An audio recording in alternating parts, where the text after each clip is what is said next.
Chapter 001. Enough, I have had enough. Breaking news. Half an hour ago, Mr. Yi Chun, chairman of the Tunglong Group, passed away due to illness at the age of 89. Mr. Yi, who is unmarried and childless, left will bequeathing his fortune of 400 billion to charitable organizations. In a modest two-room apartment, Yi Chun slowly opened his eyes. "Where am I?" he exclaimed in astonishment, instinctively scanning the surroundings.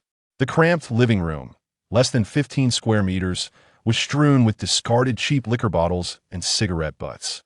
The foul odor of instant noodle containers mingled with the stench of smoke and alcohol, creating a disarray even worse than that of a dog's den. "Isn't this the apartment I rented 60 years ago?"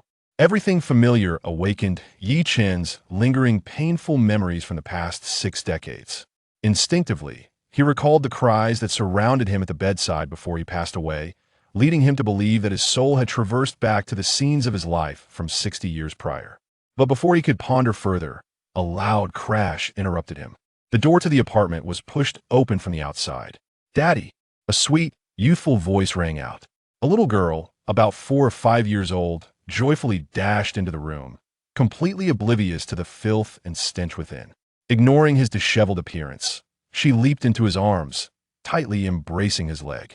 "Woo-woo, Daddy, Yo-Yo misses you so much. Please don't argue with Mommy anymore, okay? Don't let Mommy take Yo-Yo to Grandma's house, all right? Yo-Yo." In that instant, Yi Chun felt as if struck by lightning. He could feel the warmth of his daughter's embrace around his thigh, and the tears soaking his pants from her gentle sobs. Yi Chun's mind went blank. Was this not a mere recollection of the soul, but rather a rebirth back to 60 years ago? "Yo-Yo, come back." A sharp rebuke shattered Yi Chun's thoughts. A woman dressed in a lovely dress, possessing both beauty and an air of intellect, yet exuding an aura of fatigue and despondency, entered his vision. Chen Inua, the woman he had dreamt of countless times over the past 60 years, waking in tears from those dreams. In his previous life, having lived to 89, he had borne the weight of guilt for a full 60 years. Had it not been for his own folly, his wife Chen Inua and daughter Yo-Yo would not have perished. It was he who had single-handedly destroyed his family, condemning his wife and daughter to an untimely demise. Even more despicable was the fact that after his wife's death, he harbored resentment towards her perceived betrayal, loathing that she had taken their daughter along with her into the abyss. It was not until 6 months later, upon learning the full truth, that he first visited his wife's grave to pay his respects. That day, he wept for 3 days and nights without food or water. Had it not been for the cemetery patrol discovering him, he might have joined his wife and daughter in the afterlife. Yet unexpectedly, heaven granted him an unimaginable opportunity. It allowed him to be reborn 60 years into the past. Wai Inua, as he beheld the visage of Chun Inua, whom he had dreamt of countless times over the past 60 years, his voice trembled with emotion. "Wai Yi Chun, how much longer do you intend to torment the two of us, mother and daughter, before you relent?" Chun Inua cried out in despair as she gazed upon the familiar nightmare that had transformed her once immaculate home into chaos once more, just 5 days after she had painstakingly cleaned it. With determination, she strode over and pulled Yu back to her side. "Yi Chun, I implore you, please agree to sign the divorce papers. I have reached my limit. If this continues, I shall lose my sanity. I truly will. I now require sleeping pills to find rest. Just show mercy and sign the divorce, for the sake of releasing us both." Regaining her composure, Chun Inua raised her hands slightly, shaking her head as she endeavored to accept the sordid disarray before her, adopting a tone that was almost pleading. She had once believed she had found her soulmate, the one worthy of her lifelong devotion. In her conviction, she disregarded her family's opposition, relinquishing suitors of wealth and status. She resolutely chose Yi Chun, trusting that together they would forge a beautiful life. Yet, her choice led to a severance of ties with her family, only to be mended after the birth of Yi Yu. Little did she know that the man she chose as her destined partner would undergo a drastic transformation following a failed entrepreneurial venture, succumbing to alcoholism and gambling, abandoning ambition, and evolving into a violent brute who resorted to physical assault at the slightest provocation. Chun Inua had offered him countless chances, yearning to awaken his spirit and rekindle his life. However, Each plea was met with escalating transgressions after hollow apologies. The once promising scholar had devolved into an irredeemable wretch and a fiend. Everything of value within their home had been sold off at a pittance for gambling debts, leaving only the specter of betrayal. Only the sale of her and her daughter, Yu, remained unfulfilled. The scars that crisscrossed her body were a testament to his brutal and unrelenting violence. In Chun Inua's eyes, this so-called husband had long since morphed into a demon, a living nightmare. Inua, to know I have wronged both of you. I cannot expect forgiveness with mere words. Just grant me a chance, I will change, I promise. Yi Chen's voice trembled with desperation. You will change? What will you change? How will you change? Can a dog cease its nature? You cannot change, and you never will. Have you spoken such empty promises to me fewer than 100 times? Yet each time, you only escalate your misdeeds. Enough. I have had enough. The profundity of despair is often matched only by the finality of a heart that has ceased to hope. Chun Ina, her heart long deadened, remained calm, shaking her head with a cold smile. As her words hung in the air, a cacophony of footsteps suddenly echoed from the hallway. Moments later, a group of men, clearly of ill repute, burst into the cramped rental apartment. The leader of this unruly band smirked. Well, it looks like this family is all gathered here. Chapter 002, One more week, please who are you? Upon witnessing the formidable presence of the newcomers, Chen Inua instinctively drew Yu behind her, furrowing her brow in inquiry. Do you believe me if I claim we are philanthropists? The leading man scrutinized Chen Inua with a playful smirk. Are you here for Yi-chan? Under the weight of his gaze, Chen Inua involuntarily retreated a step. The man remained silent. With a cold sneer, he shifted his attention to Yi-chan. Honor student. Did you presume that by disregarding our calls, we would lose track of you? You have been in arrears for an entire week, the total debt, encompassing both principal and interest, amounts to 270,000. Is it not time for you to settle your obligations? He owes you 270,000.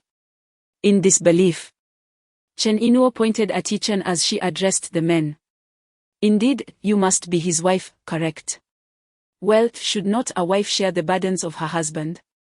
The leading man cast a lascivious gaze upon Chen Inua and advanced a step closer to her. Each individual must face the repercussions of their actions. Should you dare to entangle my wife in this matter, I shall stake my very existence to guarantee your downfall. Upon witnessing the man inching closer to Chen Inua, Yi-chan seized a bottle from the ground and erupted in fury. In that instant, vivid memories from his past life surged forth in his mind. In his former existence, this very encounter with loan sharks heralded the grim inception of his dismal fate. On that fateful day, he felt like a wretched hound, helplessly observing as Chen Inua was tormented, too terrified to utter a single word. Ultimately, he found himself bloodied and kneeling, pleading for clemency, only to be granted a mere extension of 1 week. Once the debt collectors had departed, he, who had fiercely resisted divorce, finally acquiesced and signed the divorce papers presented by Chen Inua. Yet, burdened with a debt of 270,000. Even 100 weeks would prove inadequate to amass the necessary funds. A week slipped away in the twinkling of an eye as he prepared to flee from his creditors. He was intercepted before he could gather his belongings. What perplexed him for months was that after enduring a brutal beating, those usurers inexplicably set him free. Not long thereafter, Chen Inua remarried, this time to a balding middle-aged executive, which ignited a profound resentment within Yi-chan. He believed her relentless pursuit of divorce stemmed from an affair with a wealthy man. It was not until 6 months later, when Chen Inua and her new husband met a tragic fate, that he uncovered the reason behind his reprieve from the loan sharks. They had threatened Chen Inua, declaring that if the debt remained unsettled, they would terminate Yi-chan's life. In a desperate attempt to save him, Chen Inua had no choice but to borrow funds from her persistent suitor, the balding executive, agreeing to marry him as the price for his assistance. However, following their union, the true nature of the balding executive emerged, revealing a sadistic possessiveness that led to domestic violence at the slightest provocation, ultimately dragging even the innocent Yu, merely 4 or 5 years old, into the maelstrom of abuse. Under the unbearable weight of despair, Chen Inuo, one fateful night, surreptitiously slipped a sleeping pill into the water of her tormentor and, in a desperate act of arson, perished alongside Yu in the flames. This tragic sequence of events unfolded over the course of 6 long months, before Chen finally unearthed the truth behind their demise. It was then that he grasped the harrowing reality: it was he who had precipitated the deaths of Chen Inuo and Yu. Had it not been for his desperate need for rescue, Chen Inuo would never have sought financial assistance from that balding executive. Without that loan, she would not have wed him, and thus, this horrific tragedy could have been averted. It was he, indeed, who had wrought ruin upon his own wife and daughter. Now, fate had bestowed upon him the opportunity to return to his past, to the moments preceding the calamities. He vowed that he would not permit such horrors to unfold once more. Absolutely not. Whom do you suppose you intimidate with that beer bottle? Do you genuinely believe that the one burdened with death holds dominion here? The leader of the group halted his advance towards Chen Inuo, his ire squarely directed at Chen. Strike him. Prior to demanding recompense, impart a lesson to this insolent wretch on proper conduct. At the leader's vehement command, a cadre of debt collectors surged toward Chen, unleashing a tempest of blows and kicks. In his former existence, Chen had refined his combat prowess after attaining success. Even the most formidable adversaries from the military would find it arduous to approach him. Yet, in this diminished state, his body had been ravaged by despondency. Despite possessing an array of martial techniques, his frail physique rendered them ineffectual. Do not harm my father. Woo, you wicked individuals, you are not permitted to injure my father. Witnessing her father endure a brutal beating, young Yu cried out in despair. Had it not been for Chen Inuo's steadfast grip, the girl would have dashed to his aid.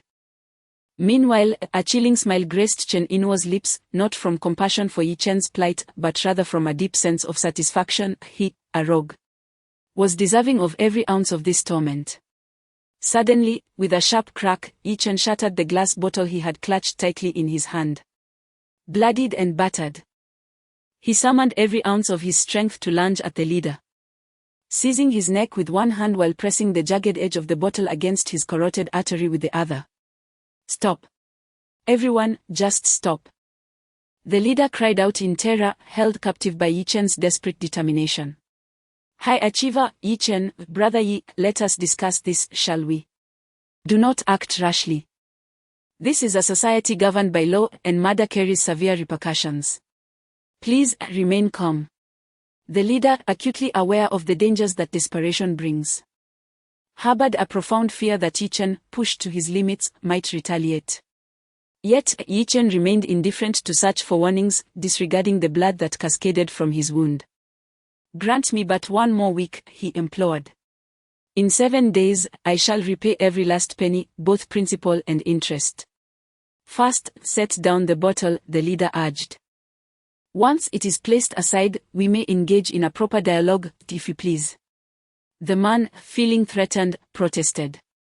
I have already conveyed my request, grant me 1 more week. Chen, applying a subtle pressure, caused the glass to embed into the adversary's skin. A trickle of blood surfacing. Very well, 1 week it shall be, the leader of the debt collectors acquiesced, his voice strained. Upon hearing this, Chen finally relinquished his hold, allowing the man to escape. Although these were mere verbal reassurances, Chen, grasping the essence of such individuals, opted to place his trust in them. Biaogu. Biaogu. Biaogu. In the next instant, the henchmen swiftly encircled their leader. Depart.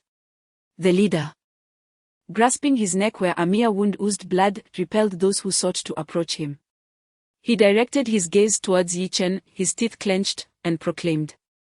You possess audacity, true audacity. I underestimated you. 1 week, I shall grant you another week. Should I not witness the fans by then? Not even the King of Heaven could save you. Depart. With a mere gesture of his hand, the merciless gang dispersed as swiftly as they had appeared. In the forsaken apartment, only Chen, bleeding profusely, Chen Inuo, who bore an expression of icy indifference, and the weeping Yu remained. Chapter 003, Truly a Sin. Daddy is bleeding. Daddy is bleeding. Yu cried out in a youthful voice, desperately pointing at Yi-chan, who was being firmly restrained by Chen Inuo. I want to go to Daddy. Nevertheless, Chen Inuo remained resolute, permitting no further movement. Be good, Yu, do not weep. Daddy is all right. Yi-chan, pressing against the wound on his head, gazed at his daughter from afar, his voice laced with profound sorrow. Yet, he made no move to approach her. Yi-chan, I know you are deserving of this fate, but I never anticipated that you would resort to borrowing from loan sharks. You have sold the wedding ring, the computer I rely on for work, even the hairpin my grandmother bequeathed to me. Look around, see what else you can part with. Go on, take it all. Chen Inuo remarked with scorn, her disdain evident as she regarded Yi-chan's bloodied figure. Wife. Do not address me as such. It repulses me. I must have committed a grave sin in a past life to have placed my faith in you and to have wed you. Chen Inuo exclaimed, denying Yi-chan the opportunity to continue. 270,000 in high-interest loans, 270,000. You are merely digging your own grave. If you still regard yourself as human, sign this divorce agreement. Consider it my entreaty to you. If this continues, you will not only harm me but also you. As she spoke, Chen Inuo extracted a divorce agreement from her purse, purchased from a street vendor. In his previous life, Yi-chan had signed the divorce agreement after feeling utterly powerless in the face of Chen Inuo's harassment, unable to voice a single protest. In this lifetime, destiny has bestowed upon him the chance to reclaim his former self. His intention is to make amends. How could he ever bring himself to sign that divorce agreement? Inuo, I implore you for one more chance, just one final opportunity. Yi-chan pleaded with fervor. One more chance. How many times have you uttered those words? Do you genuinely believe I could ever place my trust in you again? Huh? If you refuse to sign, it will be as though you are dragging both me and you down with you. Chen Inuo replied with a bitter laugh. Inuo, I assure you that I will repay the 27,000 owed, including both principal and interest, within a week. From this moment forth, I shall neither gamble nor betray you in any manner. Trust me, can we not have just one final opportunity? Yi-chan pleaded. Are you so devoid of shame that you can boast without so much as a blush? 27,000 in a week. What means do you have to repay it? Will you gamble again, hoping to strike it rich in a casino overnight? In your current predicament, you would struggle to master even 2007. Enough of this futile discourse, simply sign. Chen Inuo proclaimed that she no longer harbored any pity for Yi-chan. Her heart had been shattered, pierced, and utterly obliterated. Time and again, she had chosen the path of forgiveness, deceiving herself, only to be met with his increasingly audacious lies. The term disappointment barely scratched the surface of the turmoil within her. She came to the realization that persisting along this path would inevitably lead her to insanity, genuine madness, and ultimately demise. Grant me a month, Yi-chan insisted, shaking his head with unwavering resolve. If, after a month, you perceive no change in me, and still desire a divorce, then I shall sign. A month. Chen Inuo laughed, not out of contempt for Yi-chan, but rather due to his evident inability to transform. At best, he would unveil his authentic self within 3 days. Do you consider it essential? Chen Inuo inquired. It is. For Yuyu's sake, please grant me a month. Yi-chan responded with sincerity. Chen Inuo scoffed, so you are prepared to sign the divorce after a month? Are you? Only if you remain resolute in your decision, Yi-chan replied. With a huff, Chen Inuo exhaled in self-deprecation. Very well. A month will not cause any harm. Just ensure you evade the grasp of those loan sharks. With that, she pivoted and pulled Yuyu along. I do not wish to go to Grandma's. I want Daddy. I want Daddy. Wah. I do not want to go to Grandma's. Wah. Little Yuyu cried out in profound despair. Yet, Chen Inuo remained impervious, resolutely guiding her away. As the heart-wrenching wails of his daughter reverberated in his ears and he beheld Chen In-nuo's diminishing figure, Chen felt as though his heart were being irrevocably shattered. Nevertheless, he refrained from attempting to restrain them or pursue Yu. In light of his current condition, he deemed himself unworthy of such a quest. After witnessing Chen In-nuo and Yu fade from view, Chen covered his head and departed from the rented apartment.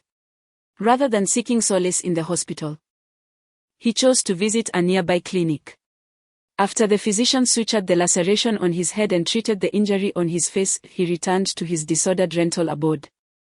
What a transgression, truly a transgression. He sighed deeply, surveying the disarray of scattered bottles and cigarette butts, alongside takeout containers and instant noodle boxes carelessly strewn about. Amidst the noxious stench, Chen struck his face sharply, ignoring the pain that ensued. After dedicating 3 arduous hours to cleaning and scrubbing every corner of the space, he found himself seated in the now pristine small living room. He ignited a modest cigarette that rested on the table and retrieved a paltry sum of 178 yuan from his pocket. I must transform this 178 yuan into 270,000 within a week to endure this trial. He exhaled a dense cloud of smoke. Having abstained from smoking for years, and certainly never indulging in such inferior cigarettes, Chen coughed with discomfort. His mind swiftly began to traverse various avenues of financial opportunity. For an average individual, transforming 178 yuan into 270,000 within a mere week would appear to be nothing short of a fantastical dream. Yet, he was no ordinary soul. Setting aside his former fortune of 400 billion and the prophetic insight regarding the next 60 years, those matters were not immediately relevant. However, his identity as a reincarnated being granted him the ability to vividly recall the intricacies of his previous existence. Suddenly, the spark of inspiration ignited within him. He glanced at the calendar, which marked June 19th. On this very night in his former life, a grand media light exhibition unfolded in the city center, drawing throngs of youthful men and women. 3 days prior to the light exhibition, a romantic motif intermingled with the luminous displays. Unbeknownst to the public, the initial night passed without anyone perceiving the commercial potential. Yet, on the second night, the astute flower vendors swiftly capitalized on the opportunity. At the wholesale market, roses that typically sold for 1 yuan each were initially offered by the vendors for 5 yuan that night, eventually soaring to 10 yuan per stem. Chen had previously derided the avarice of those florists, though in truth, it was more jealousy he harbored, considering the astonishing 9-fold profit. However, this outrageous profit lasted but a single evening. By the following night, the number of flower sellers nearly equaled the crowd attending the light exhibition, causing the price of the roses to plummet from 10 yuan back to 2, ultimately descending to 1 yuan, as sellers desperately sought to mitigate losses. With this insight, Chen devised a plan. He glanced at the wall clock, it was already 4 in the afternoon. The light exhibition commenced at 8. And the romantic theme would unfold at 10, leaving him scant time to prepare. Chapter 004, Little White-Eyed Wolf, Depart. Constrained by time and the necessity to manage his inventory, Chen adeptly negotiated the price of roses at the wholesale market down to 50 cents each. Furthermore, he persistently urged the florist to part with some wrapping paper. Ultimately, after accounting for the costs incurred from his round trip on the subway, he succeeded in acquiring 300 roses along with the wrapping paper. All for just over 100 yuan. Upon returning to his modest rented abode, he devoted himself tirelessly to wrapping each exquisite rose. It took him more than 4 hours to complete the delicate task of adorning the 300 roses. When he finally arrived at the venue of the light exhibition in the city center, the romantic theme of love, illuminated by enchanting lights, had already commenced. In the absence of competitors, Chen found himself in a position where words were unnecessary. As he stood there, a large bouquet of roses gracefully draped over his back. Couples captivated by the enchanting ambience were drawn to him with eager inquiries. In such a setting, the notion of haggling was utterly inconceivable. Roses, each priced at a mere 10 yuan, rapidly transformed into the most coveted treasure of the event. Vendors peddling other wares gazed on in astonishment. Items valued at a paltry single yuan were being exchanged for 10 without a hint of negotiation. What an astonishing profit! Were it not for the pressing time constraints, they might have contemplated discarding their own goods to join the ranks of the flower sellers. Yet, they remained oblivious to the reality that such astronomical profits could only be attained through a rare convergence of timing and opportunity. By tomorrow evening, far from extraordinary gains, merely achieving a break-even point would be considered a stroke of luck. Alas, if only I possessed greater capital, amassing 10 or 20,000 would be a mere trifle.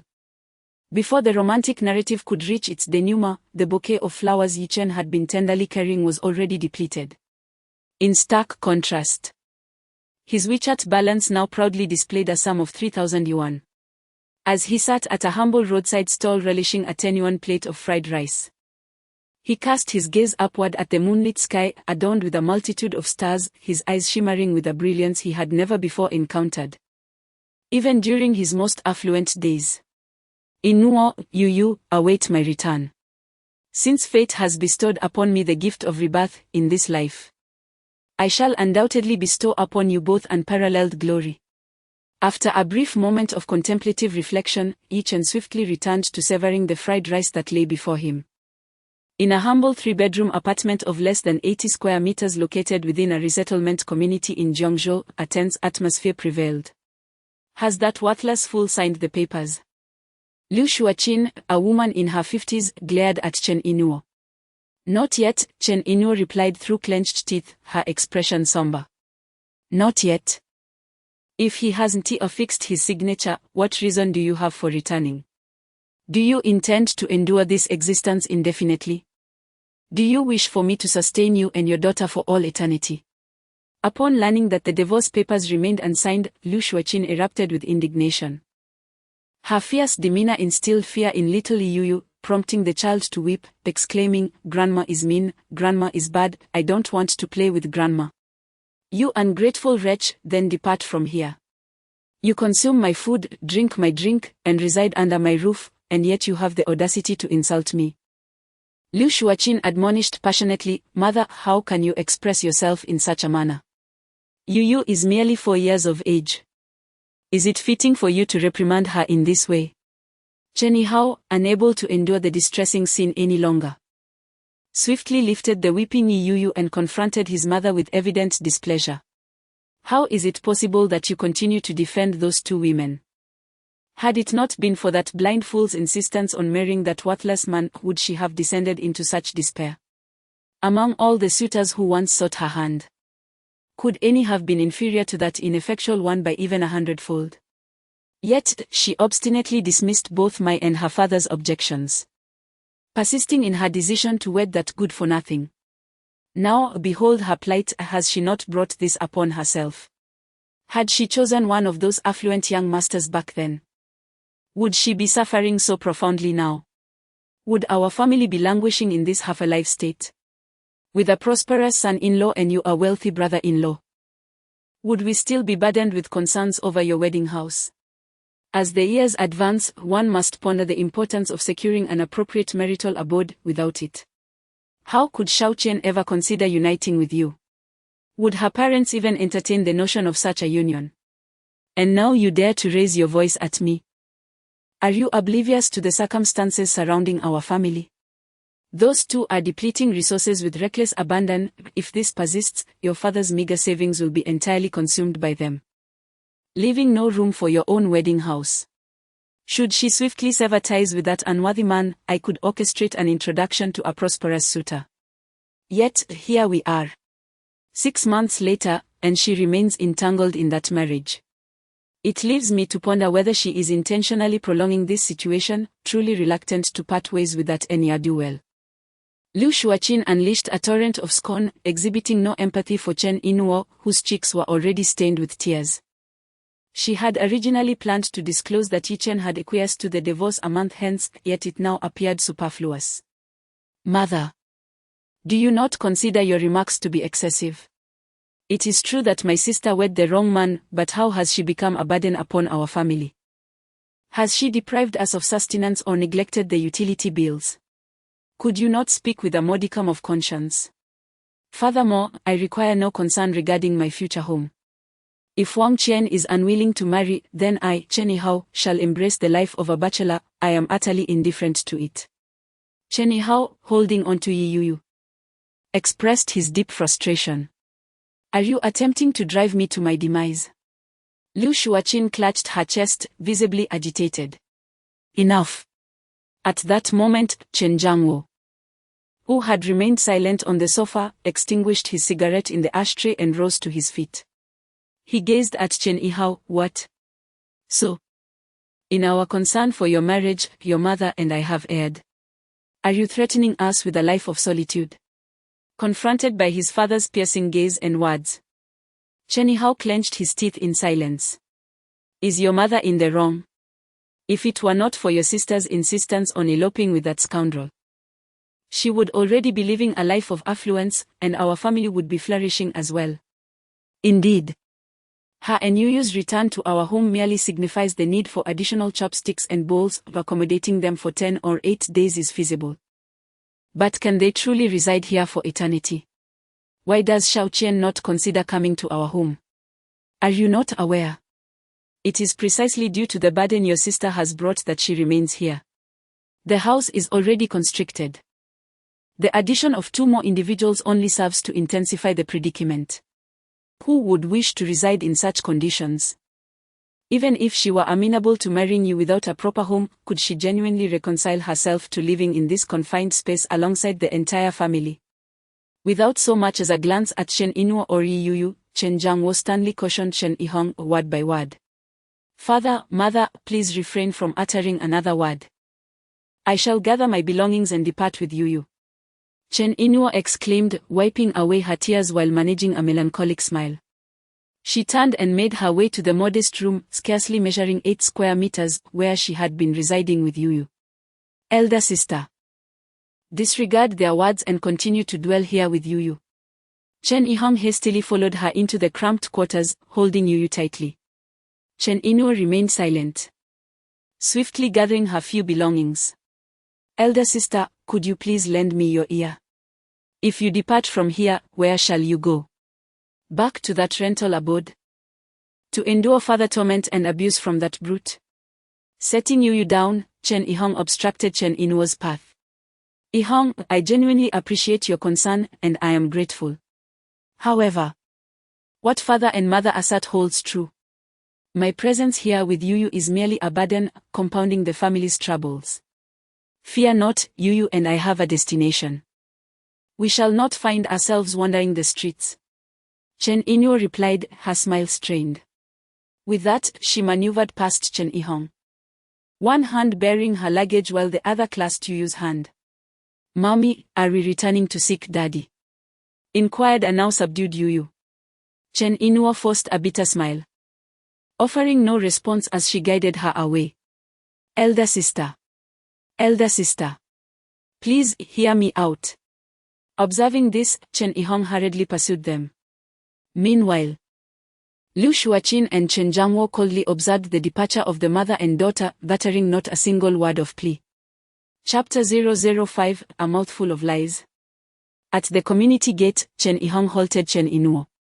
Elder sister, might you take a moment to calm down and listen to me?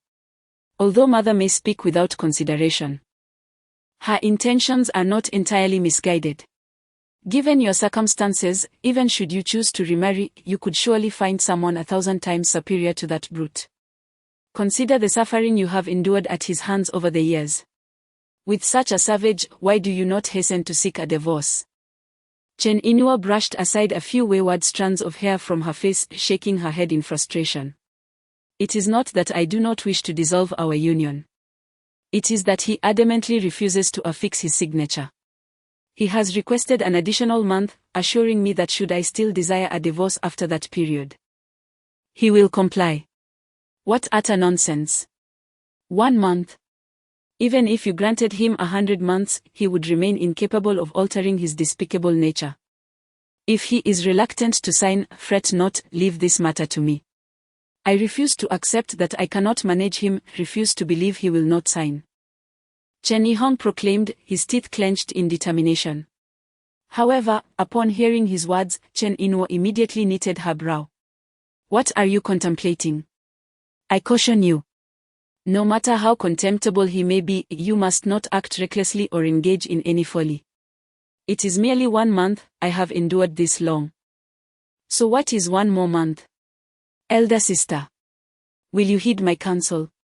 Ultimately, Chen Ihong acquiesced. Very well, 1 month it shall be. I shall grant him this additional month. Should he continue to refuse to sign by that time, he must not hold me accountable for any perceived impoliteness. Chen Inyo refrained from further discourse and signaled for a taxi, urging one to halt. Half an hour later. Utterly fatigued to the extent of being unable to articulate her emotions, Chen Inyo returned to their rented apartment alongside Yuyu. As the door creaked open, she instinctively felt she had mistakenly entered another abode. The space was impeccably arranged, presenting a striking contrast to its former disarray. While it may be an exaggeration to declare it immaculate, there existed no evidence of disorder. The scattered cigarette remnants and empty vessels that once adorned the floor had vanished. The previously grimy tiles now radiated a bright sheen, and every corner exuded an aura of scrupulous tidiness. The foul odors that had once pervaded the atmosphere had dissipated, supplanted by a delicate hint of lemon from an air freshener. Could this truly be the handiwork of that brute? How could it be possible? Mother, is this truly our home? Have we inadvertently walked into the wrong house? Yuyu gazed up at Chen Inwo, her expression one of utter confusion. Were it not for the familiar furnishings, Chen Inwo might have been convinced she had indeed entered the wrong abode. You have not erred, Yuyu. It is quite late. Let us retire for the evening, Chen Inwo responded, preparing to guide Yuyu to her chamber. Of course, it was not the room where Yichen slumbered. In this unpretentious 2-bedroom apartment, she and Yichen had long since resorted to sleeping in separate quarters. In truth, each night before retiring, she was compelled to secure her door tightly, for the sight of Yichen staggering home inebriated was far too harrowing. It had led her to contemplate drastic measures on more than one occasion. However, before she could take a single step, the front door of the apartment burst open with a resounding crash. Yichen had returned. Father. Upon catching sight of Yichen, the little girl's drowsiness dissipated, and she dashed towards him with unbridled enthusiasm. This time, Chen Inwo merely knitted her brows but refrained from intervening with Yuyu. After all, Yichen remained her father, irrespective of the prevailing circumstances. Come here, Yuyu. Father wishes to embrace you. It was not solely Yuyu who felt elated, Yichen shared in the exuberance. 60 years, precisely 60 years. Throughout those decades, he had perpetually held his daughter in his thoughts. Countless nights, he had awakened from dreams, curled up in tears, reflecting on the regrets of the past. How he yearned to hold Yuyu once more, to gently pinch her cherubic cheeks. Now, fate had bestowed upon him a second chance. In that moment, as he cradled Yuyu in his embrace, his eyes shimmered with unshed tears, overwhelmed by emotion. Struggling to stifle his tears, Yichen forced a smile and inquired, Yuyu, did you not go to your grandmother's house with your mother? Why have you returned? Daddy, Grandma, and Grandpa were unkind. They scolded Mommy and me, and Mommy cried. The child, unaware of the intricacies of adult dilemmas, spoke with unguarded honesty. This revelation left Chen Inwo unable to suppress her anxiety. Yuyu, please refrain from speaking such things. She implored him with a sense of urgency that was not without merit. Yichen's temperament had always been capricious. Every time he learned of Yuyu facing reprimands from her grandparents, he would threaten to confront her maternal family. Although his words often bore a jesting tone, Chen Inwo was acutely aware that a man of his nature could easily succumb to impulse when under the influence of alcohol. Have your parents been tormenting you and Yuyu once more? Cradling Yuyu, Yichen raised an eyebrow. Aside from you, no one would dare to bully us. Chen Inwo retorted with a frosty smile. From this moment forward, cease relying on others, our rented abode is not devoid of rooms. No one understood the character of his in-laws better than Yichen. Thus, even without Chen Inwo's admonitions, he was painfully cognizant of the stifling atmosphere she and Yu must endure there. To clarify, this is my rented apartment, not ours. However, do not be disheartened. Although my name graces the lease, Yu, and I shall only be spending a single night here. Tomorrow, I shall treat Yu to an outing. Chen Inwo huffed. Were it not for the exorbitant hotel rates and the late hour rendering it impossible to secure a room, she would have never returned to this place. Despite having paid the rent herself, Yu desires not to venture out, she wishes to remain with Daddy. Upon hearing Chen Inwo's frigid remarks, Yu promptly exclaimed. Then, with a playful tug at Chen's somewhat bristly beard, her tiny voice chimed, Daddy, what did you do tonight? Why have you only just returned home? Daddy went to sell flowers. Overlooking Chen Inwo's caustic words, he comprehended that winning her back would require time. It was not an endeavor that could be achieved in a single night. Yet, Chen Inwo scoffed at his assertion of selling flowers. No one understood Yi Chen better than she. He was the quintessential dreamer, an incorrigible idealist. Describing him as possessing lofty ambitions while being frail in reality would indeed be no exaggeration. A person of his stature could scarcely deign to sell flowers, it was utterly unimaginable. Even if he had never been deserving of any prominence, even if he had perpetually been a failure, he had never genuinely reconciled with his own identity, not even once. Father, you sold flowers. Where might they be? Yu adores flowers, and I desire some as well. Enveloped in her father's embrace, relishing his paternal warmth, Yu blinked her luminous eyes. Not a single blossom remained, father has sold them all. Yi Chen chuckled. All sold. Then father must have accrued a considerable sum. Yu exclaimed.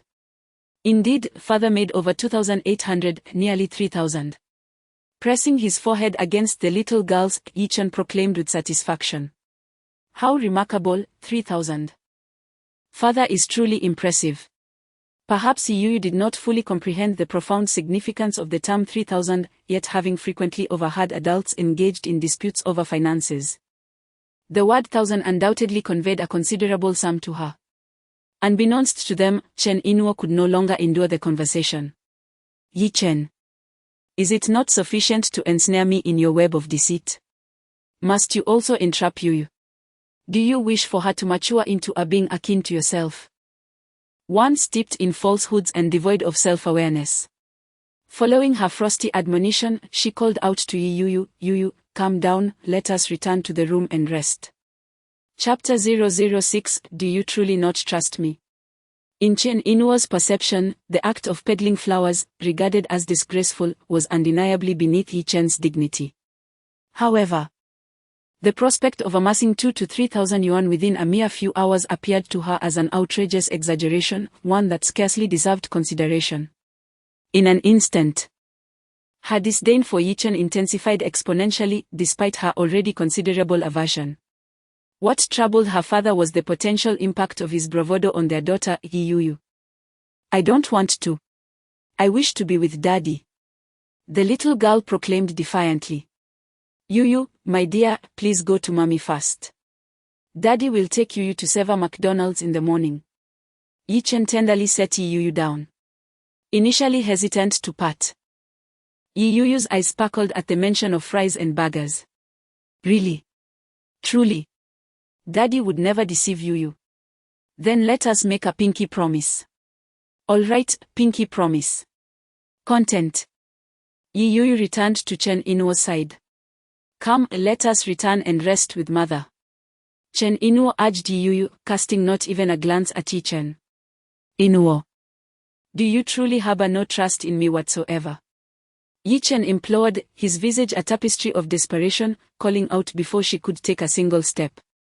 Upon halting, Chen Inwo emitted a derisive laugh. Were you to assert that you gambled and won 2,000 or 3,000, I might entertain the notion. However, to claim you garnered such an amount from selling flowers is sheer folly.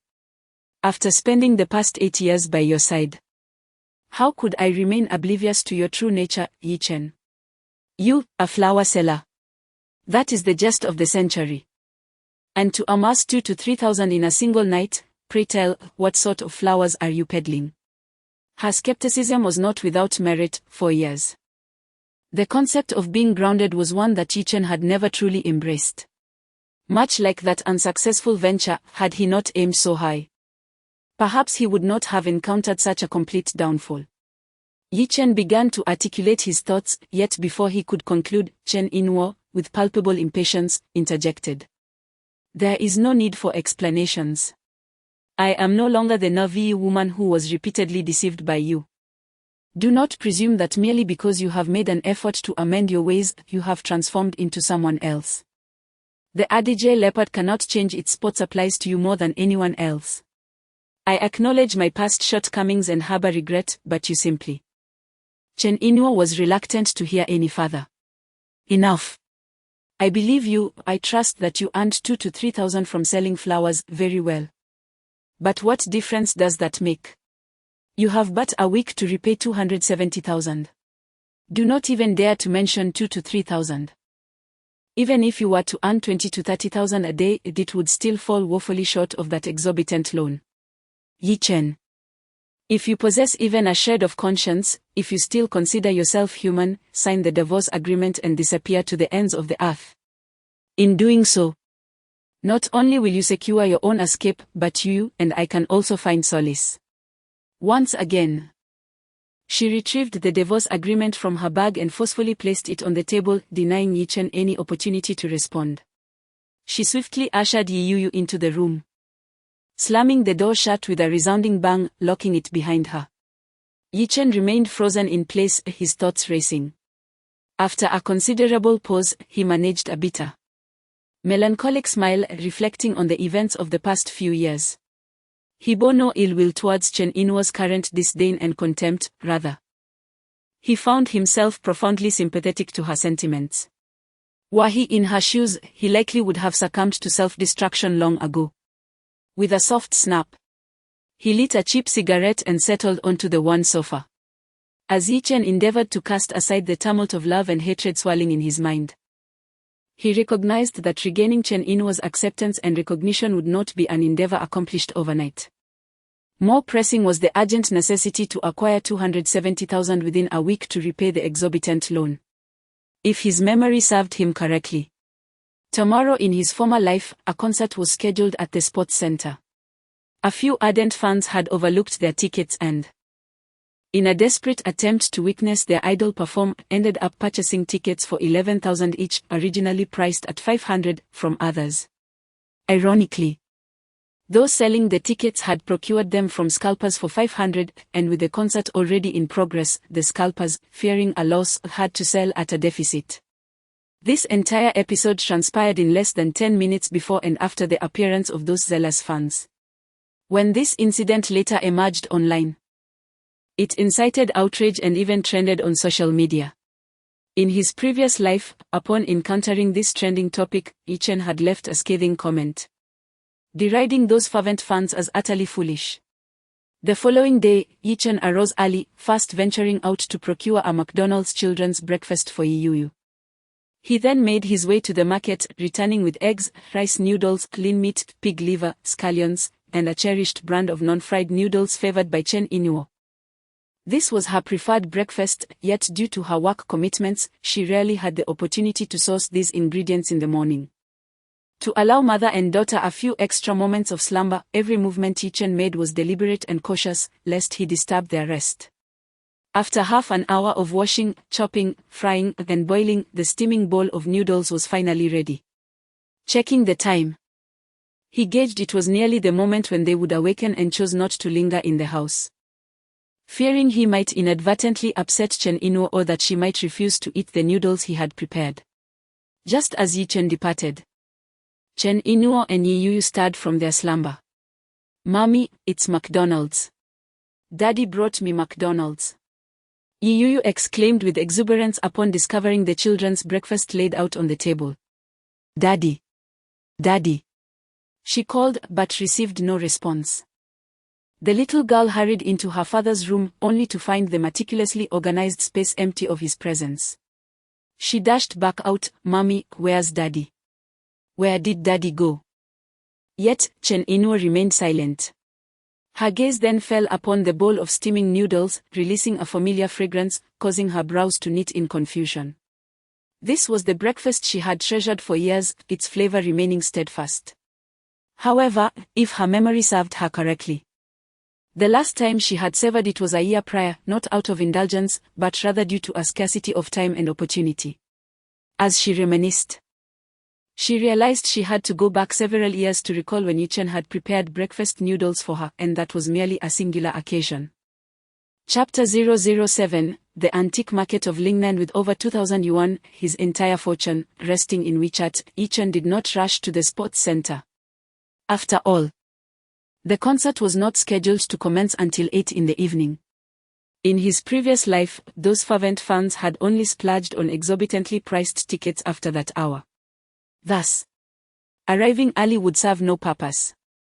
Instead of heading to the sports center, Yuchen redirected his attention to the Lingnan antique market. It bears a resemblance to Panjiayuan in the capital, both teeming with a plethora of antique items. Of course, while they are labeled antiques, many are merely modern replicas crafted to deceive unwitting patrons. Nevertheless, the longevity of the antique market through decades of history suggests that it is not solely populated by counterfeit goods. It is not uncommon for genuine treasures to be overlooked. And from time to time, one may stumble upon something of exceptional value. In his former life, Yuchen had frequented the antique market numerous times, driven by the hope of striking it rich through serendipitous finds. Regrettably, he had repeatedly fallen victim to being a gullible target. However, this time was different.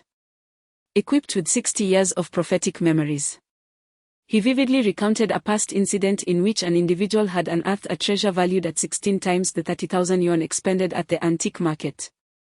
A stroke of serendipity attributed to a fellow gambler. Unlike him, that gambler initially endured a similar plight, encumbered by debts that loomed like a specter, threatening to engulf him at any moment.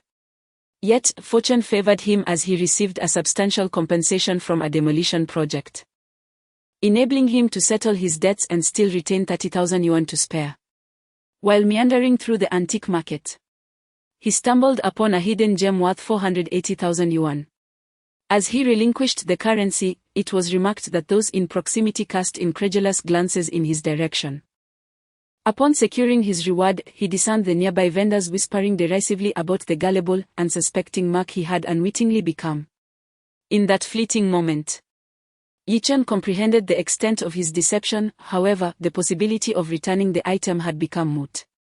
In a state of exasperation, he contemplated discarding the Buddhist bead bracelet he had acquired when, unexpectedly, a middle-aged gentleman, poised to enter the marketplace, brought him to a halt. After scrutinizing the bracelet, the man proffered a sum of 480,000 yuan for it. Though the gambler was notorious for his grandiose claims, Yuchen harbored a firm belief that this time, armed with millions in demolition compensation, he would not concoct such a fabrication. Thus, ensnared in his own precarious predicament, Yuchen could not suppress his lament over the capriciousness of fate, pondering why such fortune had eluded him and instead favored that rogue. With envy palpable in his violet-hued gaze, Yuchen pressed for further elucidation regarding the rosary beads. Although the explanation rendered was somewhat ambiguous, it nonetheless revealed a vital piece of information. The hand string was adorned with 18 beads, each intricately engraved with a depiction of a luo horn, perfectly corresponding to the 18 luo horns. Now, having been reborn into the past, Yuchen recognized this as an extraordinary opportunity. Should he embrace this opportunity, the formidable burden of 270,000 would be promptly alleviated. Yet, a perplexing dilemma persisted. He remained unaware of the exact day his gaming associate had fortuitously discovered this serendipitous windfall.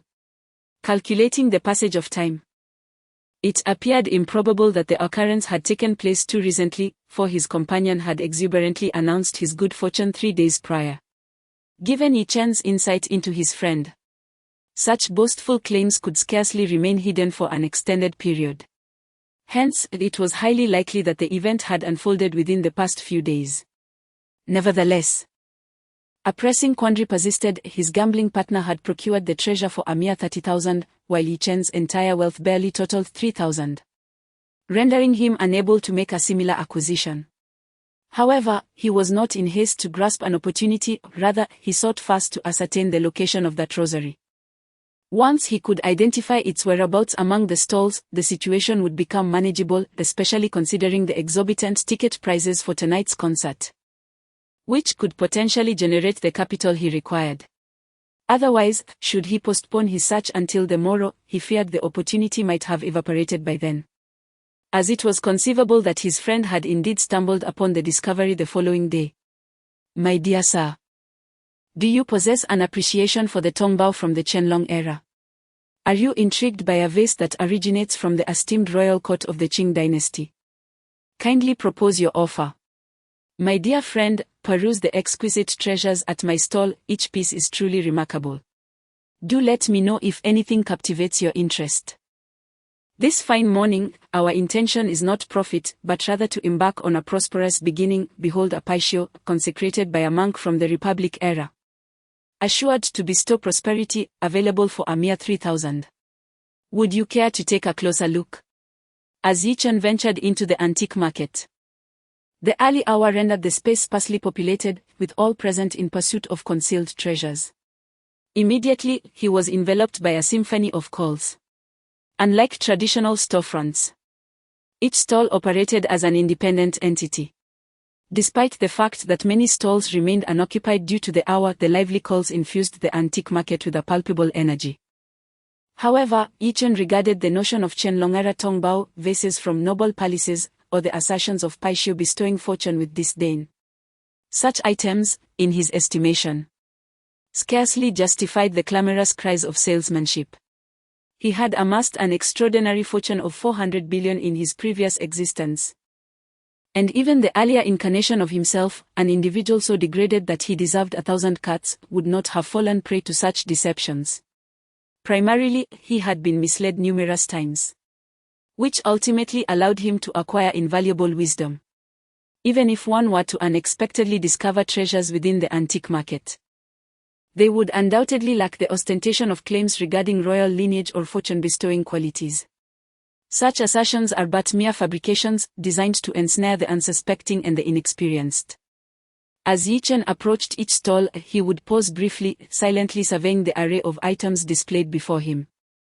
Upon realizing that the elusive string of prayer beads he sought was not among them, he would redirect his gaze to the next vendor. However, the initial warmth of the stall owners gradually transformed into irritation, with some barely containing their desire to evict him.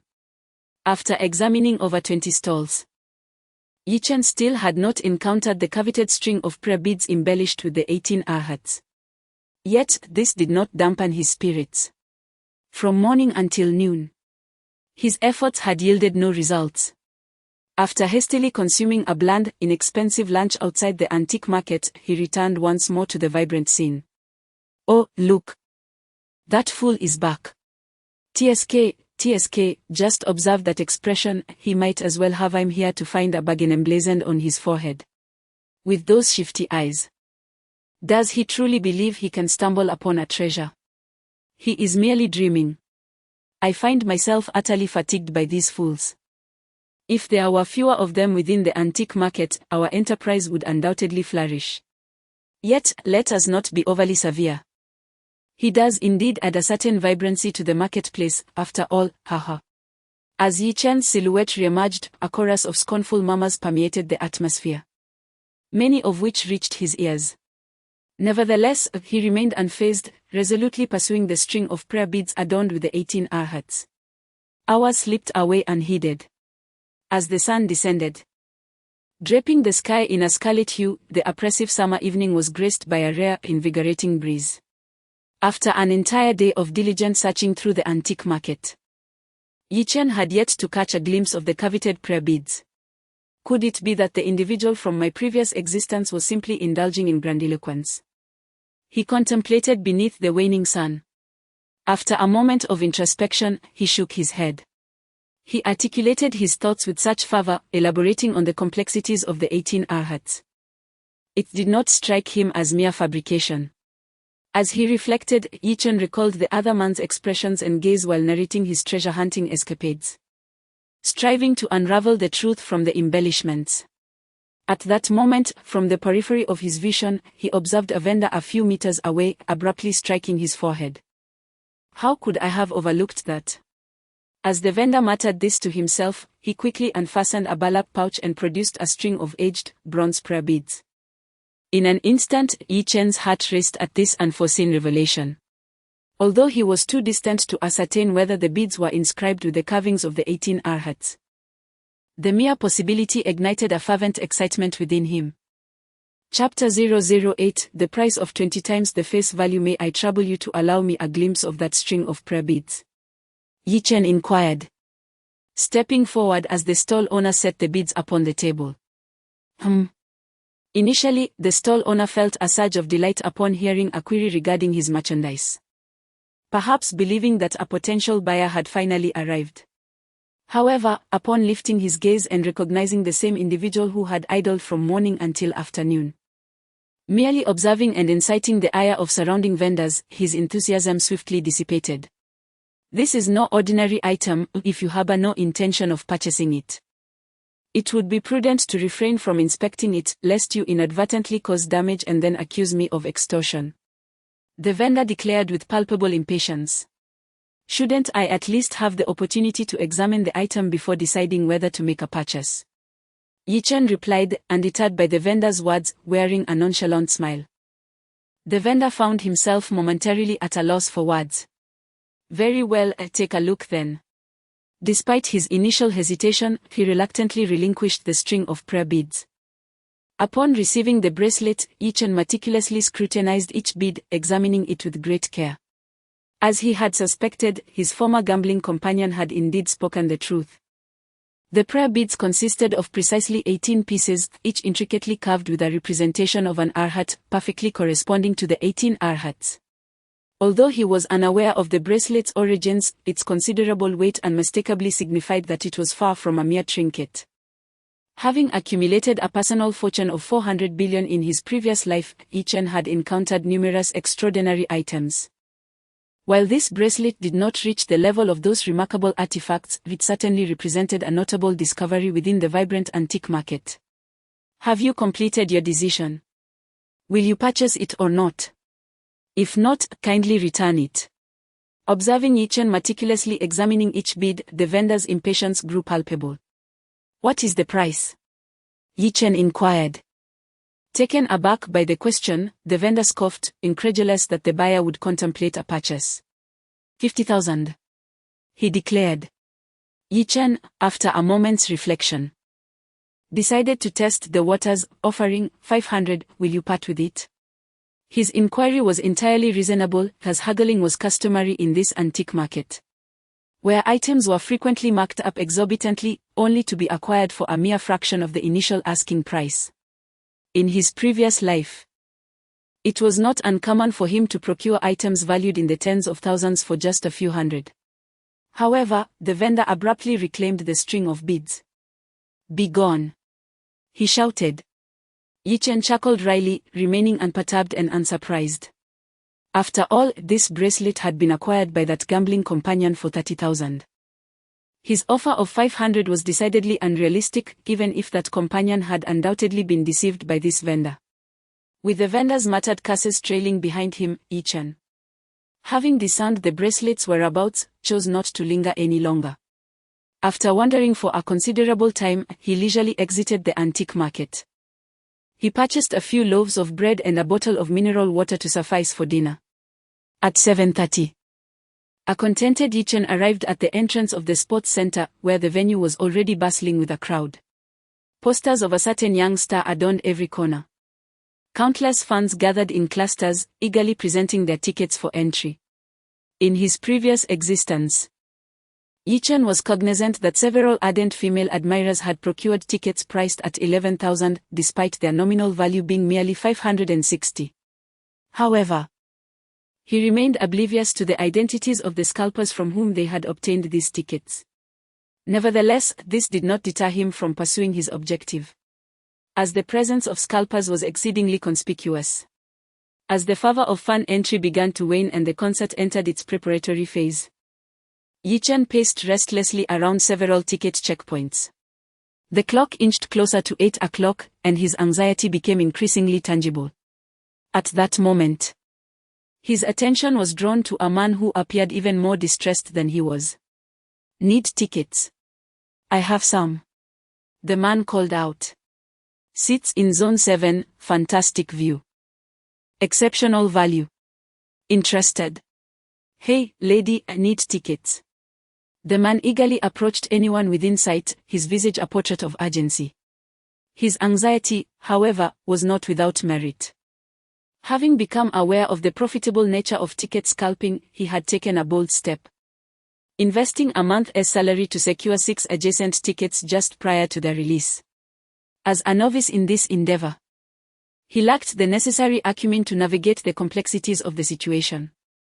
Misled by a fellow scalper who asserted that tickets for this concert were exceedingly rare and that prices would surge as the event approached, he obstinately declined to sell when presented with an offer of double the price, fixating instead on the prospect of tripling his investment. Unbeknownst to him, while he remained in anxious anticipation, other scalpers were successfully finalizing deals, leaving him with a firm grip on those 6 tickets. Should he be left with them, not only would his efforts be in vain, but he would also suffer a financial loss equivalent to his month's wages. Cursed be the deceit of those scoundrels. What shall I do now? He withdrew his phone to ascertain the time. The concert was on the verge of commencing, yet he had failed to sell a solitary ticket. The novice scalper was engulfed in panic. "Do you wish to sell those tickets?" a voice called out beside him. The aspiring scalper was nearly moved to tears with exhilaration. Yes, he responded with fervor. However, upon turning to discover that the individual was alone, his elation swiftly diminished. "Just one person. That implies I can only part with 1 ticket, leaving me with 5 that I must retain. How many do you desire?" he inquired, his eagerness diminishing yet still harboring hope for a benefactor. You possess 6, correct? I shall acquire them all." "How much?" Yi-Chen inquired, casting a glance at the tickets in the man's possession. Initially, the scalper could scarcely believe what he had heard. Then, overcome with exhilaration, he hastily exclaimed. He refrained from attempting to raise the price, even shunning the notion of merely breaking even, and promptly proposed an offer 60 less than the original, apprehensive about losing this opportunity. "The ticket price is 500. If you desire them all, I can part with them for 500. 2008. Yi-Chen retorted. "Hey, my friend." The scalper was in a state of frenzy, originally poised to incur a loss of 60 per ticket. Selling for 2008 would equate to relinquishing the value of an entire ticket. "If you wish to sell, I shall purchase them all. If not, then let it be forgotten." Yi-Chen maintained his stance, not to negotiate but rather to convey his financial circumstances. After accounting for expenses related to meals and transportation, as well as purchasing McDonald's for Yuyu and ingredients to prepare breakfast for Inuo, he found himself with scarcely over 2,800 remaining. "Very well, I shall sell." After a moment's reflection, the scalper gritted his teeth. Losing a single ticket was preferable to relinquishing all 6. "Excellent, allow me to scan your WeChat." Without verifying the authenticity of the tickets, Yi-Chen accepted them from the individual and promptly transferred the sum of 2,800. At that moment, the countdown for the concert reverberated throughout the sports center. As the scalper departed, a group of students soon appeared. Upon noticing the tickets in Yi-Chen's possession, they eagerly inquired, "Hey, handsome, are you selling your tickets?" "Not for sale," Yi-Chen responded without a moment's hesitation. If he were not mistaken, these were likely the same individuals from his past life who had procured tickets from scalpers. As they whispered among themselves and sought the next opportunist, Yi-Chen's attention was drawn to 6 young women radiating an aura of wealth, their faces marked by concern as they shared their grievances. Chapter 009, The God of Wealth. "It is all you're doing." I cautioned against our initial visit to the hotel, yet you were adamant, and now, behold, the tickets have vanished. Was this my desire? Had I foreseen the loss of the tickets, I would have abstained from attending. This is Fengshan's concert. I have never missed a single performance from my middle school days through university. Yet now, I shall be absent. Cease your lamentations and devise a strategy to procure tickets. At this juncture, the concert has already commenced. How can we possibly acquire tickets now? When I proposed purchasing from scalpers at 7, you all insisted on scouring every possible location for tickets. Now, I fear we may struggle to locate even a scalper. The young women anxiously surveyed their surroundings for scalpers, engaging in a mutual exchange of blame. All of this transpired before the attentive gaze of Yichen. However, he abstained from approaching them with an offer of tickets, or instead, he opted to wait for them to seek him out. Indeed, it wasn't long before, in their frantic pursuit, the young women noticed the several tickets clutched in Yichen's hand and hurried towards him. "Hey, handsome, are you selling those tickets? We can offer a generous price," they exclaimed. "Not for sale. I am awaiting a friend," Yichen responded with casual indifference. Nonetheless, this did little to dissuade the young women. Yichen possessed not merely tickets, but precisely 6, sufficient for each of them. 1,000 each, 6 tickets for 6,000, what do you say? In bygone days, they would have disdainfully dismissed such tickets, priced at 560, as only the VIP seats were deemed worthy of their attention. However, now their concerns regarding seating arrangements had diminished. They were simply eager to gain entry and ensure they did not miss a single performance. I assure you, they are not for sale. Moreover, I did not purchase them for myself, they are intended for a friend, Yichen asserted resolutely. Within the confines of the sports center, the voice of their idol resonated, accompanied by an overwhelming wave of fervent enthusiasm. This only intensified the urgency of the girls. 5,000. 5,000 each. Please sell them to us. One girl, unable to contain herself any longer, swiftly raised the offer. 5,000. For 6 tickets, that amounts to 30,000. The price is undeniably exorbitant. Nevertheless, Yichen shook his head, not due to the fact that the women from his former life procured it for 11,000 each. Instead, he was apprehensive about the uncertainties that could emerge from the antique market. Although his gambling companion had acquired that strand of Buddhist beads for 30,000 in his previous existence, he was troubled by the potential inability to finalize the transaction at that price. Should such a circumstance arise, all his endeavors would be rendered futile. Consequently, he sought unequivocal assurance to secure that strand of Buddhist beads. I have already asserted that it is not for sale. How would I justify this to my friends if I were to do so? Yichen remarked. Do you truly expect me to believe you? A girl, unable to suppress her impatience, interjected, 11,000 each, will you sell or not? Allow me to inform you, once this opportunity slips away, it shall be lost forever. 11,000 each? Yichen feigned interest, responding with incredulity, indeed, that is the utmost price we can present. The mountaintop ticket, initially valued at 560, is now offered for an astonishing 11,000 each. This is indeed a remarkable proposal. Had you not possessed 6 tickets, our offer would have been limited to merely 3,000. So, will you consent to this sale or not? If you decline, we shall take our leave. The anxious girl insisted.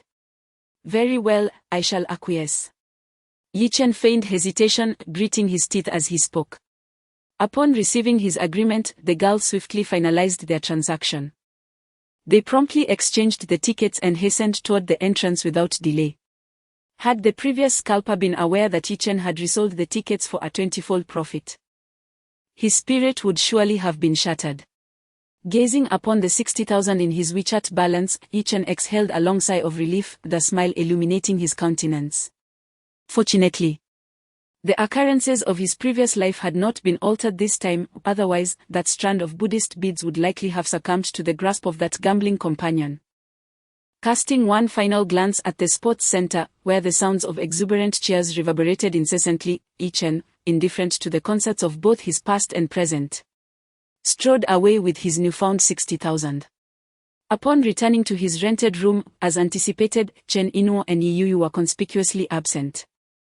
The McDonald's meal that once adorned the dining table had vanished, yet the bowl of breakfast noodles remained untouched. It was evident that Chen Inuo sought to sever all ties with him. Gazing at the congealed mass of noodles, Yichen bitterly chuckled at his own predicament. He leaned closer to inhale its aroma. It had not yet spoiled. He then grasped the bowl, choosing not to discard it, but instead devoured its contents hungrily. Tears of remorse welling in his eyes. Inuo, await my return. I shall demonstrate to you that you did not wed the wrong person, I vow. The following day, Yichen returned to the antique market, but this time he did not wander aimlessly. He proceeded directly to the stall that offered the Buddhist beads. Upon noticing that the strand remained available, a wave of relief enveloped him. What brings you back? The stall owner, who had been jovially conversing with fellow vendors just moments earlier, suddenly donned a somber expression upon spotting Yichen. How much for that strand of Buddhist beads? Yichen inquired, undeterred, with a smile. Are you deliberately seeking confrontation? If you can't part with it for 500, then go and find a cooler place. The vendor gestured dismissively. Although the antique market is infamous for its exorbitant prices, he had indeed invested nearly 1,000 to acquire that string of prayer beads. The mere suggestion of 500 was enough to provoke a visceral outrage within him. Then why not propose a price? Do not mention 50,000. This is not our inaugural visit to the antique market. Kindly present a price that genuinely reflects your intent to sell. Yichen chuckled. Oh, a sincere price, is it?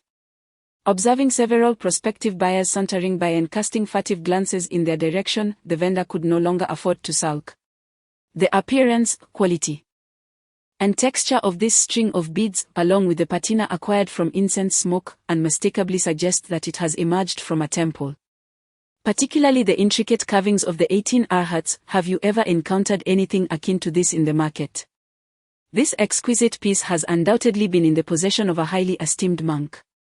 If you wish to acquire it, the price is 20,000.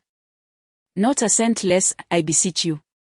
The vendor's assertions regarding the appearance, quality, and tactile sensation of the beads were indeed praiseworthy, otherwise he would not have expended nearly 1,000 to procure them. Nevertheless, the idea that incense smoke could generate a patina and the insinuation that it originated from the hands of a monk were utterly preposterous, a fabrication of monumental proportions. Merchants within this antique market were adept at such deceptions. The rationale behind the price reduction from 50,000 to 20,000 was rooted in the vendor's skepticism regarding Yichen's financial capacity. He merely sought to expeditiously disengage from this customer. 20,000. Very well, I shall accept it. This revelation astonished Yichen. After all, his former gambling associate had invested a full 30,000 in a comparable item. Thus, he perceived no justification for further negotiation. What? You genuinely wish to purchase it? The vendor was taken aback, as were his nearby colleagues. Just moments prior, they had been speculating whether the foolish buyer from yesterday would return. Little did they anticipate that he would not only appear but also propose 20,000 for the prayer beads, an item that was, at most, valued at a mere 1 or 2,000. 20,000, is it? Allow me. Yichen exclaimed, swiftly scanning the QR code at the stall. After entering the amount, he displayed the payment page on his phone. That's correct, isn't it? Yes, that is indeed correct. The vendor stammered in disbelief. Just as he had set up his stall, he encountered such an unexpected windfall. A 20,000 transaction, yielding him a profit of 19,000.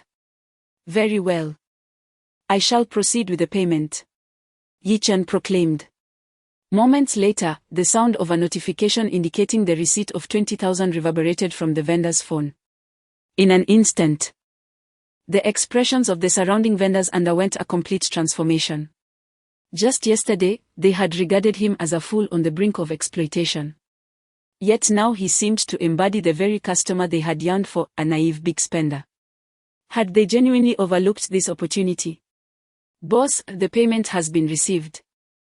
I will package it immediately. The vendor's prior annoyance dissipated, replaced by a radiant smile and eager attentiveness. No need to package it, Yi-Chen asserted as he directly acquired the Buddhist bead bracelet. Simultaneously, a middle-aged man and a man in his 30s approached Yi-Chen. Uncle Lu. Must we truly frequent such a place? For the old man's birthday, are you suggesting I select a gift for him here? How utterly mortifying. What will others think of me if they discover this? It is not that I lack the means to afford it, rather, is it truly necessary? The young man grumbled as they strolled. Jingshan, you still fail to comprehend the old leader's inclinations. He possesses a fondness for cultural artifacts, particularly those that can be grasped in hand, yet he harbors no appreciation for extravagant items. In his view, such opulence is a corruption of thought. The old leader has led a life steeped in integrity. Should you present him with something lavish, he would undoubtedly rebuke you, would he not? Therefore, it is prudent to select modest yet commendable pieces from the antique market. What holds significance is their aesthetic appeal and the tactile experience they offer. Who knows? We might even unearth a hidden treasure, the middle-aged man chuckled, casting a glance at the gentleman already exceeding 50 years of age. Nevertheless, the young man merely pursed his lips, unconvinced, yet he chose to remain silent, refraining from further dispute. Chapter 10: The origin of the Buddhist bead bracelet. As Yi-Chen ambled by, the middle-aged man, known as Uncle Lu, abruptly came to a halt. The young man, intrigued, paused and inquired, "What is it, Uncle Lu?" Liu Cheng remained silent, his gaze fixated upon the Buddhist bead bracelet in Yi-Chen's grasp. "Young man, might I have a moment to examine the Buddhist bead bracelet you possess?" Puzzled, Yi-Chen turned his head. Upon catching sight of the middle-aged man's countenance, he was briefly taken aback. Could this be the individual his gambling acquaintances had spoken of in a past life? No, that couldn't be right. His gambling companions had described that man as clad in a white Tai Chi ensemble, whereas the figure before him was dressed in simple, unremarkable attire. "Is this what you mean?" Yi-Chen queried, still taken aback, as he elevated the bracelet in his hand. "Indeed, may I have a closer look?" Yi-Chen could distinctly perceive the gravity etched upon the man's visage. After a brief moment of contemplation, he relinquished the item. "Very well, here you are." "Thank you." As Liu Cheng accepted the bracelet, his eyes widened in sheer astonishment. In that fleeting moment, the vendor who had previously sold the bracelet to Yi-Chen for 20,000 also furrowed his brow, as did several other vendors in close proximity. Could it be that this bracelet possesses some profound significance? Is it, in truth, a treasure? How could that be? "Uncle Lu, what is amiss with this Buddhist bead bracelet?" The young man, Zhang Jingshan, inquired with curiosity. Unbeknownst to him, the middle-aged man was already parched and trembling. "The Arhat beads from the Golden Buddha Temple." "They are indeed from the Golden Buddha Temple." Upon hearing Liu Cheng's exclamation, Yi-Chen raised an eyebrow. He was familiar with the Golden Buddha Temple, the most illustrious temple in Jiangsu, renowned for its abundant incense offerings. Yet, what precisely are Arhat beads? Despite having lived to the age of 89 in his previous life, he had never encountered them. "Uncle Lu, what is the significance of this? Is it of considerable value?" Zhang Jingshan expressed his astonishment. It is said that 60 years prior, the illustrious monk Hongi of the Jingang Temple, in homage to the 18 Arhats, fashioned 18 prayer beads from the branch of a century-old sandalwood tree located in the temple's garden. It required 3 years for him to meticulously carve the likeness of the 18 Arhats onto these beads. For decades thereafter, this strand of prayer beads accompanied him, steeped daily in the fragrance of incense as he recited scriptures and contemplated Zen, until he attained nirvana 2 decades ago. A decade ago. While accompanying my former leader to the Jingang temple to engage in a discourse on Zen with the abbot casually alluded to this string of prayer beads. He remarked that shortly after Hongi's demise, the beads were purloined by a thief. My former leader even pondered whether he should endeavor to retrieve them. But the abbot simply shook his head. He articulated that since the prayer beads had departed from Jingang temple, their connection with the sacred site had been irrevocably severed. Once the bond is fractured, there exists no necessity to rekindle it. He merely wished for the prayer beads. Having absorbed the essence of Hongi's spiritual odyssey and coexisting harmoniously with incense and scriptures for decades, to be treasured by an individual with a Buddhist affinity. Although the beads are not artifacts of divine provenance, they emanate an unparalleled tranquility, repelling malevolent spirits and ominous portents. In that moment, it was overlooked that Yichen and the stall owners were also listening intently. Lu Cheng spoke with gravitas, recounting the narrative. He concluded, "The prayer beads of the esteemed monk Hongi cannot be appraised in terms of monetary value. To the vast majority, they may appear as mere ordinary beads. Yet to my former leader, they are invaluable. For years, he has pursued them, but alas, the opportunity has continually eluded him. Boss, 50,000. I shall offer 50,000 to reclaim this string of prayer beads." No sooner had Lu Cheng's declaration resonated than the stall owner, engulfed in regret, hastily directed his shout towards Yichen. He did not even pause to question the possibility of collusion. At that moment, he was overwhelmed by remorse. He had never imagined that his fabricated tale would materialize into such a reality. These prayer beads genuinely originated from the hands of a revered monk. And their lustrous patina was indeed a testament to the incense that had graced them. Had he been aware of this, he would never have parted with them for a mere 20,000, let alone 50. For the sake of the name Hongi alone, this treasure was worth far more than 200,000. My friend, 30,000. Will you sell them to me? As soon as the stall owner concluded his plea, Zhang Jingshan swiftly interjected. Given Lu Cheng's narrative, acquiring this string of prayer beads as a gift for the elder would bear immense significance. Remarkably, Lu Cheng refrained from dissuading Zhang Jingshan. Had it been any other object, even one of genuine value, he would have intervened, as it was a command from his former leader. However, regarding this particular string of prayer beads, he felt no inclination to act. For it symbolized a long-standing regret in his former leader's heart. Yichen chose to disregard the stall owner's presence, his brow furrowing slightly. 30,000.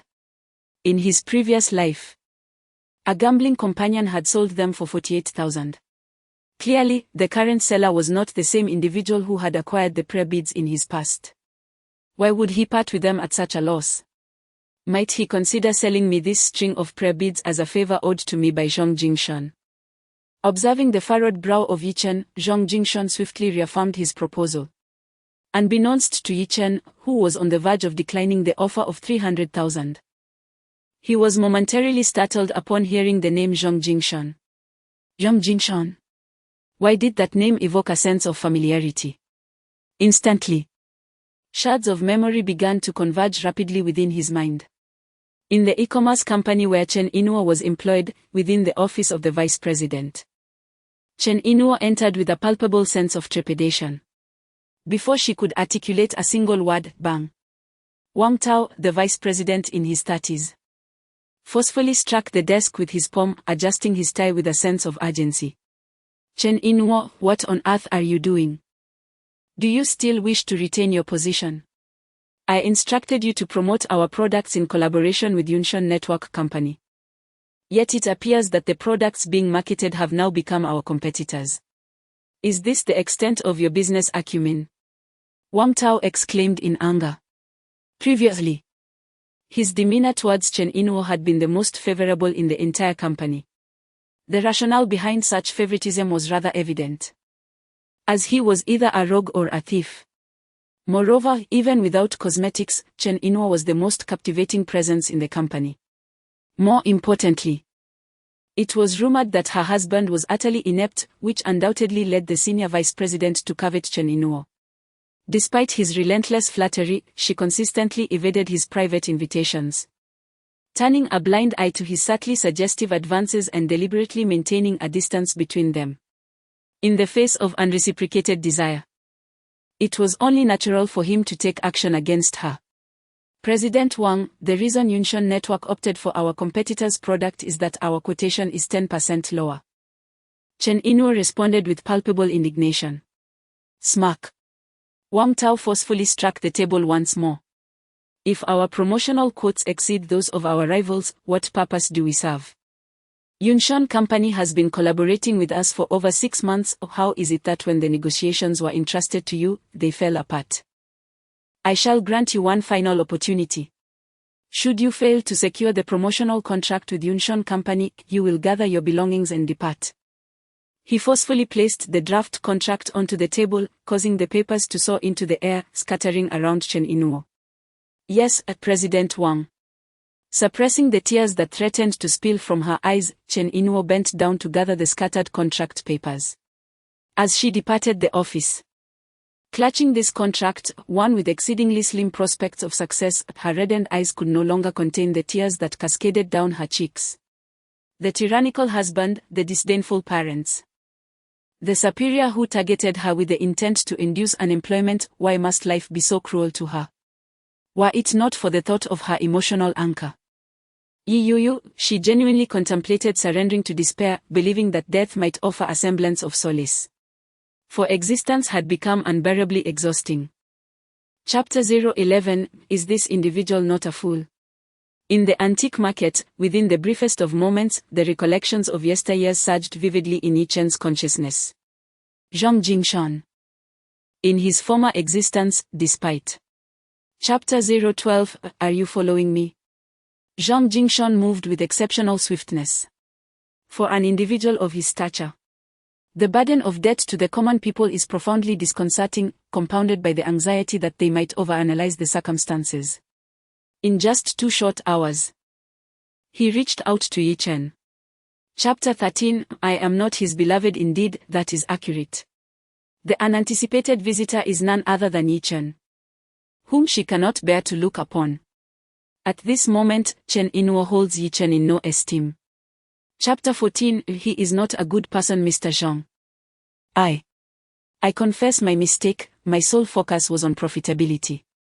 Nevertheless, the contract we executed with the other party is provisional, and Yuntian Network retains the right to unilaterally terminate it at any moment, Yang Di asserted.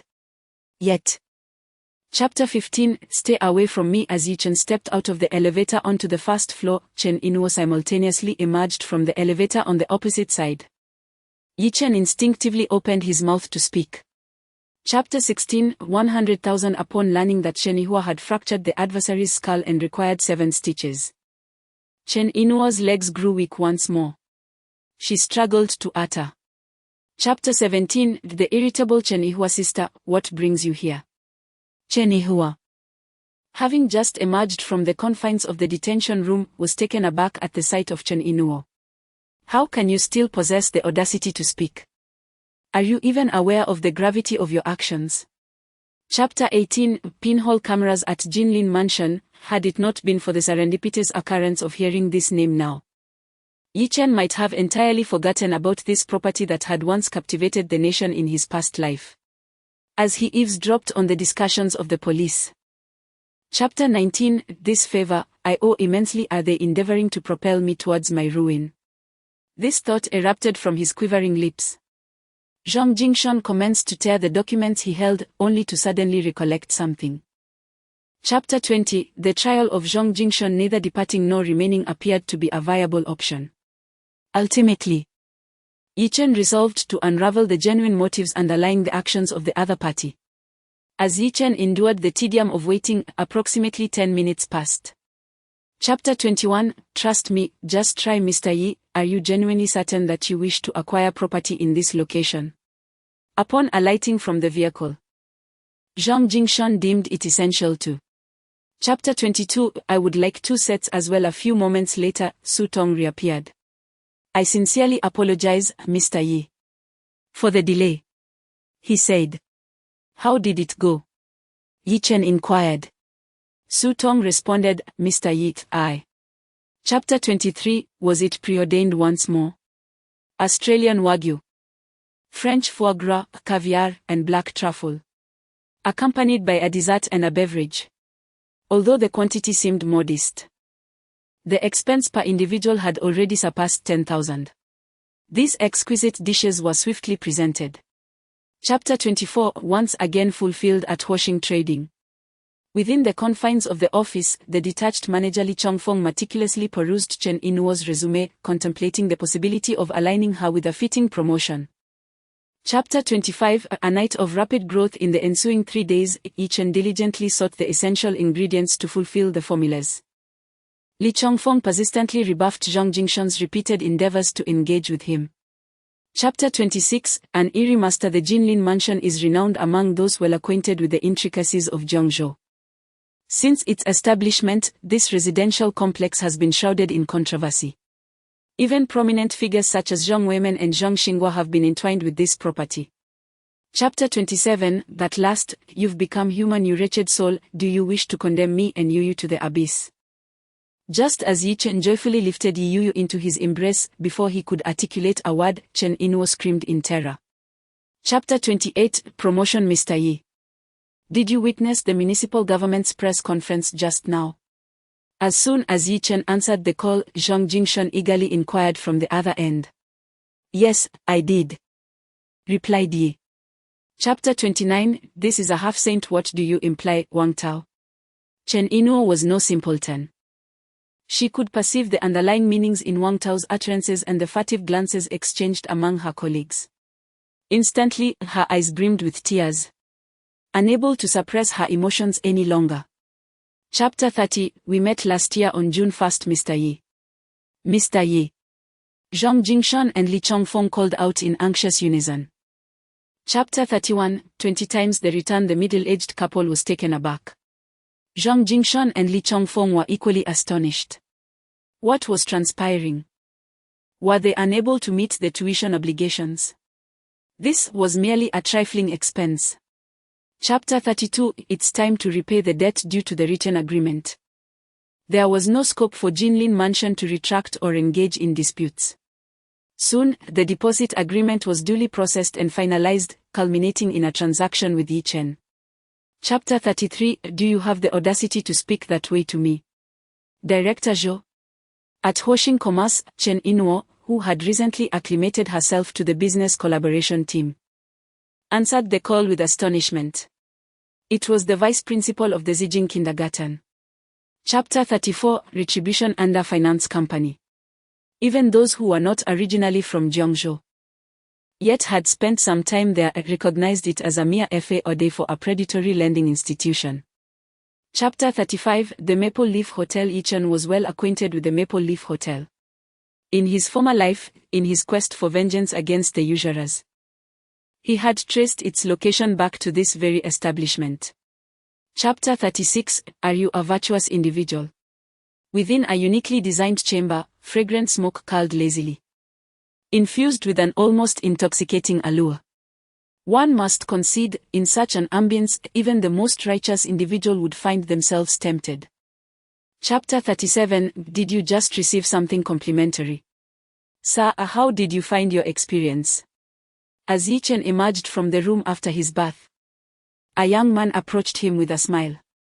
Every moment had been worthwhile, a truly exquisite indulgence. Yi Chen replied with an air of contentment. Chapter 38, it seems you've survived this ordeal. 3 days swiftly elapsed. Yi Chen rarely ventured outside.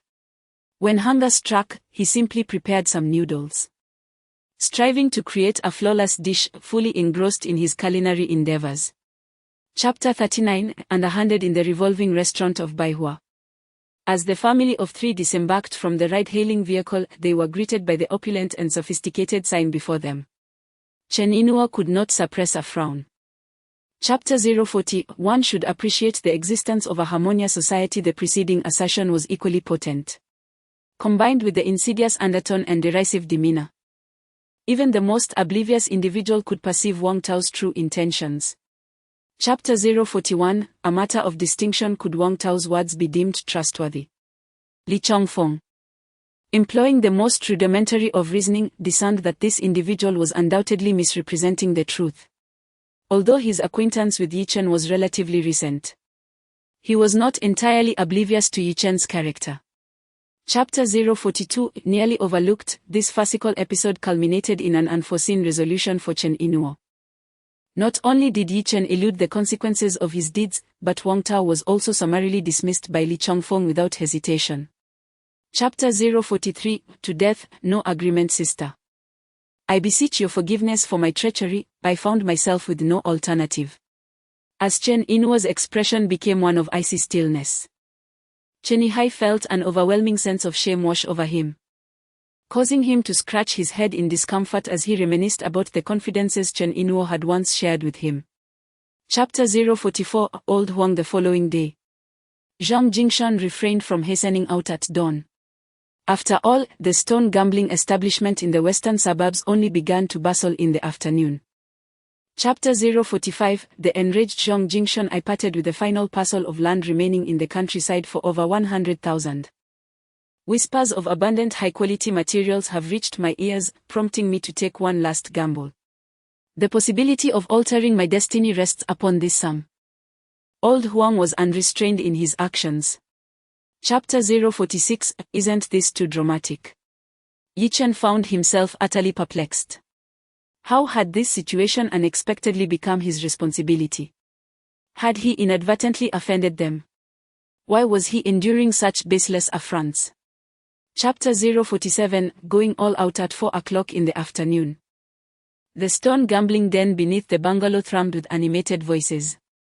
Despite the throng, the designated areas were allocated in accordance with social standing. Chapter 048, A blind cat encounters a lifeless mouse. No, thank you. Zhang Jingshan retorted with a huff. What? Are you conceding? This is not characteristic of you, Zhang Jingshan.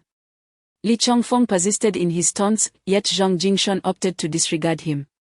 Chapter 049, 24 million Li, could you possibly temper your acerbic remarks?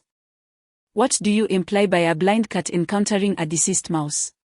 Present to me a few lifeless mice, you self-styled connoisseur of gambling. Allow me to witness your prowess. Chapter 050, The Path to Wealth. Mr. Zhang, I fear that today will yield no opportunities for you. Noticing Zhang Jingshan's agitated demeanor, Yi Chen whispered softly. What of the remaining lots, 18 and 19? Chapter 051, Or have you all lost your senses? In the picturesque water town of Jiangnan, a restaurant adorned with artificial hills and tranquil waters cultivated a serene ambience.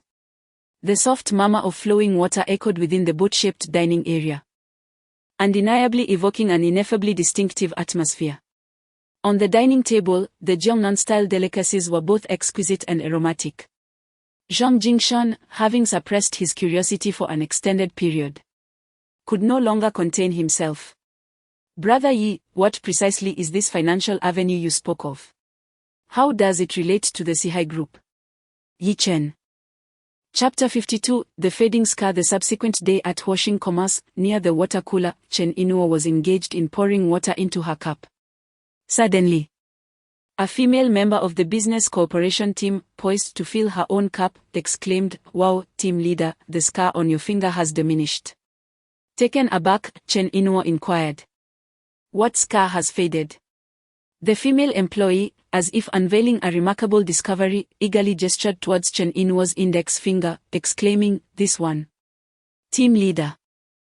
Chapter 53, The Fierce Yu at Zijing Kindergarten.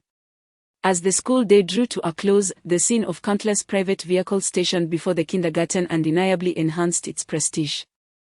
While it did not boast the abundance of opulent cars typically found at prestigious institutions, there were still a number of modestly luxurious brands such as Mercedes, BMW, Audis, and Lexuses. In contrast to the other children who eagerly raced towards their awaiting cars, Yu remained solitary beneath the Zijing tree at the entrance of the school. Having grown accustomed to this routine, as her mother was perpetually tardy. Chapter 54, Her brother's intervention as anticipated. What? You were tormented by that unruly child? Liu Yanping removed her sunglasses, her expression a theatrical display. Just observe how I handle that impudent wretch today. My tom-tom is not one to be trifled with by that little vixen.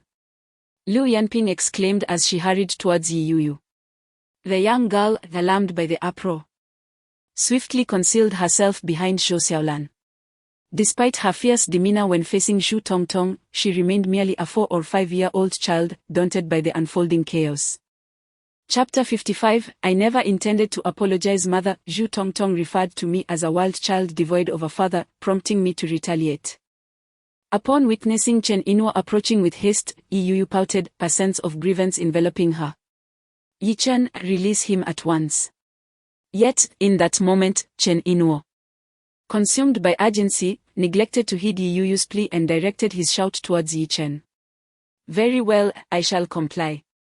Yi Chen responded with a foolish grin, subsequently loosening his grip on Zhu Wen's wrist. How dare you? The instant Chen Yinhuo made his entrance, Liu Yanping. Chapter 56. A desire for conversation. As the throng of people began to disperse, having bid adieu to Vice Principal Zhou Xiaolan, the setting sun enveloped the little family outside the kindergarten in a warm, golden embrace. Allow me to assist you with your bicycle. Upon noticing Chen Yinhuo's electric bike toppled on the ground, Yi Chen swiftly rushed over to lift it before she could utter a single word. Chen Yinhuo instinctively opened her mouth, yet ultimately suppressed her ungrateful sentiments. As she observed Yi Chen's retreating figure, she found herself reflecting on the onlookers from earlier. Chapter 57. Grant him wealth and allow him to depart in a modestly sized rental apartment. Yi Chen remained blissfully unaware that he had captured the attention of Zhong women. Having attained success in his former life, he had relinquished his detrimental habits and frequently found solace in the art of cooking during his leisure hours. Years of immersion and mentorship from esteemed chefs had undoubtedly refined his culinary skills. While his talents may not be regarded as extraordinary, they certainly evoke feelings of inadequacy and embarrassment among many chefs in prestigious establishments.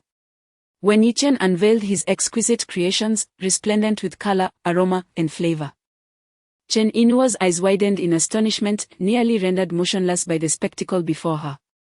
Chapter 58. Do you consider me a fool? Had it been the former Yi Chen, a man ensnared by the vice of alcohol, he would likely have seized the chance to confront Lu Shuoqin, emboldened by the intoxicating courage that coursed through his veins. The concept of in-laws would have held no significance for him. He was painfully aware that Lu Shuoqin regarded him with contempt, never genuinely recognizing him as a prospective son-in-law. If provoked, he might have indeed resorted to violence. However, there are no what-ifs. Having traversed 2 lives, he found himself returned to an era 60 years prior. And his disposition had undergone a profound transformation. Unless absolutely imperative, he had no inclination to engage in conflict. Chapter 59. Plans ahead. The following morning, Yi Chen rose early. He ventured to the market to procure fresh ingredients, including pig intestines, lean meat, pig liver, bacon, scallions, and cilantro. He then meticulously washed, chopped, and cooked the ingredients. By the time Chen Yinhuo and Yi Yuyu awakened, the steaming bowl of breakfast noodles awaited them. Daddy! Yi Yuyu exclaimed, rushing towards Yi Chen, who had just removed his apron. Hey! Yi Yuyu, be a good girl and wash up quickly with your mother before enjoying your noodles. Afterwards, Daddy will take you to school, alright? Chapter 60. Who cannot play the afterthought? Brother Yi, the words of the elder may at times appear rather severe, so I implore you not to take them to heart. Furthermore, I am committing 2 million to short the shares of the Sihai Group alongside you, so please keep this matter confidential. I have asserted no involvement. Additionally, regardless of the situation, the elder has served in government. He may exhibit a touch of that official demeanor in his discourse, so I urge you to overlook it. As they approached the Zhong family estate in the striking crimson Porsche Panamera, Zhong Jingshan diligently reiterated his directives. Chapter 61. The drunken man's intent is not in the wine. A profound stillness enveloped the atmosphere. As soon as Yi Chen's words resonated, Zhong Weimen, with his deep-set, weathered gaze, focused intently upon him. Had this been the former Yi Chen, he might have succumbed to restlessness. Yet the Yi Chen of today was a business magnate. Endowed with immense wealth and having mingled with countless high-ranking officials and dignitaries, even gracing the provincial government as a guest. Given such illustrious experiences, it was inconceivable for Yi Chen to waver now. Chapter 62, Preparing for Action, Breaking the Umbrella and Net upon the arrival of Jiang Wenrui. The composure of the venerable secretary Zhang Weimen began to erode. His earlier tone had conveyed an air of familiarity with the inspection team. However, with the team leader's presence, it became increasingly difficult to dismiss the notion of ulterior motives at play. Fortunately, Zhang Weimen did not regard Yi Chen as someone familiar with the discreet Jiang Wenrui, which allowed his demeanor to somewhat stabilize. "Old secretary, may I inquire as to the identity of this individual?" Jiang asked, quickening his pace. Chapter 63, Consider yourself fortunate. This matter remains unresolved. Last night, I found myself awake far too late, and my phone lay silent. What transpires? You chose to remain at home instead of attending work, awaiting my return? As he finished his statement, Li Mu's demeanor transformed into one of gravity. Despite being born into affluence as a privileged heir, he was by no means a thoughtless scion. The reality that his father, Li Sihai, forsook his corporate duties to remain at home in anticipation of his return was undeniably a disheartening indication. I await your presence because I desire to converse with you in person. In these recent times, it is imperative that you practice a measure of restraint. Chapter 64, What can you propose? The insights shared by the football analyst on television illuminated the Henda Group's ambitious forthcoming project. The chosen location for the football stadium diverged from the previously conjectured popular sites, instead being situated on the outskirts, over 30 kilometers from the heart of the city. The reasoning behind this choice was its position as a central hub for the surrounding cities and Jiangzhou. Nevertheless, this alone did not suffice to validate the selection of this site for the establishment of a professional football stadium. A crucial element was the forthcoming extension of Jiangzhou's Metro Line 10. Chapter 65, Should you articulate yourself thus, I shall undoubtedly take you at your word indeed. I am simply executing tasks for my superior, and I had no intention of deriving any profit from the buyback. I present to you the lowest possible price. Please refrain from lamenting the modest figure or attempting to negotiate it upwards. If you genuinely find it intolerable, I shall have no option but to explore alternatives. Furthermore, there is an additional matter to address. If it pertains merely to a few edifices, we impose no charges for those. Yi Chen articulated his thoughts with urgency, cognizant that if he were to intentionally diminish the price, it would not necessitate a sum as substantial as 1 million. However, reflecting upon his previous existence, wherein villagers received compensation exceeding 1 million per structure from the Henda Group, he resolved against pursuing that avenue. Chapter 66, A night without sleep. After the panicked group member fell into silence, Jiang Wenrui reached beneath the table and retrieved a listening device. He then rose from his chair and uncovered several additional devices concealed within the bookshelf, flower vase, and beneath the chairs, 4 or 5 in total. The group member stood in stunned disbelief, utterly perplexed. Who could have orchestrated this? Was there a traitor among them, adept at surreptitiously placing such devices within the team leader's office? Upon recovering the listening devices. Chapter 67, This is the fate of the Li family. What is amiss at this late hour? Still enveloped in a haze of sleep and irritation, Yi Chen answered the phone, half awake. Brother Yi, the grave matter has arisen. Zhang Jingshan's frantic voice echoed from the other end. What has transpired? At Zhang Jingshan's alarming revelation, Yi Chen's drowsiness vanished instantaneously, and he sat upright in bed. Brother Yi, just moments ago, the entire Maple Leaf Hotel was raided and San Tanchi has been apprehended. Chapter 68, 3 million in penalty fees. Daddy, were we not meant to take the elevator? Why are we stationary? Observing Yi Chen standing still, the little girl, Yi Yuyu, gazed up with her bright eyes, her expression a tapestry of bewilderment. Her innocent voice disrupted his reverie. Yi Chen could merely offer a wry smile as he grounded himself back in reality, dispersing the memories that had ensnared his mind. He tenderly tousled his little girl Yuyu's hair, saying, "Daddy was merely lost in contemplation. Come now, let us take the elevator." He grasped her tiny hand. Chapter 069 The Gift from Uncle Brother Yi. Will Blue Ocean Winery truly encounter difficulties? In the crimson Panamera, Yi Chen reclined in the back seat alongside Yuyu. Zhang Jingshan, positioned in the driver's seat, cast a glance at the rearview mirror, unable to suppress his curiosity any longer. "I have an instinctive feeling they are in for trouble," Yi Chen responded with nonchalance. Unbeknownst to him, the mere mention of intuition sent Zhang Jingshan into a frenzy. Intuition? Can one genuinely rely on such a thing? Yet he comprehended that, given Yi Chen's mysterious nature, probing further would yield no revelations. Chapter 070 Assist me in determining when I may wed DOA. The restaurant selected by Li Chongfeng stands as one of the rare upscale venues in Jiangzhou that necessitates prior reservation. Naturally, exceptions are made for individuals in possession of exclusive membership cards, which are bestowed upon a privileged few. Upon the arrival of Yi Chen and his companions, they were graciously welcomed by Li Chongfeng, who personally guided them within. "Greetings, uncle," Yuyu exclaimed, recognizing Li Chongfeng, who had previously come to their assistance at the Baihua rotating restaurant during their last visit. Chapter 071 Short-term investments that yield tenfold returns. Yi Chen was unequivocally convinced.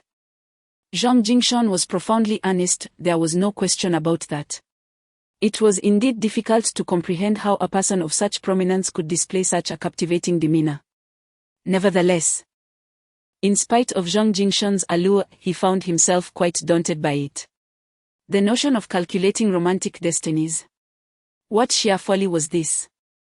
Had he been aware of the timing of Zhang Jingshan's nuptials in his previous existence, that alone would have sufficed.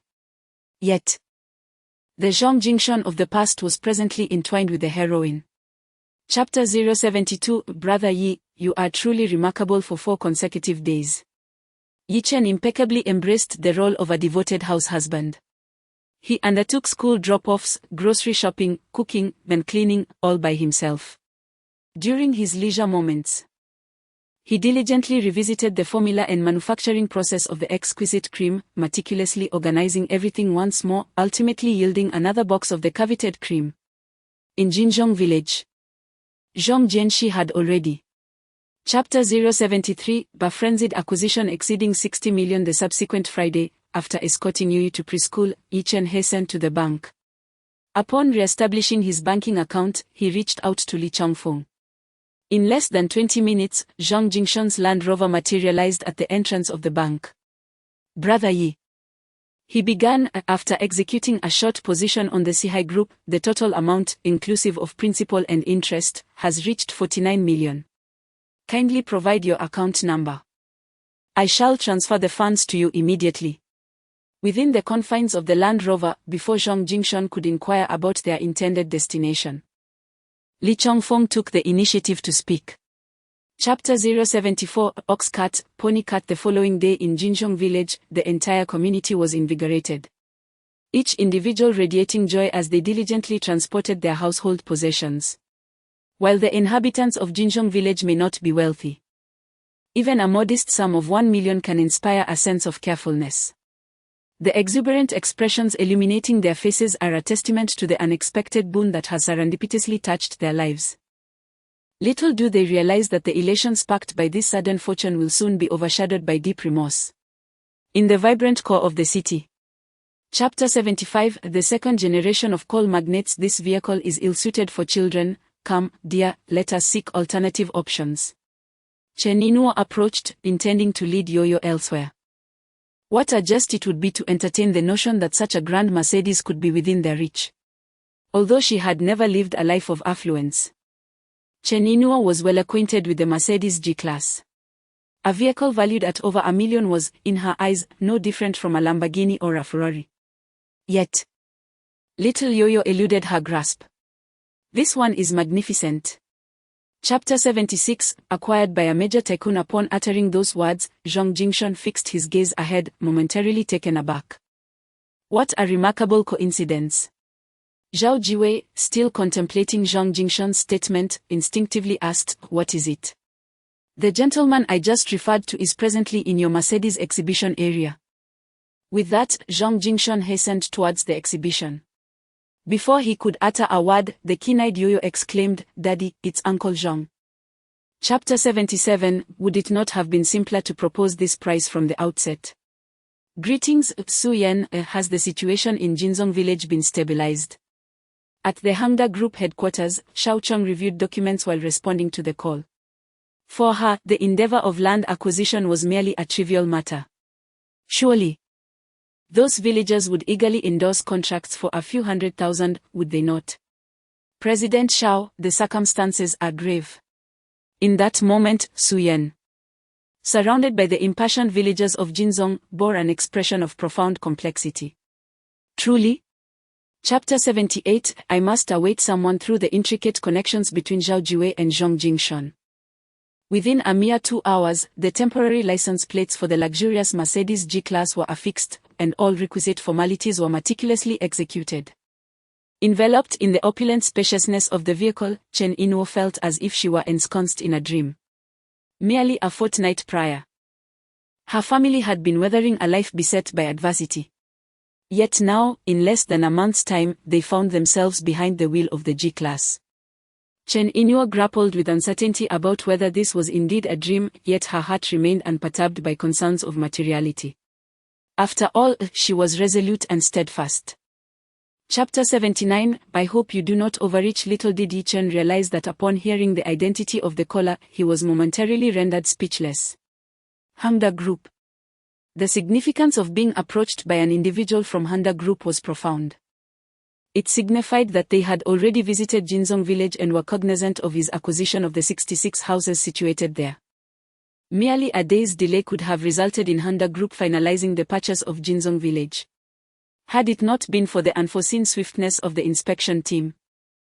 Chapter 80. Playing by unconventional rules regarding the telephone conversation with Xiao Chong, in answer to Chen Inuo's inquisitive queries, Yi Chen provided ambiguous responses.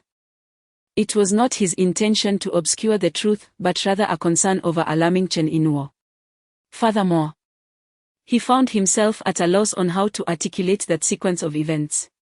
Fortunately, Chen Inuo was never one to exhibit excessive suspicion or to pry incessantly. Even though Yi Chen was evasive, she did not linger on the matter. Night descended at 8 o'clock. Yi Chen, keeping track of time, hastened toward the DOA CAF in his yet-to-be-registered G-Class vehicle. Chapter 81. The Desperate Gambler. Chen Inuo found herself enveloped in a profound state of disbelief. What on earth could this mean? I aspire to amass 400 million, yet the counterpart restricts my potential earnings to a mere 20 million. Is this the consequence of inebriation? Or has his inherent propensity for deceit resurfaced? Nevertheless, given her acquaintance with Yi Chen, she surmised that even if he were to fabricate a tale, he would undoubtedly construct a coherent narrative, ensuring that his words bore significance. Thus, Chen Inuo was genuinely perplexed.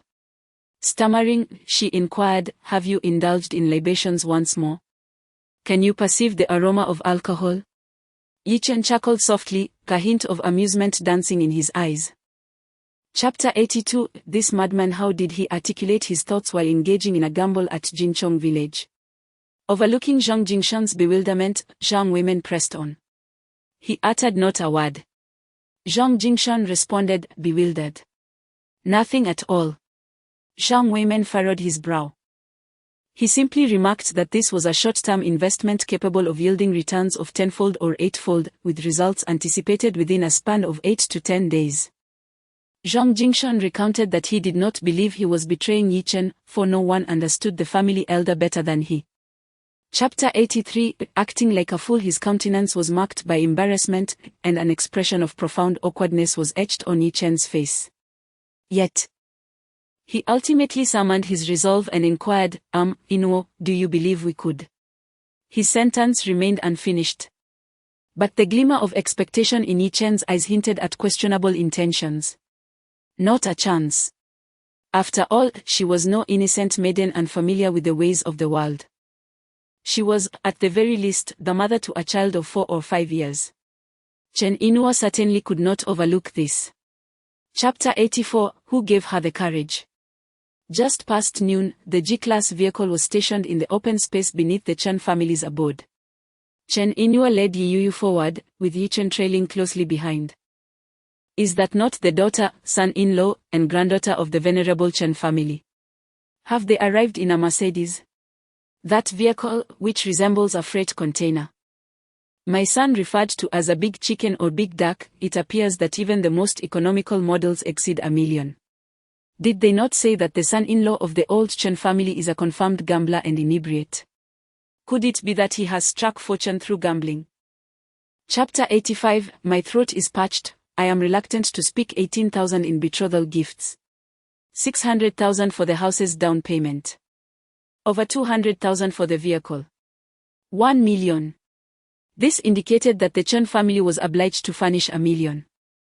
Yi Chen nearly lost his composure. Was it embellished with gold? In this extravagant and absurd age, it is entirely justifiable for numerous unmarried women to seek a bride price, accompanied by a residence and an automobile. Nevertheless, such expectations should be contingent upon the financial situation of the other party's family. Chapter 86, Spouting nonsense and boasting. Upon returning to the dining table with a cup of water, I set it before Chen Yihao. Suddenly, Wang Qian playfully inquired. Uncle and aunt, what illustrious enterprise is Yihao's brother-in-law currently involved in? Taken aback by this unexpected question, Lu Shuaqin and Chen Jiangwo were momentarily confounded. An illustrious enterprise?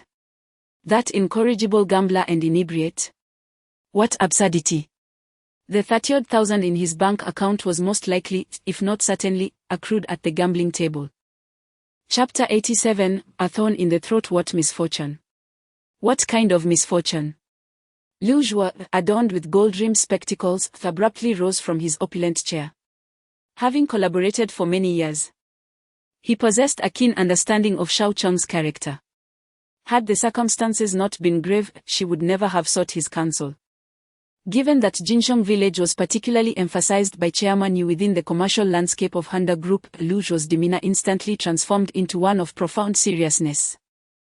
I ought not to have approached you, old Liu, but the matter has become intricate, and I must seek your guidance concerning the chairman's forthcoming strategic meeting on suburban development.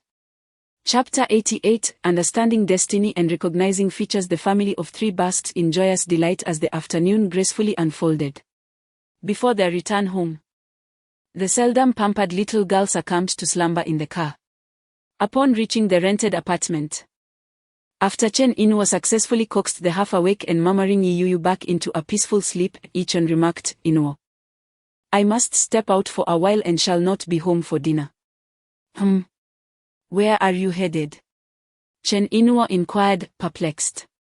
Old Secretary Zhang Weimen has graciously invited me for dinner at his residence. Chapter 89, You pale in comparison to him, Old Secretary.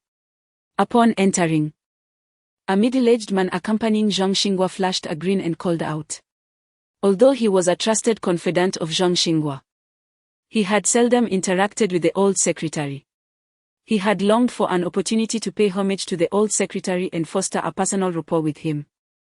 Despite Secretary Zhang Weimen's retirement many years ago, this former leader seemed to possess little influence at first glance. Nevertheless, Kong Li Kun recognized that due to his extensive establishment and operations in Jiangzhou, he still commanded considerable authority. Chapter 90, Trust me. He is in crisis. You are far inferior to him. This statement reverberated in Zhang Xinghua's mind, inciting a blend of irritation and amusement. It was quite absurd to contemplate that the chairman of Yong'an Construction Company, possessing assets in the hundreds of millions, could be unfavorably compared to a gambler and inebriate perpetually pursued by loan sharks. Very well, old man, as you wish. He is a deity, and I am but a mere mortal in his presence. Zhang Xinghua retorted with a derisive shake of his head, prompting a sigh of resignation from Zhang Weimen, who understood his son all too well. Chapter 91, 660 million, I do not find it excessive. 5 spice crayfish, lemon-flavored boneless chicken feet, and a delightful fruit cocktail composed of a medley of 7 or 8 fruits blended with Sprite and Corona, accompanied by matcha cream puffs from a local bakery. With these culinary delights in hand, Yi-chan returned to his rented apartment after parking the luxurious vehicle downstairs. "Why are you back so soon?" Chen Inuo, who was instructing Yuyu in pinyin, swiftly turned to inquire upon Yi-chan's arrival. "I merely went out for a meal and to discuss family matters. It is only natural that I returned promptly. One cannot linger indefinitely without a subject of conversation, can one?" Yi-chan responded. Chapter 92. Led by the nose in this moment, Lu Zhuo and Xiao Chong were profoundly aware of the gravity of their situation. They recognized that the more anxious they appeared, the more they surrendered their agency, placing themselves entirely at the mercy of their adversaries.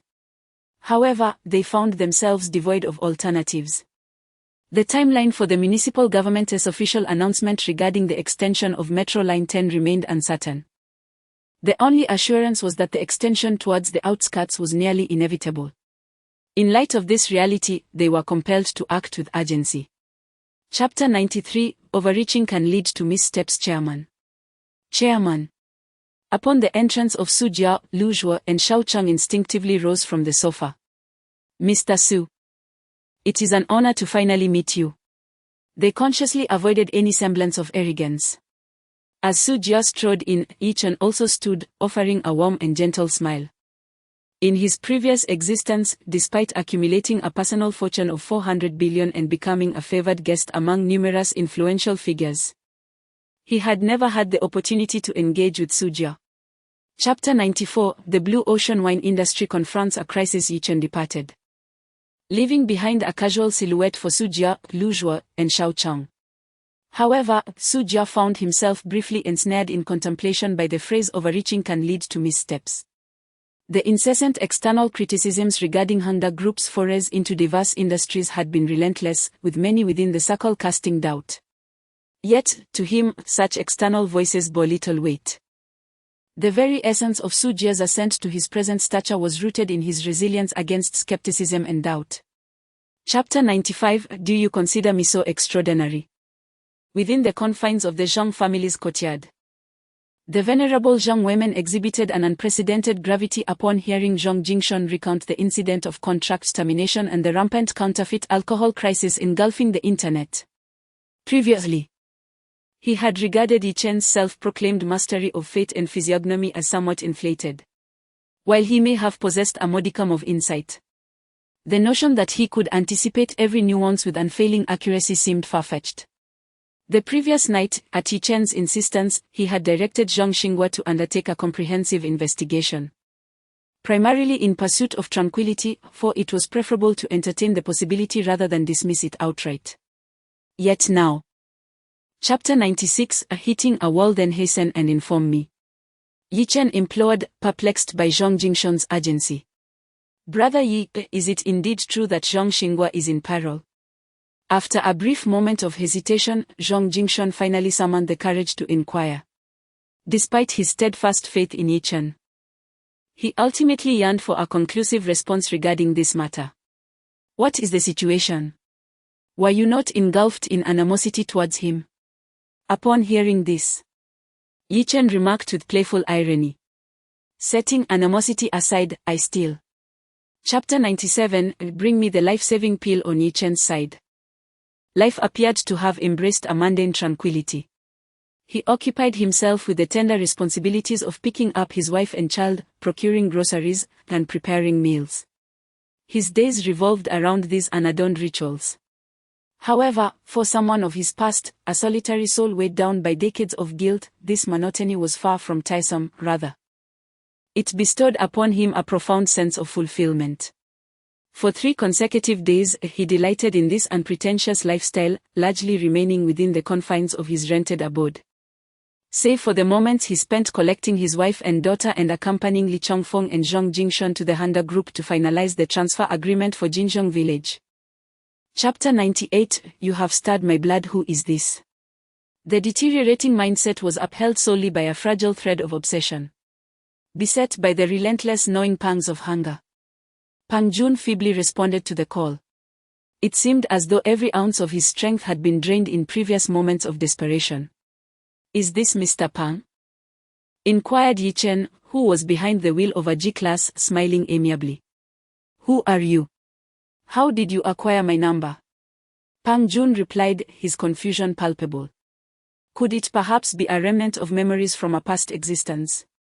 Chapter 99, Are you boasting to me? No company. No brand. In a fleeting moment, Pang Jun felt an overwhelming desire to overturn the table. "My friend, did you traverse all this distance merely to deride me? This feels somewhat akin to bullying." Yet Yi Chen simply smiled with a hint of amusement. He remarked, "If you possess the funds, establishing a company and a brand should not present any difficulties, correct?" "What?" Pang Jun was taken aback. "A company and a brand can be established at any moment. I shall manage the investment, you will oversee research and production. How does that proposition sound?" Chapter 100, The Heavenly Palace Club. Zhao Jiwei, the second-generation coal magnate who manages a Mercedes-Benz dealership. "What of him?" Yi Chen inquired, his astonishment palpable. "He is hosting a gathering at the Heavenly Palace Club this evening and has extended an invitation for you to accompany me. Li Chongfeng will also be in attendance. What are your thoughts?" Zhang Jingshan responded. The Heavenly Palace Club. Yi Chen was not entirely unfamiliar with the establishment. He recognized it as a venue frequented by the scions of officials and the affluent. However, it was merely a name he had encountered by the time he attained success. The Heavenly Palace Club had long since faded into obscurity. Chapter 2, Just give me another week. Who are you? Upon encountering the formidable figures before her, Chen Inuo instinctively shielded Yi Yuyu behind her, her brow knitting in concern. "Do you believe me if I were to claim that we are the benevolent ones bestowing wealth?" The principal figure regarded Chen Inuo with a mischievous smile. "Are you here for Yi Chen?" Under the intensity of his stare, Chen Inuo instinctively retreated a step. The man offered no reply. Instead, he cast a derisive glance at Yi Chen. "Top student, did you truly believe that by disregarding our calls, we would not be able to locate you? You are already a week past due, and with accrued interest, you owe us 270,000. Isn't it time to settle your debt?" "He owes you 270,000. Chen Inuo gasped in astonishment, gesturing towards Yi Chen. "Indeed, you must be his wife. How is it that a spouse does not partake in her husband's tribulations?" The man cast a disdainful glance at Chen Inuo, advancing a step closer. "One must shoulder their own repercussions. Should you dare to entangle my wife in this matter, I shall wager everything to secure your downfall." As the man approached Chen Inuo, Yi Chen snatched a bottle from the ground and shouted with a voice filled with fury. In that instant, memories from his past life surged through his mind like a swift montage. In his former existence, this very encounter with loan sharks had signaled the onset of a dark chapter in his life. On that day, he had felt like a beaten dog, helplessly witnessing Chen Inuo's harassment, too terrified to utter a single word. Ultimately, after enduring a brutal beating and kneeling in a bloodied state, he had pleaded for merely one more week's extension. Once the debt collectors departed, he, who had resolutely refused to consent to a divorce, finally signed the divorce papers that Chen Inuo had presented.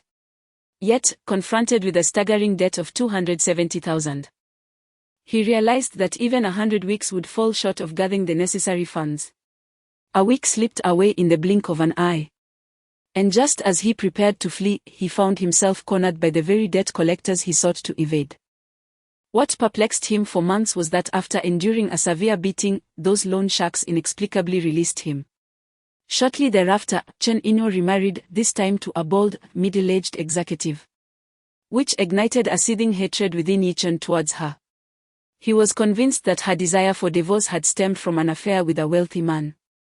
It was not until half a year later, when Chen Inuo and her daughter Yi Yuyu met a tragic fate alongside that bold executive, that he uncovered the truth. The reason he had been spared by the loan sharks was that they had contacted Chen Inuo, threatening her that if the debt remained unpaid, Yi Chen would be killed.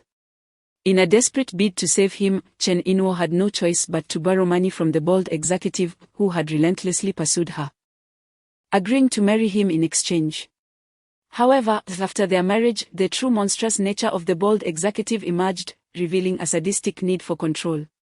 He would resort to domestic violence at the slightest provocation, ultimately dragging even the innocent Yu, merely 4 or 5 years old, into the horrific cycle of abuse. Under the unbearable weight of despair, Chen Inwo, one fateful night, stealthily slipped sleeping pills into her adversary's water and then set the place ablaze, taking Yu with her into the inferno. This tragic event unfolded a full 6 months before Yi Chen finally grasped the truth behind the calamity that befell Chen Inwo and Yu. It was in that moment he comprehended that the architect of their demise was none other than himself, that wretched soul. Were it not for his desperate quest for redemption, Chen Inwo would have never sought financial aid from that bolding magnate. Had she not availed herself of the funds, she would not have entered into matrimony with him. Absent that union, such a ghastly tragedy would have remained unrealized. It was he, indeed, who had wrought devastation upon his own wife and daughter. Now, fate had graciously granted him the opportunity to revisit his past, to return to the moments preceding those calamities. He was determined he must ensure that they never resurface. Under any circumstances. Who do you think you intimidate with that beer bottle? Do you genuinely believe the debtor holds dominion here? The leading man ceased his advance toward Chen Inwo, seething with fury as he strode toward Ye Cheng. Strike him. Before demanding payment. Impart a lesson to this scoundrel on proper conduct. At the sound of the leader's furious command, the group of debt collectors lunged at Ye Cheng, raining down blows upon him. Although in his past life Ye Cheng had cultivated formidable fighting skills after attaining success, capable of fending off not only ordinary men but even skilled soldiers, the current state of his body had been ravaged by despair. Despite possessing an array of combat techniques, his frail physique rendered them futile. Do not harm my father. Woo! You wicked individuals, you cannot strike my father. In witnessing her father's brutal beating, Yu cried out in anguish. Had it not been for Chen Inwo's firm grip on her, the little girl would have dashed to his side.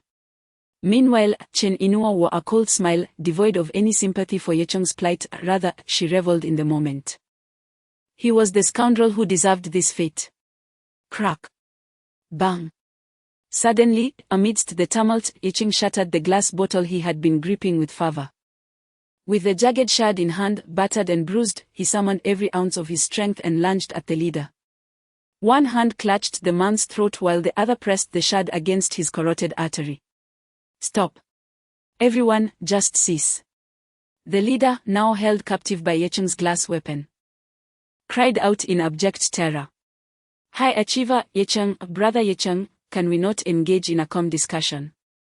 Please do not act rashly. We inhabit a society governed by law. To take a life is to pay with one's own. I implore you, remain composed. The leader comprehended the danger posed by a cornered beast all too vividly. He was genuinely apprehensive that the desperate Ye Cheng might retaliate.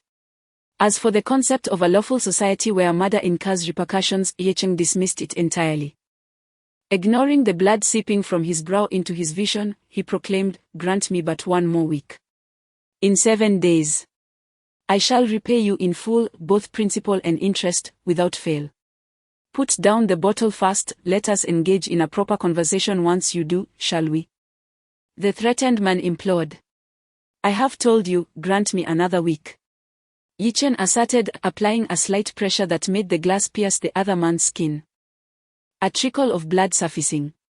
Very well, a week it shall be. I promise you," the leading debt collector exclaimed. Upon hearing this, Ye Chen finally relinquished his grip. Though these were mere verbal exchanges, based on Ye Chen's understanding of such individuals, he chose to place his trust in them. "Brother Biao. Brother Biao. Brother Biao." In the ensuing moment, the ruffians promptly encircled their leader. "Be gone," he commanded. One hand pressed against the minor wound on his neck as he sorted away those who dared to advance upon him. Fixing a fierce glare upon Ye Chen, He gritted his teeth. You possess audacity, indeed. I have underestimated you. I shall grant you 1 more week. Should the funds fail to materialize within that time, not even the King of Heaven could rescue you. Depart. With a sweeping motion, the band of thugs exited as swiftly as they had arrived. Within the confines of the rented apartment, only the bloodied Yi-Chen, the stoic Chen Inuo, and the weeping Yi Yui remained. Chapter 003, Truly a sin. Daddy is bleeding. Daddy is bleeding. Yi Yui cried out in her delicate voice, desperately pointing at Yi-Chen while being firmly restrained by Chen Inuo. I want to go to Daddy. Yet Chen Inuo remained resolute, refusing to let her approach. Be good, Yu, do not cry. Daddy is fine.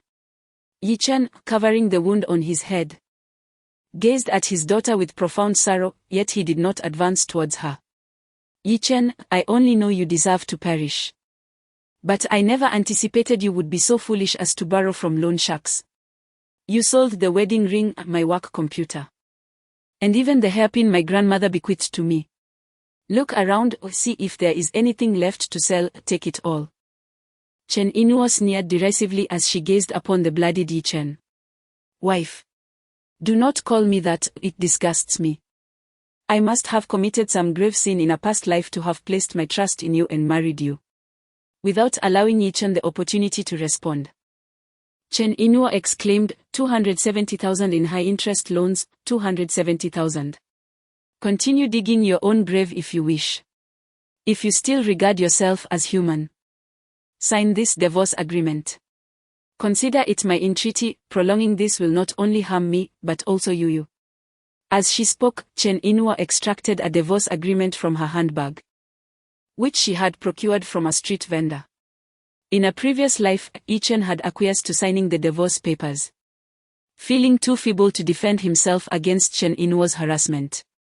However, in this incarnation, destiny had granted him the opportunity to reclaim his former self. His desire was to atone. How could he ever consent to sign this divorce agreement? Inuo, I implore you for 1 more chance, just this final opportunity. Yi-Chen beseeched, struggling to articulate his desperation. Opportunity? Final chance. How many times have you uttered those phrases? Do you truly believe I would still place my trust in you? Huh? If you refuse to affix your signature, it shall be as if you are leading both myself and you to our ruin. Chen Inuo scoffed, her laughter tinged with bitterness. Inuo, the 27,000 I owe, I vow to repay with interest within a week. From this moment on, I shall abstain from gambling and any actions that might betray your trust. Please, trust me just this once, Yi-Chen pleaded. Do you not feel the faintest twinge of shame in your audacity? 27,000 in a week. What do you propose to use to settle that debt? Will you gamble once more, hoping to strike it rich in a single evening? In your current predicament, you would find it arduous to master even 2007. Enough of this futile discourse, simply sign. Chen Inuo proclaimed that her heart was devoid of compassion for Yi-Chen, for it had been irrevocably shattered and irreparably wounded. Time and again, she had chosen the path of forgiveness, deluding herself into believing that circumstances could transform. Yet, what she received in return was an unceasing tide of deceit and betrayal. The term disappointment scarcely encapsulated the tempest raging within Chen Inuo. She realized that if this persisted, it would lead her to the precipice of madness, teetering on the edge of oblivion. Grant me 1 month. If, after a month, you perceive no change in me, and if you remain steadfast in your decision to divorce, I shall then affix my signature, Yi-Chen stated, shaking his head resolutely. A month. Chen Inuo chuckled. Not from contempt for Yi-Chen, but rather from the conviction that he would remain unchanged. At most, he would revert to his authentic self within 3 days. Do you believe it is essential? Chen Inuo inquired. Indeed. For Yuyu's sake, grant me a month, Yi-Chen asserted. Chen Inuo scoffed, so, after a month, you would be inclined to sign the divorce, is that correct? If you still desire to proceed with the divorce, Yi-Chen affirmed. Huh? Chen Inuo let out a breath laced with sarcasm. Very well, it is of little consequence, just make certain you evade the grasp of those predatory lenders. With that, she pivoted and grasped Yu's hand, guiding her away. I do not wish to visit Grandma's house. I want Daddy. I want Daddy. Wah. I do not want to go to Grandma's house. Wah. Little Yu wept, her cries resonating with profound sorrow. Yet, Chen Inu remained impervious, resolutely guiding her away. As Yi Chen listened to his daughter's heart-wrenching sobs and beheld Chen Inuo's retreating silhouette, a sharp ache pierced his heart. Nevertheless, he refrained from intervening or attempting to keep Yu by his side. Regardless of his capacity to care for her, in his present condition, he felt utterly unworthy of such an endeavor. As he observed Chen Inuo and Yu fade from view, Yi Chen grasped his head in anguish and departed from the rented apartment.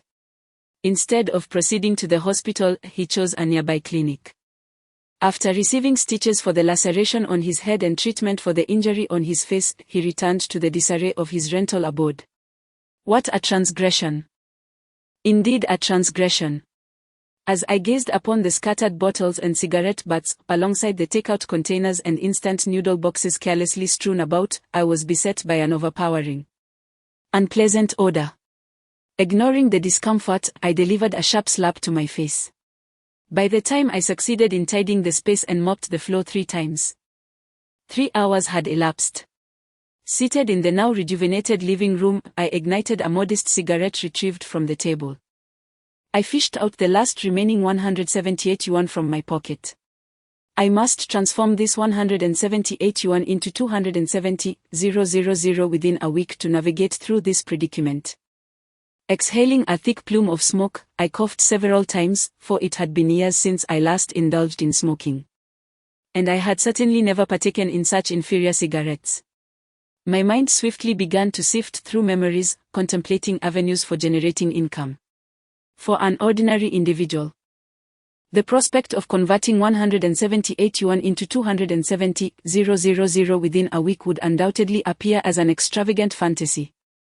However, I am no ordinary individual. Setting aside my past fortune of 400 billion and my prophetic foresight of the next 60 years, which are not immediately applicable, my identity as a reincarnated being sharpens my memories to an extraordinary clarity. Suddenly, the spark of inspiration ignited within my mind. Glancing at the calendar, I noted the date, June 19th.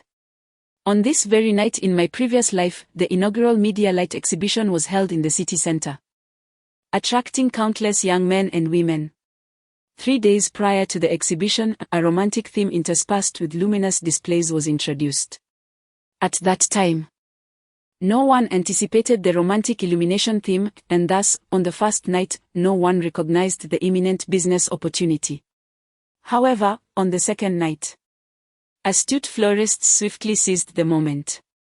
At the wholesale market, roses, originally priced at 1 yuan each, were sold by the vendors for 5 yuan that evening, subsequently escalating to 10 yuan. This left me, who had come to partake in the festivities, begrudgingly envious of those unscrupulous vendors. What I initially perceived as disdain was perhaps more accurately jealousy, given the 9-fold profit they were reaping.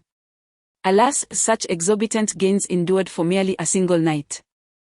On the following evening, the number of flower vendors nearly equaled the attendees of the light exhibition, resulting in a dramatic decline in the price of roses, which had soared to 10 yuan the previous night, plummeting to 2 yuan, and ultimately settling at 1 yuan, merely to break even and prevent loss of inventory. With this contemplation, I devised a strategy. Glancing at the wall clock, I noted it was already 4 o'clock in the afternoon. The light exhibition was set to commence at 8, with the romantic theme beginning at 10. Time was of the essence, due to the pressing nature of the situation and the inventory that required attention. I successfully negotiated the price of the roses down to 50 cents each at the wholesale market. Additionally, he persistently implored the florist to provide him with wrapping paper. Ultimately, after factoring in the cost of commuting via the subway, and with just over 100 yuan in his possession, he succeeded in acquiring 300 roses along with the wrapping paper. Upon returning to his rented lodgings, He diligently set about the task of packaging the individual stems of roses. It required him over 4 hours to complete the wrapping of all 300 roses. Upon his arrival at the venue of the light exhibition in the city center, the enchanting theme of love had already begun. In the absence of competitors, Yichen found no need to utter a single word. As soon as passers-by beheld him carrying a substantial bag of roses, couples captivated by the theme eagerly approached him with inquiries. In such a context and ambience, the concept of haggling was entirely absent. Roses, once priced at 10 yuan each, suddenly transformed into the most coveted item at the scene. Vendors offering various merchandise looked on in disbelief. Items valued at a mere 1 yuan were being sold for 10 without an inkling of negotiation. Such outrageous profits!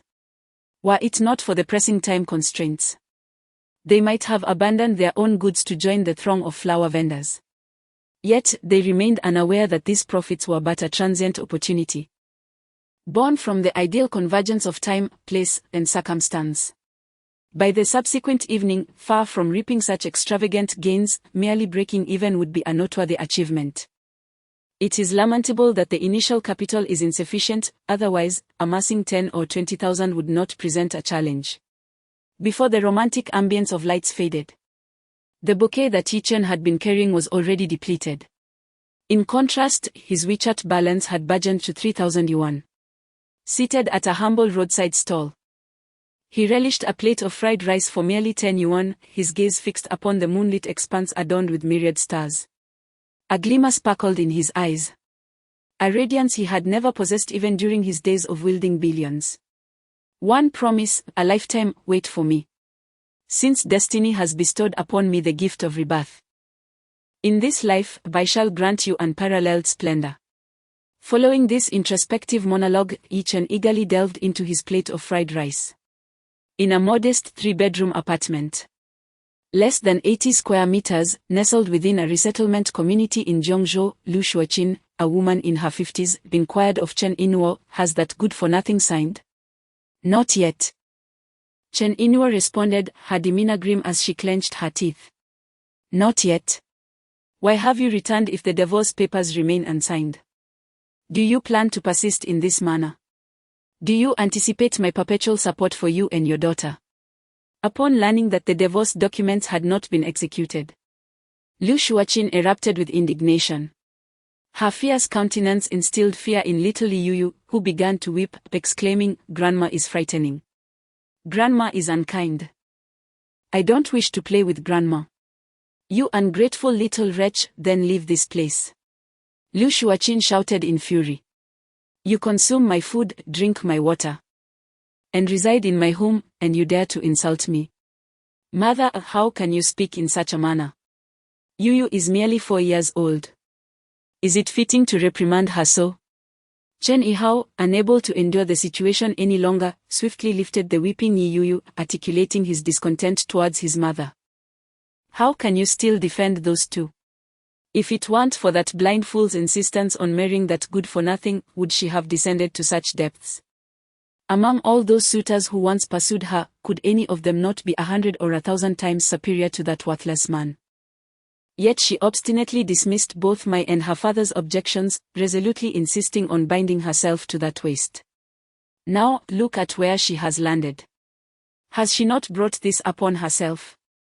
Had she chosen one of those affluent gentlemen at the time, would she be enduring such suffering now? Would our family be in this state of half-existence? Had we been blessed with a prosperous son-in-law, you would possess a wealthy brother-in-law, and the concerns regarding your marital abode would be alleviated. You are no longer a child if you do not secure a suitable place for marriage. How could Shao Qian ever consider uniting with you? Would her parents ever grant their approval for such a union? Now you dare to raise your voice against me. Are you oblivious to the circumstances of our family? Those two indulge themselves to their heart's content. If this persists, your father and I shall have exhausted our modest savings on their behalf, leaving no means to provide you with a marital home. Should she hastily sever ties with that good-for-nothing, I could facilitate her introduction to a wealthy suitor. Yet half a year has elapsed without any advancements.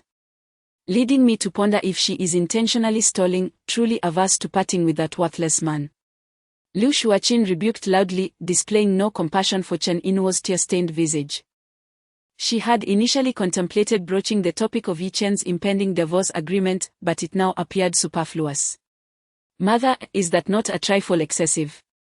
My sister may have wed an unsuitable partner, yet how has she become a detriment to our family? Has she contributed any less to our household expenses or utility bills? Could you not speak with a modicum of conscience? Moreover, I do not require your concerns regarding my own marital abode. Whether Wang Qian desires to marry or not, Chen Yihao can lead my life as a bachelor, unconcerned. Cradling Yuyo, Chen Yihao voiced his frustration. Are you attempting to drive me to despair?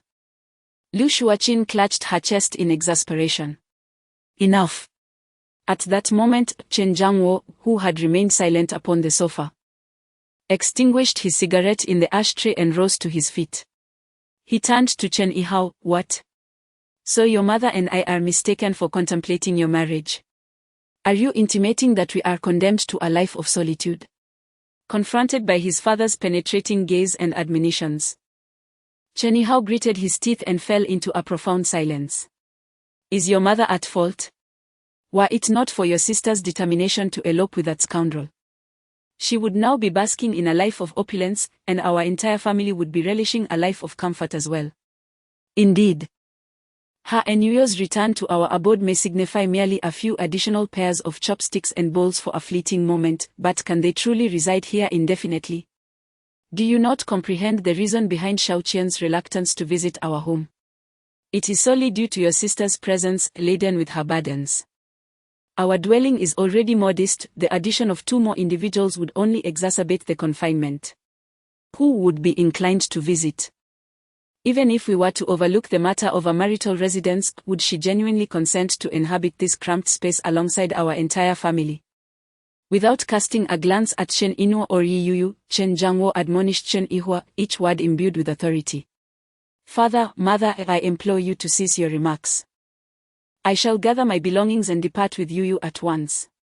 Wiping away her tears, Chen Inwo managed a sorrowful smile as she turned towards the modest room of less than 8 square meters where she and Yuyu had been residing. Sister, disregard their words. You must continue living with Yuyu here. Chen Yihua hurriedly followed her into the cramped quarters, enveloping Yuyu in a tight embrace. Chen Inwo remained silent, concentrating on swiftly packing her meager clothing. Sister, can you not heed my words?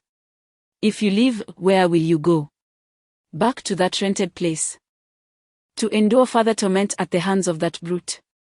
Setting Yi Yuyu down, Chen Yihua obstructed Chen Inwo's path. Yihua, I genuinely appreciate your concern for me. Yet, as our parents have expressed, my presence here with Yuyu is a burden, merely compounding the difficulties faced by our family. Fear not, for Yuyu and I have a refuge. We shall not be left destitute. Chen Inwo mastered a forced smile as she spoke. With that, she brushed past Chen Yihua, one hand grasping her luggage, the other entwined with Yi Yuyu's. Mother, are we returning to search for father? Yi Yuyu asked, her sobs gradually fading. Chen Inwo offered a bitter smile, choosing silence as she guided her onward. Sister. Sister. Sister, please heed my words. Observing this, Chen Yihua hurried after them. Meanwhile, Liu Shuaqin and Chen Jiangwo merely scoffed, coldly observing the departure of the mother and daughter without uttering a word of protest. Chapter 005, A Mouthful of Lies at the Entrance of the Community. Chen Yihua came to a halt before his sister, Chen Inwo.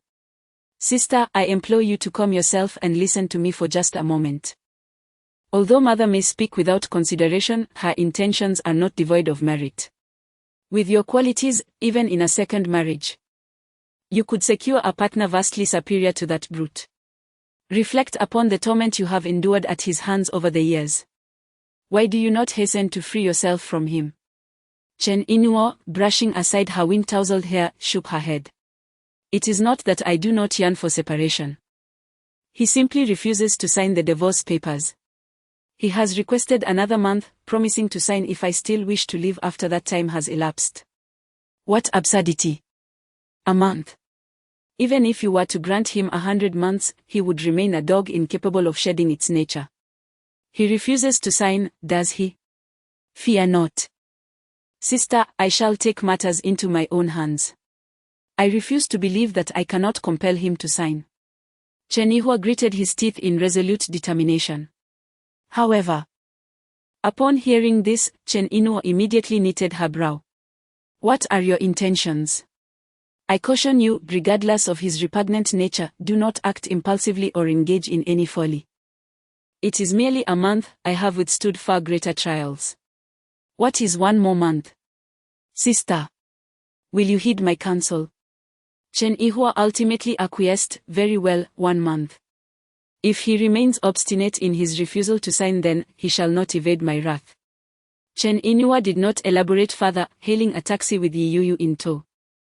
Half an hour later, utterly fatigued to the point of being unable to articulate her exhaustion, Chen Yinhuo returned to the rented apartment alongside Yi Yuyu.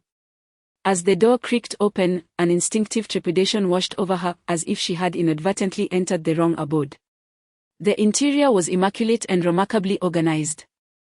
To assert that it was spotless would be an embellishment, however, not a single trace of refuse remained. The scattered remnants of cigarette butts and empty bottles that had once marred the floor were conspicuously absent. The formerly grimy tiles now shimmered with brilliance. And every corner radiated an aura of cleanliness. The foul odors that had once permeated the space had dissipated, supplanted by a delicate fragrance of lemon wafting from an air freshener. Could it be that the beast had indeed tidied up? How could this possibly be? Mother, is this truly our home? Have we inadvertently traversed the wrong threshold? Yi Yuyu gazed up at Chen Yinhuo, her expression one of confusion.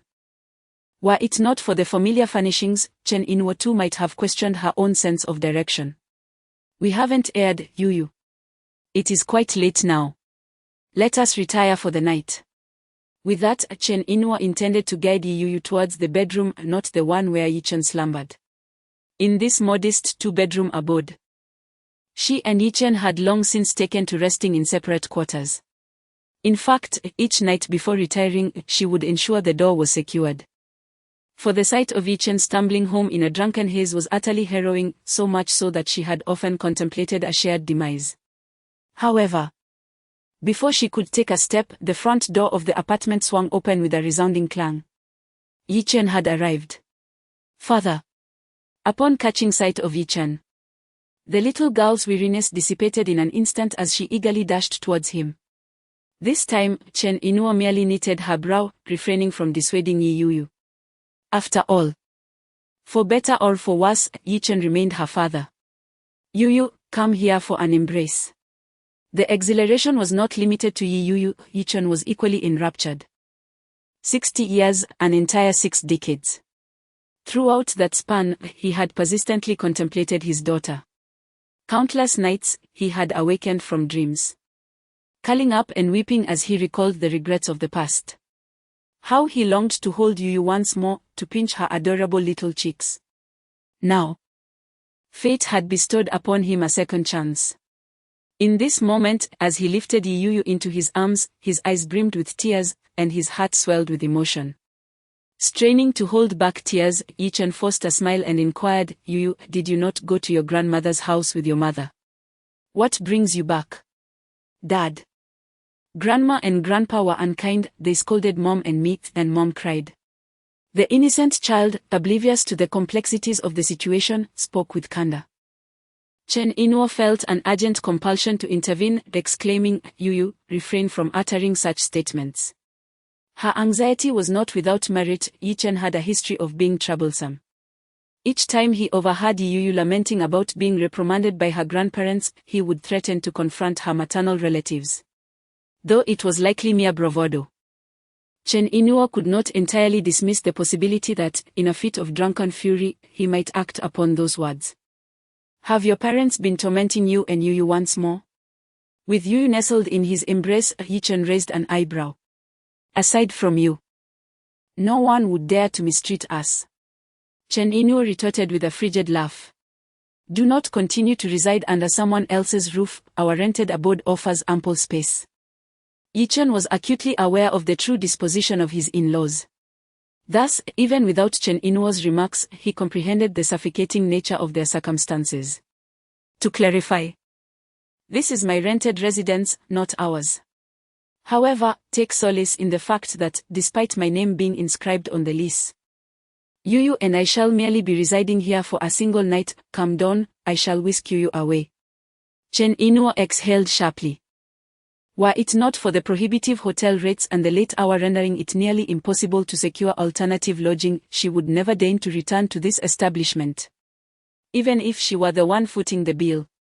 Yuyu expressed her desire to remain. She longed to stay with Daddy. Upon hearing Chen Inuo's frosty remarks, Yuyu promptly interjected. Then, with a playful tug at Yichen's somewhat bristly beard, she innocently inquired, Daddy, what were you up to tonight, and why have you returned so late? Daddy went to sell flowers. Paying no heed to Chen Inuo's frigid tone, Yichen recognized that regaining her favor would require patience. Such transformations could not occur overnight. Nevertheless, Chen Inuo derided his assertion of selling flowers. No one comprehended Yichen more profoundly than she did. He was the epitome of a dreamer, a hopeless idealist. Describing him as possessing lofty aspirations while being ensnared in a delicate reality would not be an overstatement. A person of his temperament could never stoop to the indignity of peddling flowers. Such a notion is utterly inconceivable. Despite his perpetual failure to meet any established criteria and his consistent status as a misfit, he resided in a realm of ideals, blissfully ignorant of his own deficiencies. Oh, dear father, you sold flowers. Where might they be? Yuyu adores flowers, I desire some as well. Enveloped in her father's affection, Yuyu blinked her large, sparkling eyes. Alas! There are no flowers remaining, father has sold them all. Yichen chuckled. Sold them all. Then father must have accrued a substantial fortune. Yuyu exclaimed. Indeed. Father earned over 2,800, nearly 3,000. He replied, gently pressing his forehead against the little girl's. Wow, 3,000. Father is remarkable. Perhaps you did not fully comprehend the significance of 3,000, but having overheard adults debating finances, she understood that 1,000 denoted an impressive sum. Unbeknownst to her, Chen Inuo could no longer endure the circumstances or the discourse. Yichen, is your affinity for deceit not sufficient for my patience? Must you also entangle Yuyu in your web of falsehoods? Do you wish for Yuyu to mature into a reflection of yourself, an individual steeped in untruths and profoundly oblivious? Following her icy admonition, she pivoted towards Yuyu and instructed, Yuyu, descend, let us retreat to our chamber and rest. Chapter 006, Do you truly harbor doubts about my trustworthiness? From Chen Inuo's perspective, the act of selling flowers, often regarded as shameful, is certainly not a venture Yichen would willingly embrace.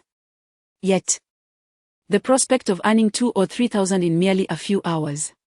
Such an assertion borders on the ludicrous, a boast so outlandish that it scarcely merits consideration. In an instant, her disdain for Yichen intensified dramatically, despite the considerable animosity she already possessed.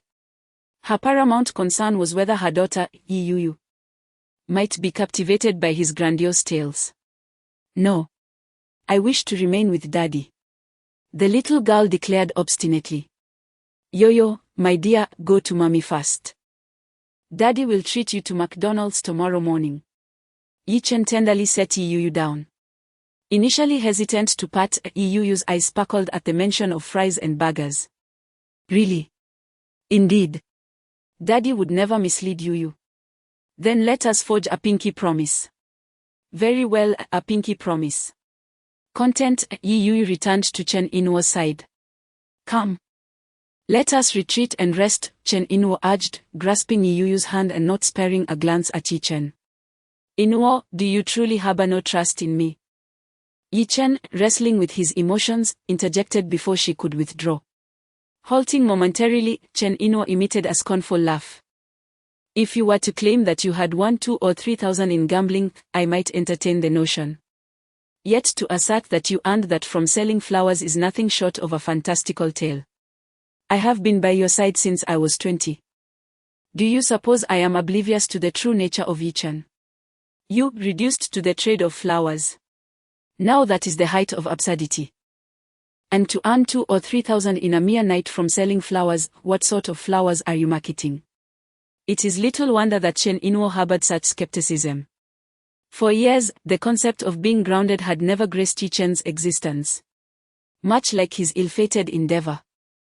Had he not been so consumed by ambition and the allure of immediate success, he would not have encountered such profound failure. Yichen began. Yet before he could articulate his thoughts, Chen Inwo, with impatience, interjected, "There is no need for explanations. I am no longer that Navi woman who was repeatedly misled by you. Do not presume that a single act of tidying up has wrought a transformation. The adage leopard cannot change its spots is more fitting for you than for anyone else. I acknowledge my past transgressions and the wrongs I inflicted upon you, but you must." Chen Inwo showed no interest in further discourse. "Enough. I can accept that you might have earned a few thousand selling flowers, but what significance does that hold? You have but a week to repay 270,000. Even if your earnings reached 20 or 30,000 each day, it would still fall woefully short of settling such a burdensome debt.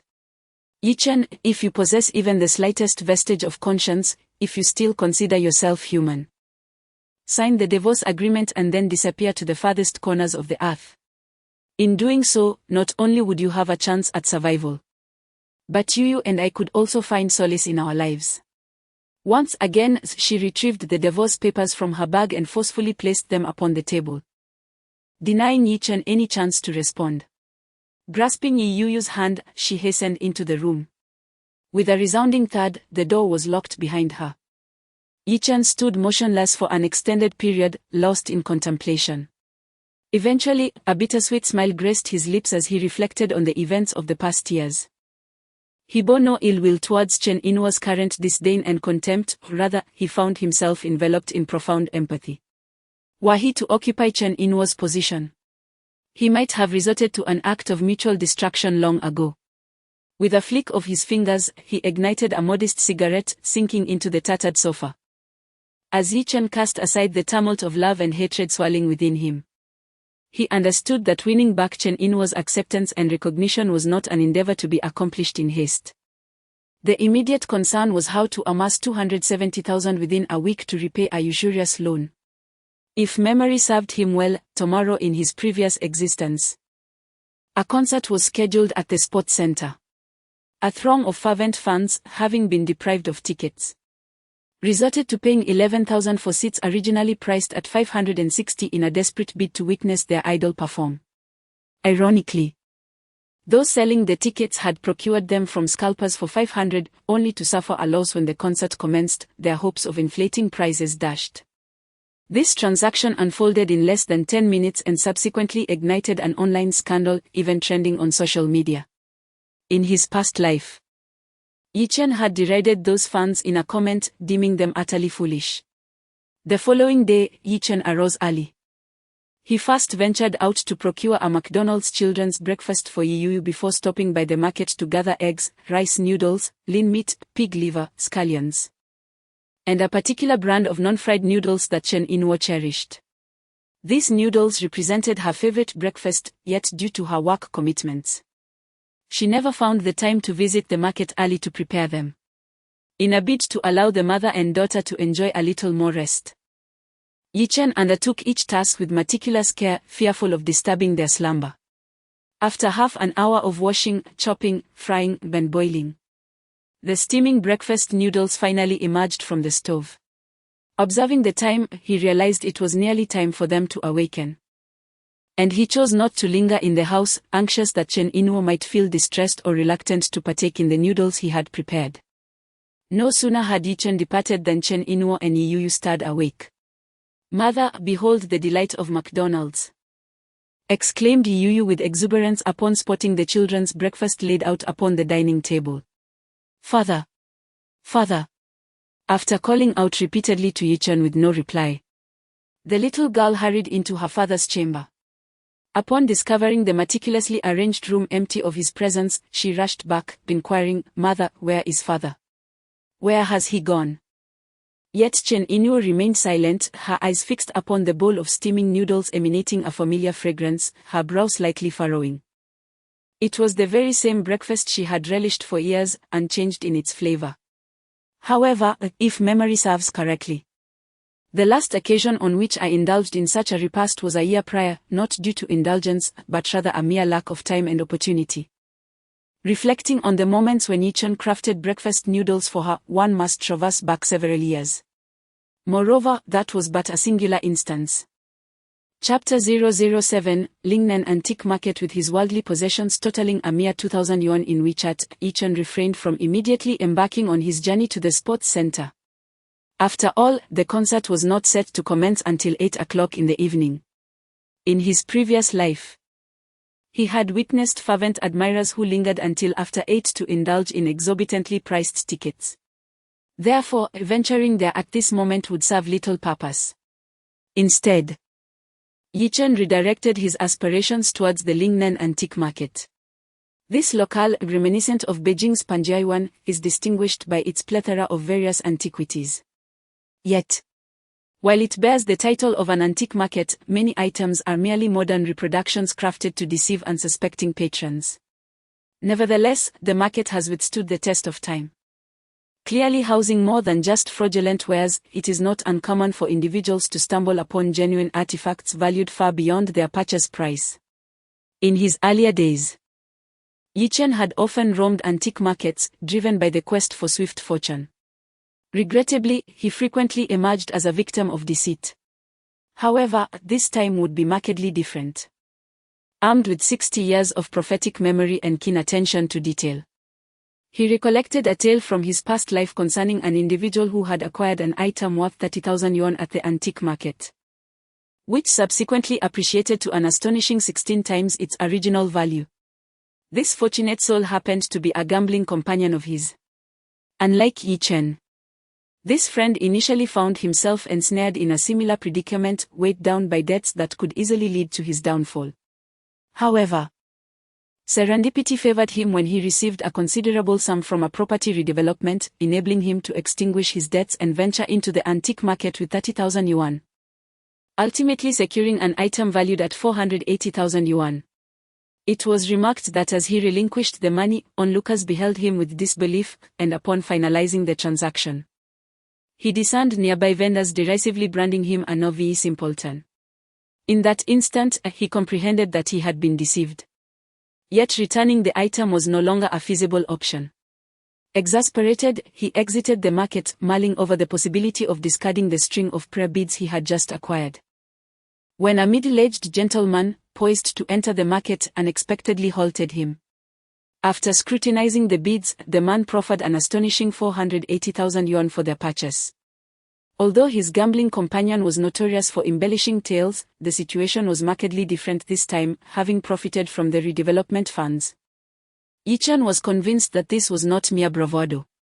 Consequently, Yichun, ensnared in a labyrinth of financial threats, found himself simmering with indignation, bemoaning the harshness of fate that such fortune did not bestow upon him, but instead favored that insufferable fool. Filled with envy to the extent that his eyes took on a violet hue, Yichun curiously inquired about the nature of the Buddhist beads. Although the explanation he received was somewhat nebulous, it did unveil a vital piece of information. The bracelet consisted of 18 beads, each adorned with the likeness of an arhat, perfectly corresponding to the 18 arhats. Now, having been reborn into the past, Yichun perceived this as an extraordinary opportunity. If he could grasp this chance, the substantial debt of 270,000 would be resolved in no time. However, a dilemma emerged. He was oblivious to the precise day when his former gambling companion stumbled upon this fortune. Yet, upon calculating the days, it appeared implausible that such an event had transpired so swiftly, particularly since his companion had boasted about uncovering a substantial find 3 days hence. Given Yichun's acquaintance with his friend, such a boastful revelation would not remain concealed for long. Therefore, it was highly probable that the event had indeed occurred within the last few days. Nevertheless, A pressing concern lingered. The gambling friend had acquired the fortune for a mere 30,000. In stark contrast, Yi Chen's entire fortune amounted to less than 3,000, rendering him incapable of making a similar discovery. However, he was not in haste to seize an opportunity. His immediate objective was to locate the specific Buddhist bead bracelet. Once he identified the stall where it resided, the matter would become considerably simpler. After all, the exorbitantly priced tickets for tonight's concert would furnish him with the necessary capital for his endeavor. Delaying until tomorrow to search could result in missed opportunities, as it was entirely conceivable that his gambling companion might uncover the fortune the very next day. Boss, do you have an eye for the Tongbao from the Qianlong era? Would you be intrigued by a vase originating from the royal palace of the Qing dynasty? Let us engage in a fair negotiation regarding its price. My esteemed friend, peruse the exquisite treasures at my stall. Each item is of remarkable quality. Discover if any of these delights captivate your interest. This morning, dear brother, our focus is not on profit but rather on fostering a promising beginning. A picture, consecrated by a venerated monk from the Republican era when placed in one's abode, is certain to usher in prosperity. I offer it for a mere 3,000. What are your thoughts? As Yi Chen stepped into the antique market, the early hour revealed a scarcity of treasure seekers. He was swiftly enveloped by a symphony of shouts, emanating not from established shops, but from the vibrant individual stalls. Despite the absence of many vendors at this hour, the boisterous calls infused the market with a spirited ambience. Yet, Yi Chen regarded the idea of Qianlong-era Tongbao, royal palace vases, or pixias, claimed to bestow prosperity, with disdain. For such artifacts, was there truly any necessity for negotiation? Even a man who had accumulated a personal fortune of 400 billion in his previous existence would remain unyielding. Not to mention, the earlier incarnation of Yi Chen, who had been a complete scoundrel, would scarcely be persuaded. His myriad past experiences, tarnished by deceit, had imparted invaluable lessons. Indeed, any authentic bargain discovered within the realm of antiques would most assuredly not be linked to extravagant assertions of dynasties or noble ancestries. As for objects claimed to bestow fortune, such assertions were nothing but folly. These were merely stratagems devised to mislead the novice and gullible newcomers. As Yi Chen approached each stall, he would momentarily pause, silently scrutinizing the displayed items. After failing to locate the string of prayer beads he sought, he would proceed to the next vendor. In contrast, the initial enthusiasm of the stall owners gradually transformed into irritation, as they nearly resorted to expelling him. After examining over 20 stalls without encountering the intricately carved prayer beads depicting the 18 arhats, Yi Chen remained resolute. From dawn until noon, he had yielded nothing. After hastily consuming a bland and inexpensive meal outside the antique market, he returned once again. Behold, that fool has returned. TSK, observe that visage. He might as well bear a placard proclaiming in search of a bargain. With those furtive eyes, does he genuinely believe he will unearth a treasure? He is lost in a whimsical reverie. I am utterly fatigued by this fool. Were there fewer simpletons like him within the antique market, our enterprise would flourish. Do not be so severe, he does contribute to the market's ambience, haha. Upon the reappearance of Yi Chen's silhouette, a chorus of whispers and murmurs erupted around him, some of which he could not help but overhear. Nevertheless, he chose to disregard them, steadfastly pursuing his quest for the string of 18 arhats prayer beads. Unbeknownst to him, several hours slipped away. The setting sun cast a crimson glow as it sank low in the western sky, and the sweltering summer evening was graced by a rare, refreshing breeze. After a long day, Yi Chen had nearly scoured the entirety of the antique market, yet still uncovered no trace of the prayer beads. Could it be that the individual from his past life was simply indulging in grandiosity? He contemplated beneath the waning light. After a moment's introspection, he shook his head. The account was so vividly portrayed, and he even recounted the intricate details of the 18 arhats, it did not appear to be mere fabrication. As he reflected, He recalled the fervor and sparkle in that person's eyes while narrating the tale of his serendipity, striving to determine whether it was indeed a mere concoction. At that moment, from the periphery of his vision, he observed a stall owner a few meters away tapping his forehead in sudden realization. How could I have overlooked that? As the owner muttered this to himself, he swiftly unfastened a burlap bag beside him. From within, he produced a string of antiquated, bronze-hued prayer beads. In a fleeting moment, Yi Chen's heart quickened as he glimpsed this scene from the periphery of his vision. Although he could not ascertain whether the beads were embellished with the 18 arhats from afar, an unmistakable wave of exhilaration coursed through him. Chapter 008 The Scalper's Windfall of 20-fold Returns. Could you kindly allow me to examine that string of prayer beads? As the stall owner delicately placed the beads upon his table, Yi Chen materialized before him, articulating his request. The stall owner, initially startled by the inquiry, experienced a flicker of elation, presuming that a prospective buyer had arrived. However, upon recognizing that it was the same individual who had aimlessly meandered from morning to afternoon, merely observing and inciting the ire of nearby vendors, his enthusiasm swiftly waned. This is no ordinary item. If you do not intend to purchase it, it would be prudent to refrain from inspecting it, lest you inadvertently cause damage and subsequently accuse me of extortion. The vendor retorted impatiently. Yi Chen, maintaining a serene smile, responded, "How can I ascertain my willingness to purchase without first examining the item?" The vendor found himself momentarily speechless. "Very well, proceed and take a look." Despite his hesitation, he reluctantly relinquished the string of prayer beads. Upon receiving them, Yi Chen meticulously scrutinized each bead. As he had surmised, his former gambling companion had indeed spoken the truth. The prayer beads numbered precisely 18, each intricately adorned with the likeness of an arhat. The 18 beads corresponded perfectly to the 18 arhats. Although he remained unaware of the origins of this prayer bead bracelet, its considerable weight clearly indicated that it was no trivial or worthless trinket. Having amassed a personal fortune of 400 billion in his previous life, Yi Chen had encountered numerous remarkable artifacts. And while this bracelet still paled in comparison to those extraordinary treasures, it was undeniably a significant discovery within this eclectic antique market. Have you finished your examination? Will you purchase it or not? If not, kindly return it. The vendor's impatience intensified as he observed Yi Chen meticulously examine each bead. What is the price? Yi Chen inquired. The vendor was taken aback that Yi Chen would dare to ask for a price, yet he remained dismissive. Skeptical that Yi Chen would genuinely consider a purchase, he exclaimed, 50,000. Yi Chen contemplated for a moment. Ultimately, he resolved to test the waters, 500. Will you sell it?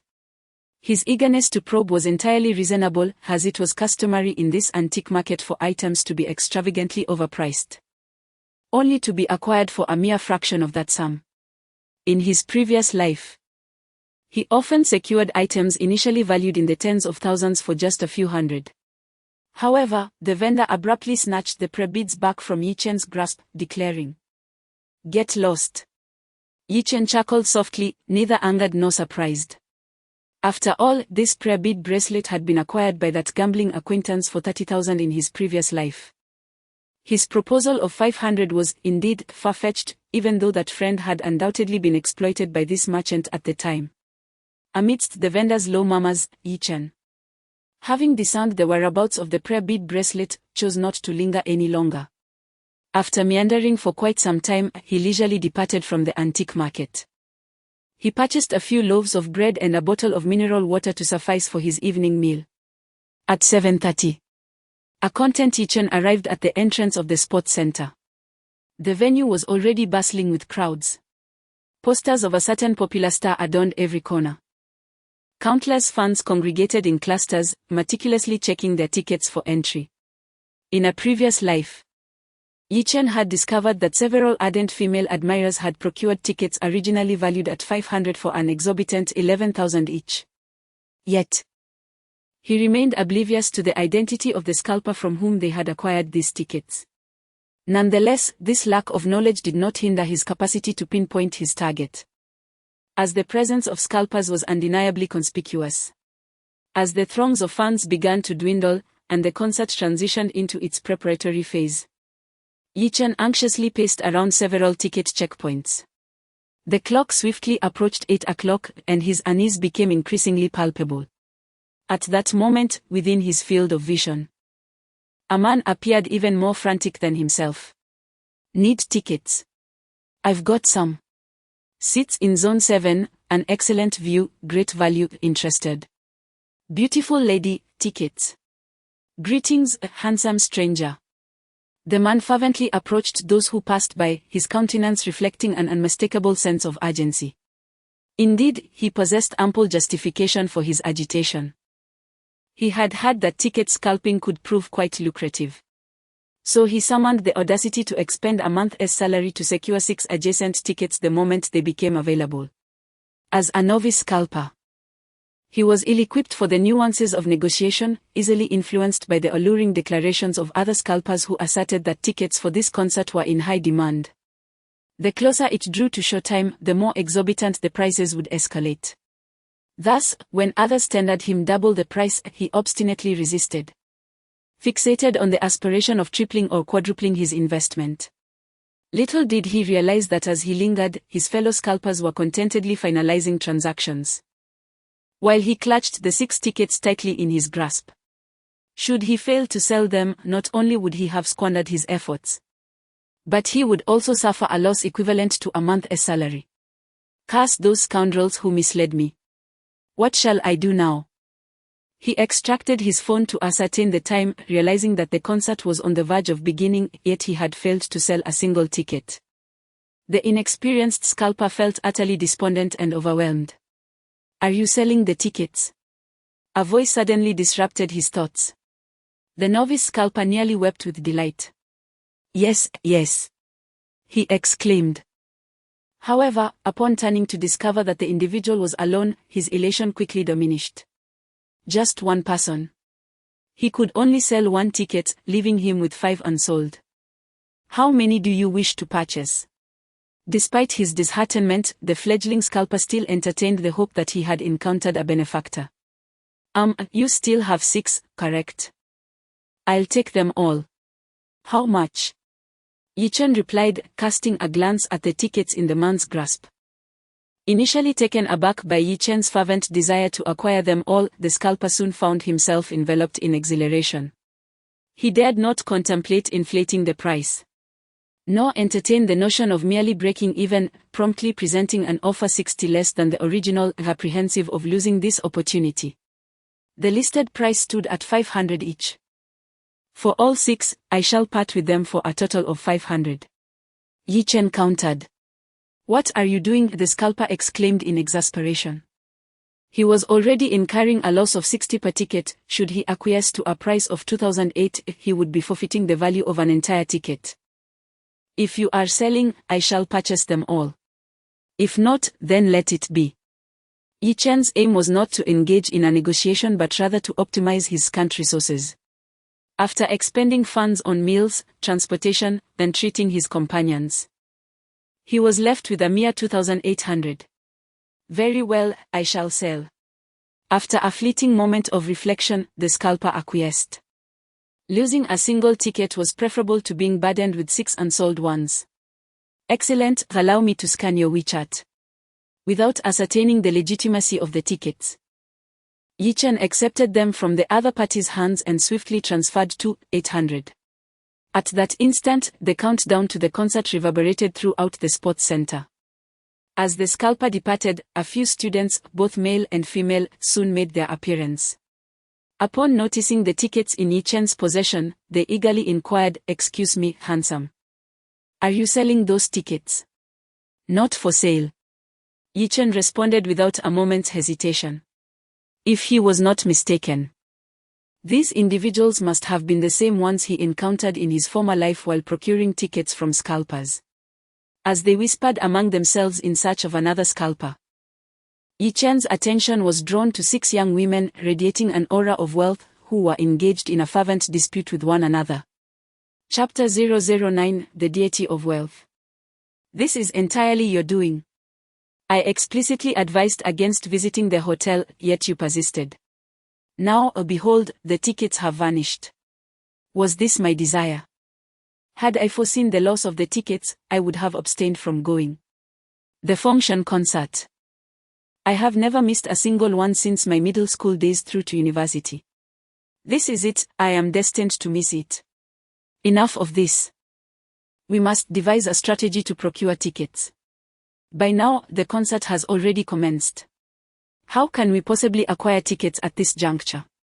I proposed purchasing from a scalper at 7, but you all insisted on scouring every possible corner for tickets. Now, I wager we shall not even encounter a scalper. As the young women anxiously searched for the elusive scalpers, their arguments persisted. All of this transpired before Yi Chen's attentive gaze and ears. However, he chose not to approach them for assistance, rather, he opted to wait for them to seek him out. And indeed, he did not have to wait long. As the young women searched frantically, they soon caught sight of Yi Chen clutching several tickets and hurriedly made their way towards him. "Excuse me, handsome. Are you selling those tickets? We are willing to pay a premium." Yi Chen replied with nonchalance, "They are not for sale, I have an appointment with a friend." Yet, this did little to dissuade the young women. After all, Yi Chen not only held tickets but precisely 6 of them, enough for each of them. 1,000 each. 6,000 in total, does that work? In the past, they would have scoffed at such tickets, originally priced at 560, as they only coveted VIP seats. However, their priorities had shifted, all they desired now was entry to the venue, to uphold their impeccable attendance record. I said they are not for sale. Furthermore, I am not selling my own tickets, they belong to a friend. Yi Chen asserted with unwavering conviction. At that moment, the melodious voice of their idol resonated throughout the sports center, accompanied by a surging wave of enthusiasm. This intensified the urgency among the young women. 5,000. 5,000 each. Please, simply sell them to us. One girl, unable to endure the slow process of bidding any longer, resolved to bypass it. 5,000. A total of 30,000 for 6 tickets. The price is undoubtedly exorbitant. However, Yi Chen shook his head. Not because these women from his former life had procured them for 10,000 each, but rather due to his trepidation regarding potential uncertainties in the antique market. Although his gambling companion had once acquired the string of Buddhist beads for 30,000, he feared that if the deal were to collapse at that price, all would be in vain. Thus, he sought absolute assurance, the guarantee that he could secure that string of Buddhist beads. I have already made it clear that it is not for sale, Yi Chen remarked. How am I to explain this to my friends if I choose to sell it? One girl, unable to restrain her exasperation, interjected, "Do you genuinely expect me to believe that? 10,000 per piece, are you selling or not?" she demanded. "I must inform you, once this opportunity slips away, it shall be lost forever." 10,000 per piece. Yi Chen feigned a pensive expression, incredulously replying, "Indeed. That is the utmost price we can extend. The ticket, originally appraised at 560, we are prepared to purchase for 10,000 each. This is an outrageous sum. Had you not possessed 6 tickets, our maximum offer would have been 3,000. So, will you sell or not? If not, we shall take our leave." The impatient girl pressed. "Very well, then, I suppose I shall sell." Yi Chen feigned a struggle, clenching his teeth as he articulated his words. Upon receiving his assent, the young women wasted no time in furthering their discourse. With a swift glance, the transaction was consummated, and they hastened toward the ticket checkpoint. Unbeknownst to the earlier naive scalper, Yi Chen had just secured a 20-fold profit. Had it been otherwise, their spirits would have undoubtedly faltered. As he gazed at the 60,000 in his WeChat balance, Yi Chen released a deep sigh, a subtle smile illuminating his countenance. Fortunately, the events of his previous life had not altered this outcome. Otherwise, that string of Buddhist beads would likely have found its way to that gambling acquaintance. Casting a retrospective glance at the sports center, where the tumultuous cacophony of screams reverberated, each and apathetic to the concerts of both existences, ambled away with his newfound sum of 60,000. Upon returning to his rented abode, he discovered, as anticipated, that both Chen Inuo and Yi Yuyu were absent. The McDonald's meal that once graced the dining table had vanished, yet the bowl of breakfast noodles remained untouched. It was evident that Chen Inuo sought to sever all connections with him. Gazing at the congealed breakfast noodles, Yi Chen bitterly chuckled at his own predicament. Leaning closer to inhale its scent, he realized it had not yet spoiled. Without discarding it, he fervently began to consume the noodles, tears of remorse brimming in his eyes. Inuo, await my return. I shall demonstrate to you that you did not wed the wrong individual, I vow it. The following day, Yi Chen returned to the antique market. However, this time he did not wander aimlessly but proceeded directly to the stall showcasing the string of Buddhist beads. Upon discovering that the beads were still available, he let out a sigh of relief. Why are you here again? The stall owner's expression darkened as he noticed Yi Chen lingering before his display. How much for that string of Buddhist beads? Yi Chen inquired, unflustered, with a smile. Are you intentionally seeking trouble, young man? If you cannot sell it for 500, then find a more appropriate place to loiter. The vendor waved his hand dismissively. Despite the antique market's notorious reputation for exorbitant prices that seldom mirrored reality, the string of prayer beads had cost him nearly 1,000 to acquire. The mere suggestion of 500 was infuriating enough to make him feel physically ill. Then why don't you propose a price? Do not present ludicrous figures such as 50,000, we are no novices in this antiquities market. Propose a price that genuinely reflects your intention to sell. Yi Chen responded with a smile. A price that embodies sincerity, is it? Observing several prospective buyers casting their eyes in their direction, the vendor could no longer afford to be obstinate. He declared the appearance, texture, and essence of these prayer beads, along with the patina acquired from incense smoke, suggest they originate from a temple. Particularly the intricate carvings of the 18 arhats. Have you encountered anything of the sort in the market? This item undoubtedly emerged from the skilled hands of a revered monk. If you desire it, 2,000, not a penny less, or I shall have to refuse. The vendor's assertions regarding the appearance, texture, and tactile sensation were indeed truthful, otherwise he would not have expended nearly 1,000 to procure them. However, the concept of patina derived from incense smoke and the suggestion that these items had been handled by a revered monk was nothing but an utter fabrication, an absolute falsehood. Such embellishments were second nature to those who inhabit the antique market. The reduction from 50,000 to 20,000 was a result of the vendor's skepticism regarding Yi Chen's financial capabilities. He merely sought to expedite the transaction. 20,000. Very well, I shall accept it. This figure took Yi Chen by surprise. After all, in his former existence, the gambling companion had lavished a full 30,000 upon it. He was reluctant to negotiate any further. What? Are you genuinely going to purchase it? The vendor was taken aback. Not only he, but also the other vendors in proximity were equally astonished. Mere moments prior, they had been engaged in conversation regarding the likelihood of that foolish man from the previous day returning. Little did they anticipate that he would not only appear but also lavish 20,000 on this string of prayer beads, an item scarcely worth 1 or 2,000. 20,000, you say? I shall send it to you. Without delay, Yi Chen scanned the QR code displayed on the vendor's stall.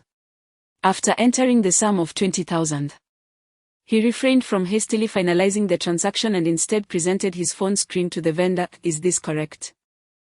Yes, that is indeed correct. The vendor stammered, scarcely able to fathom his good fortune. Just as he had set up his stall, he encountered such an unexpected windfall, a sale for 20,000. Yielding him a profit of 19,000. Yi Chen proclaimed, very well, I shall proceed with the payment now. Mere seconds later, the sound of the payment notification resonated from the vendor's phone. In an instant, the expressions of the surrounding vendors underwent a complete transformation.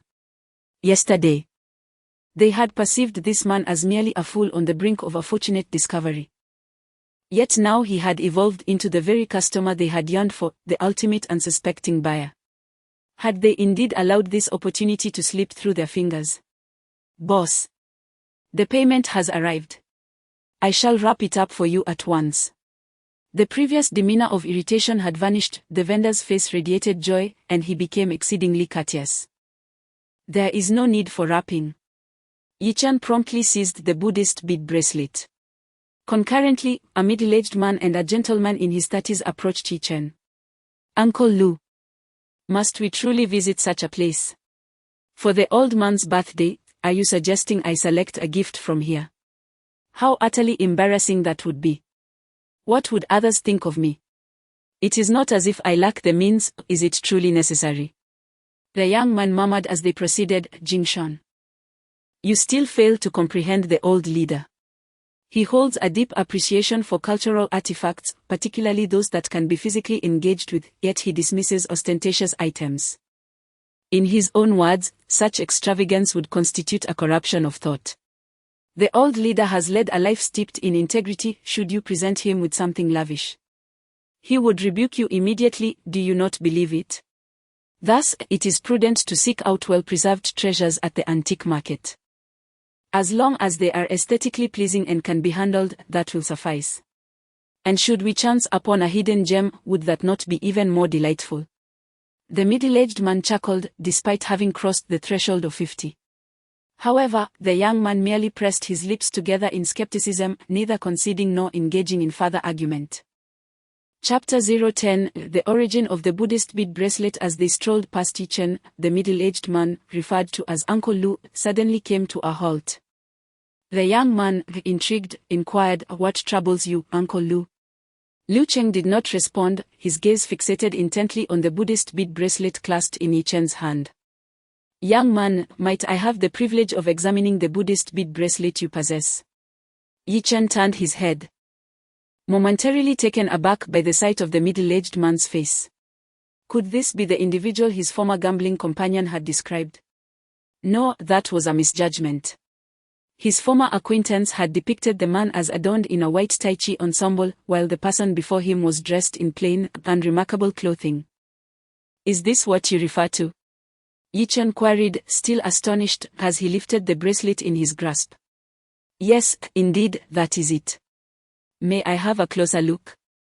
Yi-chan could distinctly perceive the gravity inscribed upon the man's visage. After a moment of reflection, he resolved to relinquish it. Very well, examine it. Thank you.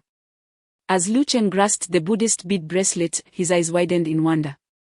At that very moment, the vendor who had sold the bracelet to Yi-chan for 20,000 yuan furrowed his brow, accompanied by several other nearby merchants.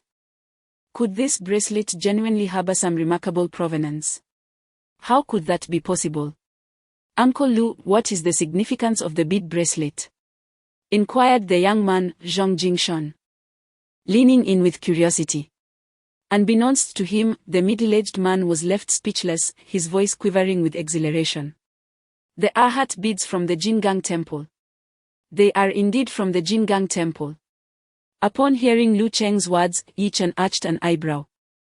He was cognizant that the Jingang Temple was the most illustrious temple in Jiangzhou, renowned for its vibrant spiritual following in the region. Yet, what precisely were these Arhat beads? Even having lived to the venerable age of 89 in his previous life, he had never encountered them. Uncle Lu, what significance does this hold? Is it of substantial value? Zhang Jingshan inquired, astonished. It is said that 60 years ago, the esteemed monk Hongyi from the Jingang Temple fashioned 18 Buddhist beads from the branch of a centennial sandalwood tree located in the temple's courtyard to honor the 18 Arhats. He devoted 3 years to intricately carving the likeness of the 18 Arhats onto these beads. For decades thereafter, this strand of beads accompanied him, steeped daily in the fragrant incense and sacred chants, until his passing 2 decades ago. A decade ago, while accompanying my former superior to the Jingang Temple to engage in a discussion on Zen with the Venerable Abbot, a casual mention of a strand of beads piqued my interest. The abbot revealed that shortly following the passing of monk Hongi, these precious beads had been pilfered. My superior, in a gesture of goodwill, offered to assist in their recovery, yet the abbot merely shook his head in gentle refusal. He explained that since the beads had departed from the Jingang temple, they had fulfilled their destined purpose. Once severed, the bond could not be rekindled. The abbot expressed a heartfelt desire for the beads, which had absorbed a considerable portion of monk Hongi's spiritual essence and coexisted harmoniously with sacred rites for decades, to be treasured by someone who genuinely resonates with the teachings of Buddhism. Although these beads are not divine relics, their serene presence is unparalleled, rendering them impervious to malevolent influences. Unbeknownst to him, Yichen and the stall owners listened with rapt attention. Liu Cheng gravely recounted the narrative, concluding, "The strand of beads belonging to monk Hongi cannot be appraised in monetary terms. To the untrained eye, they may seem like mere trinkets, yet to my former superior, they are invaluable. He has tirelessly sought them for years, yet fortune has consistently eluded him. Boss, 50,000. I shall reclaim this strand of beads." As Liu Cheng's words resonated, the stall owner, filled with regret, urgently called out to Yichen, exhibiting no suspicion of any collusion between them. He was overwhelmed with remorse. He never anticipated that the tale he had fabricated would bear truth. This strand of beads indeed hailed from a venerable monk, and the patina was genuinely acquired through the incense of devotion. Had he known this, he would never have parted with it for a mere 20,000. Or even 200,000.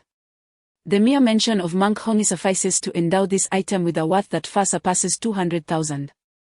My friend, 30,000. Will you sell it to me? Immediately following the stall owner's proclamation, Zhang Jingshan interjected with urgency. Given what Liu Cheng had communicated, procuring this strand of beads as a birthday gift for the elder would carry immense significance. Remarkably, Liu Cheng refrained from dissuading Zhang Jingshan. Under different circumstances, even if the item were authentically valuable, he would have prevented Zhang Jingshan from making the purchase, as it was a request from his former superior. However, concerning this strand of beads, he chose not to intervene, for it embodied a long-standing regret of his former superior. Yichen opted to disregard the stall owner. His brow slightly furrowed. 30,000. In his previous life, the gambling associate had sold it for 48,000. This purchaser was evidently not the individual who had possessed the strand of beads in a previous existence. Why would he part with it at such a loss? Sell me this strand of beads, regard it as a personal favor owed to Zhang Jingshan. How does that proposition resonate with you? Observing Yi Chen's furrowed brow, Zhang Jingshan swiftly reaffirmed his offer. Unbeknownst to Yi Chen, who was deliberating over the rejection of the 300,000 offer, the mere utterance of the name Zhang Jingshan momentarily rendered him speechless. Zhang Jingshan? Why does that name echo with such familiarity? In an instant, fragments of recollection began to converge within his mind. At the e-commerce enterprise where Chen Inua was employed, in the office of the vice president, Chen Inua stepped inside, her heart pounding with trepidation. Before she could articulate a single word, bang! Wang Tao, the vice president in his 30s, struck the table with his palm, tugging at his tie in exasperation. Chen Inua, what on earth are you doing? Do you still wish to retain your position? I specifically directed you to advocate for our products via Yunshan Network, yet it appears the items being promoted are those of our competitors. Does this reflect your business acumen? Wang Tao shouted. Previously, his demeanor towards Chen Inwo had been the most favorable within the company. The rationale for this was rather transparent. There existed an element of ulterior motive. Chen Inwo, even bereft of the embellishments of cosmetics, was the epitome of beauty within the company.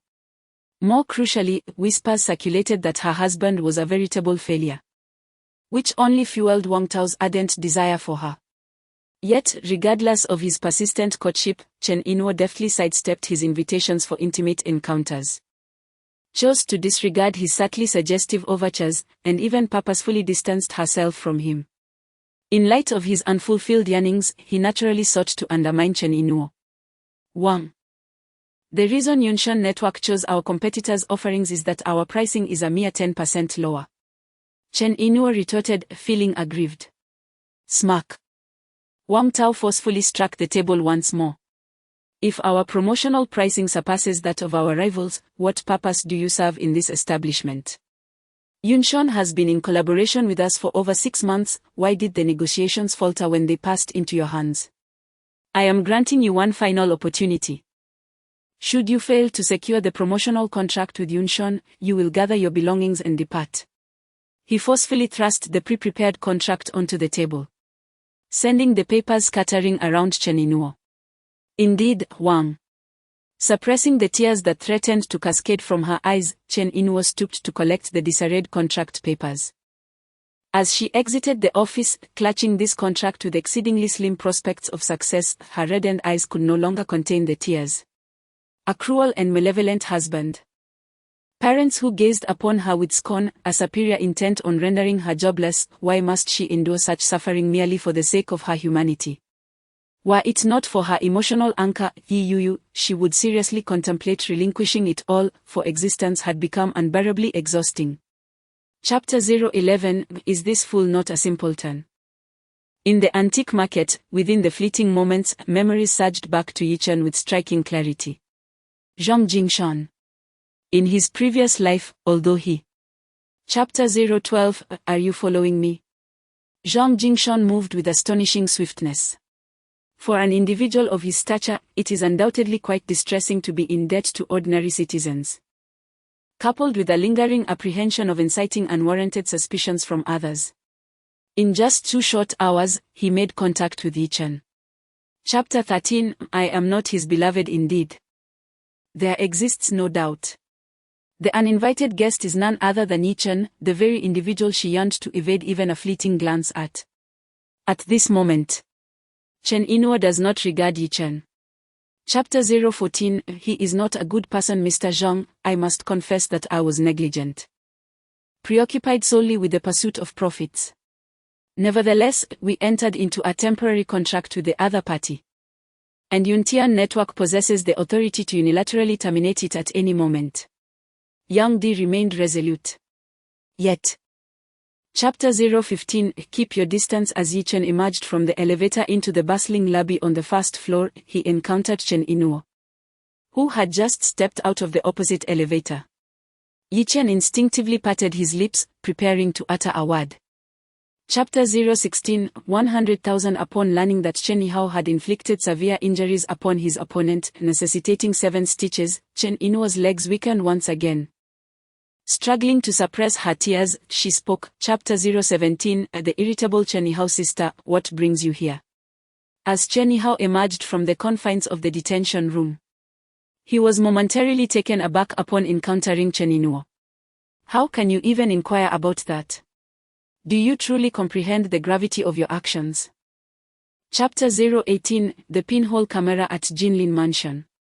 Had it not been for the serendipitous eavesdropping on this name, Yichen might have completely overlooked this property, which had once captivated the nation in his former life.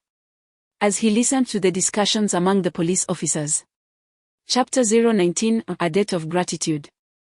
Deeply odd is this a ploy to hasten my downfall. The words slipped from his quivering lips. Zhang Jingshan, with unsteady hands, commenced the disintegration of those documents. Then, as if a revelation had dawned upon him. Chapter 020. Zhang Jingshan's probe. Neither departure nor persistence appeared feasible. Ultimately, Yichen resolved to discern the intricate plot the opposing party was devising.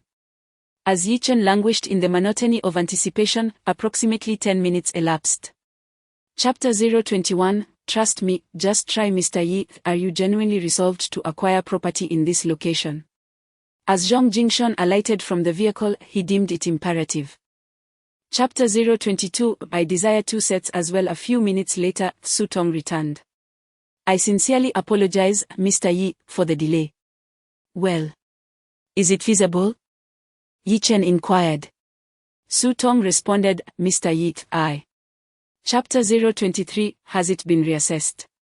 Australian Wagyu, French foie gras, caviar, and black truffles, accompanied by a dessert and a beverage.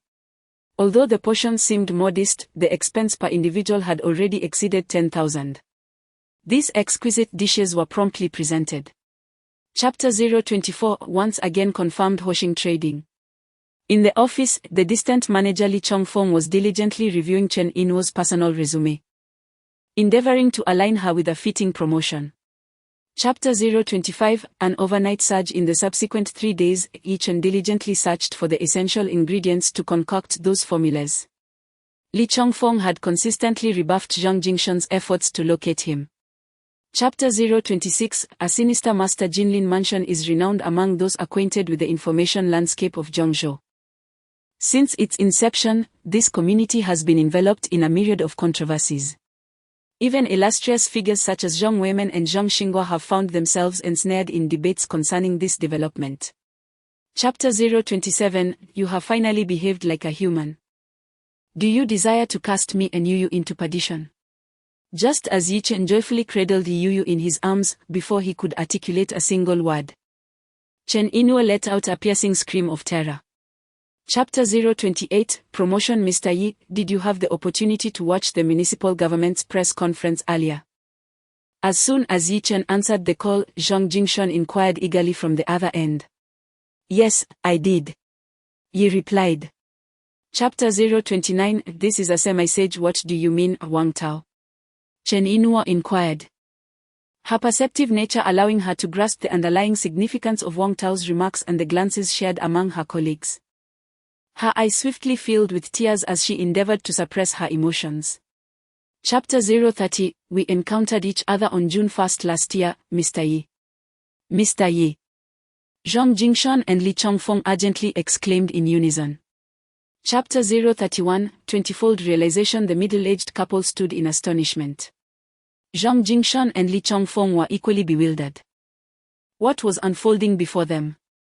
Was it an inability to cover the tuition fees? This was merely the cost of education.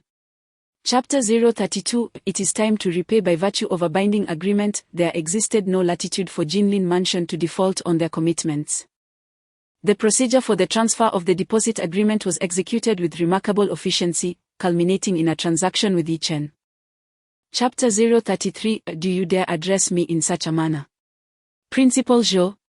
At Hoshing Commerce, Chen In-wo, now well-versed in the intricacies of the business cooperation team, answered the phone with a touch of astonishment. It was the vice principal of Zijing Kindergarten. Chapter 034 Revenge under finance company is widely recognized.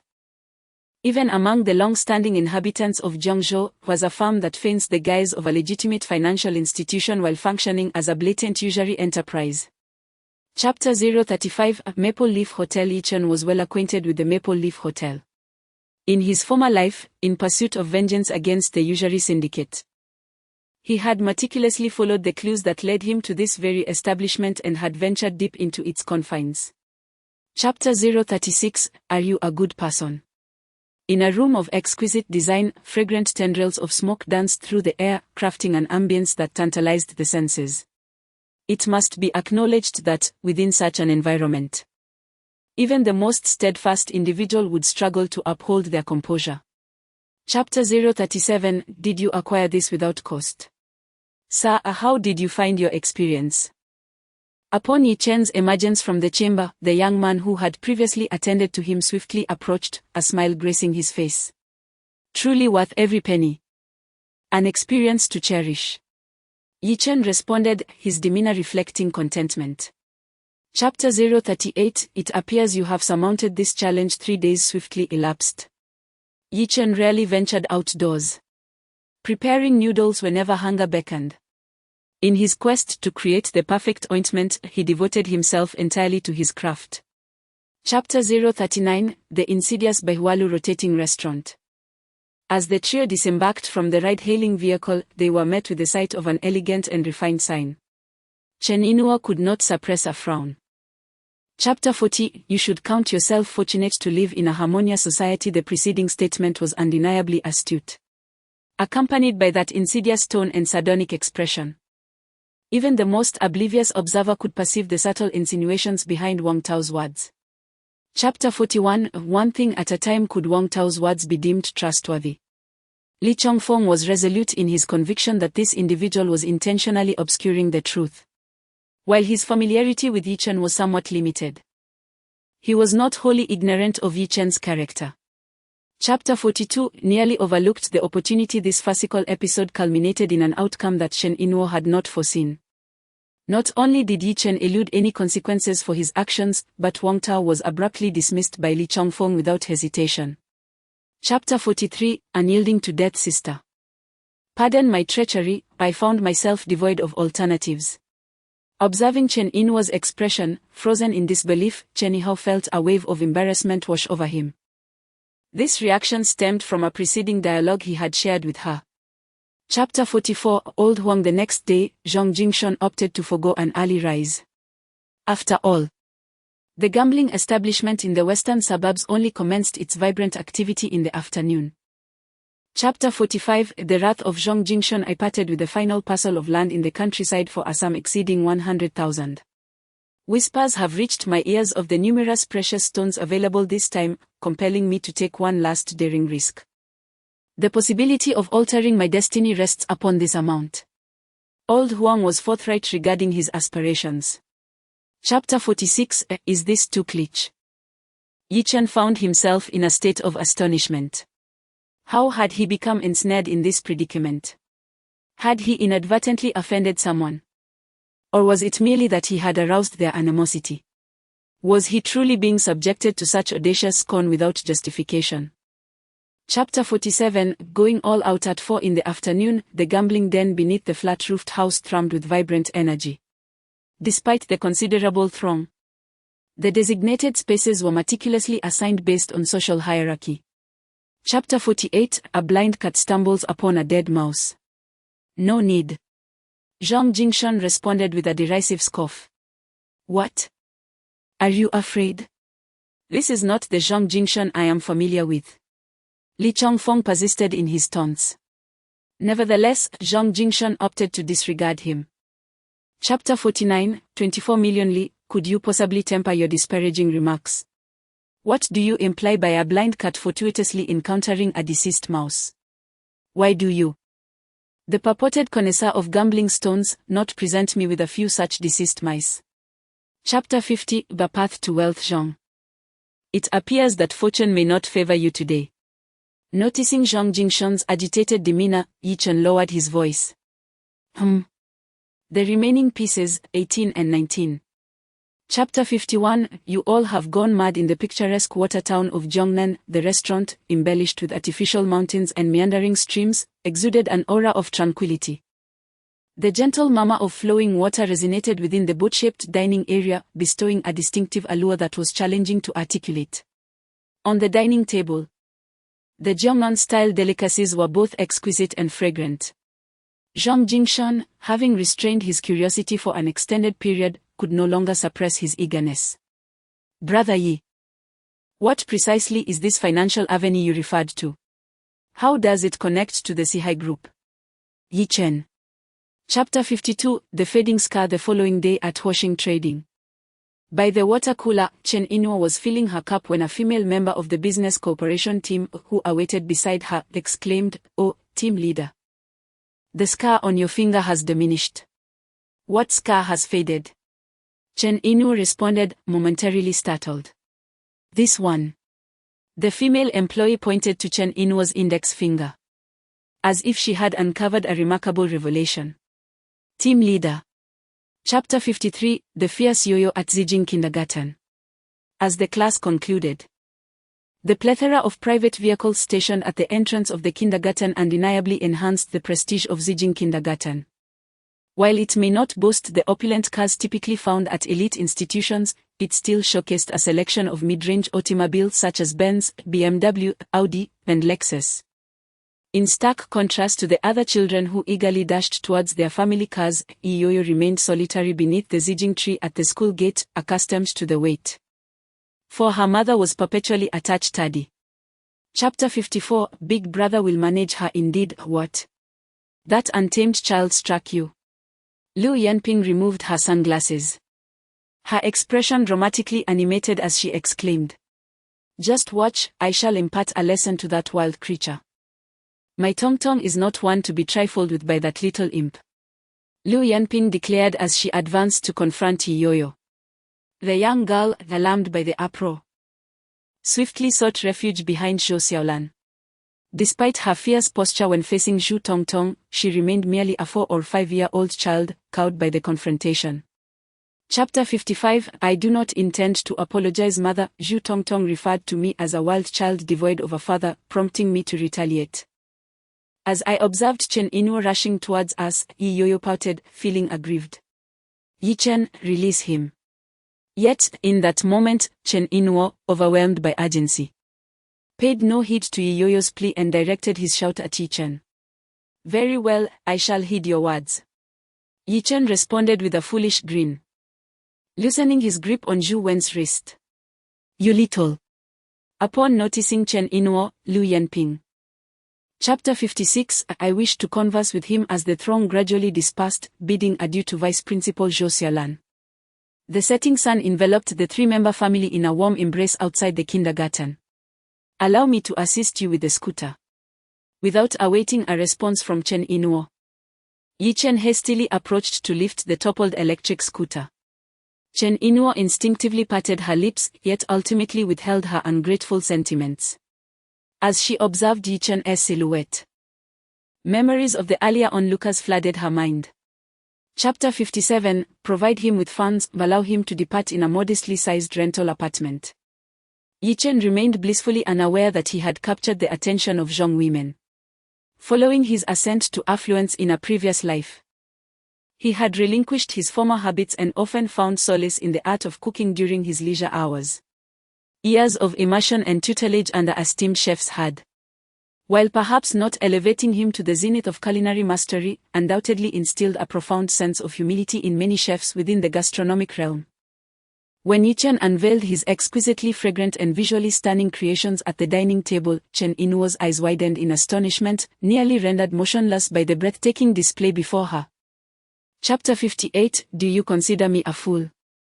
Had it been the former Yi Chen, a man ensnared by the vices of excessive indulgence in alcohol, he would likely have resorted to a physical altercation with Lu Shuoqin, disregarding any semblance of familial respect.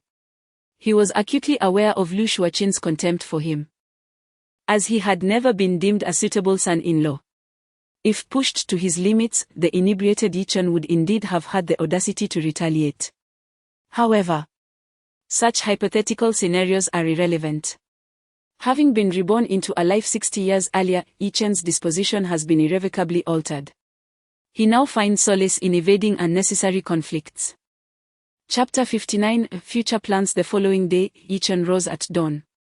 He ventured to the market to acquire fresh ingredients, including pig intestines, lean meat, pig liver, bacon, scallions, and cilantro. With meticulous attention, he proceeded to wash, chop, and cook. By the time Chen Inwo and Yu awakened, the steaming bowl of breakfast noodles was prepared. Daddy. Upon seeing Yi Chen, who had just removed his apron, Yu rushed toward him. Hush, Yu, be a good girl. Quickly wash up and enjoy some noodles with your mother. After breakfast, Daddy will take you to school, all right? Chapter 60 Who cannot engage in the game? Brother Yi, the elder, may occasionally express himself rather sternly. I implore you not to take it to heart. Furthermore, I am investing 2 million to short the stocks of the Sihai Group alongside you. So please keep this matter confidential. I've made it abundantly clear that I am not involved. Additionally, irrespective of the situation, the elder has previously occupied an official position, which may imbue him with a certain gravitas in his discourse. I kindly ask that you remain unperturbed. As the striking red Porsche Panamera drew near to the Zhong family's abode, Zhong Jingshun increasingly underscored his directives.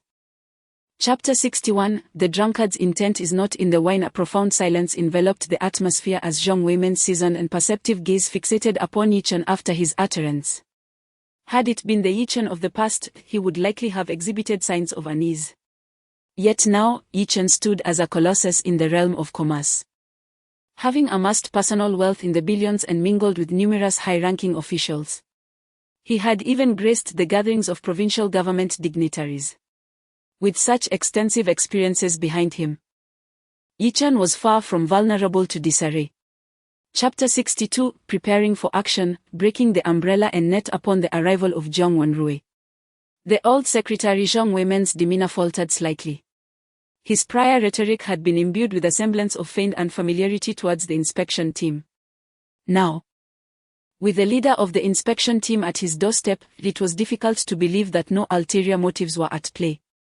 Fortunately, Zhang Weimen did not harbor the belief that Yi-chan would recognize the unassuming Jung Won-rui, which allowed his expression to regain some semblance of composure.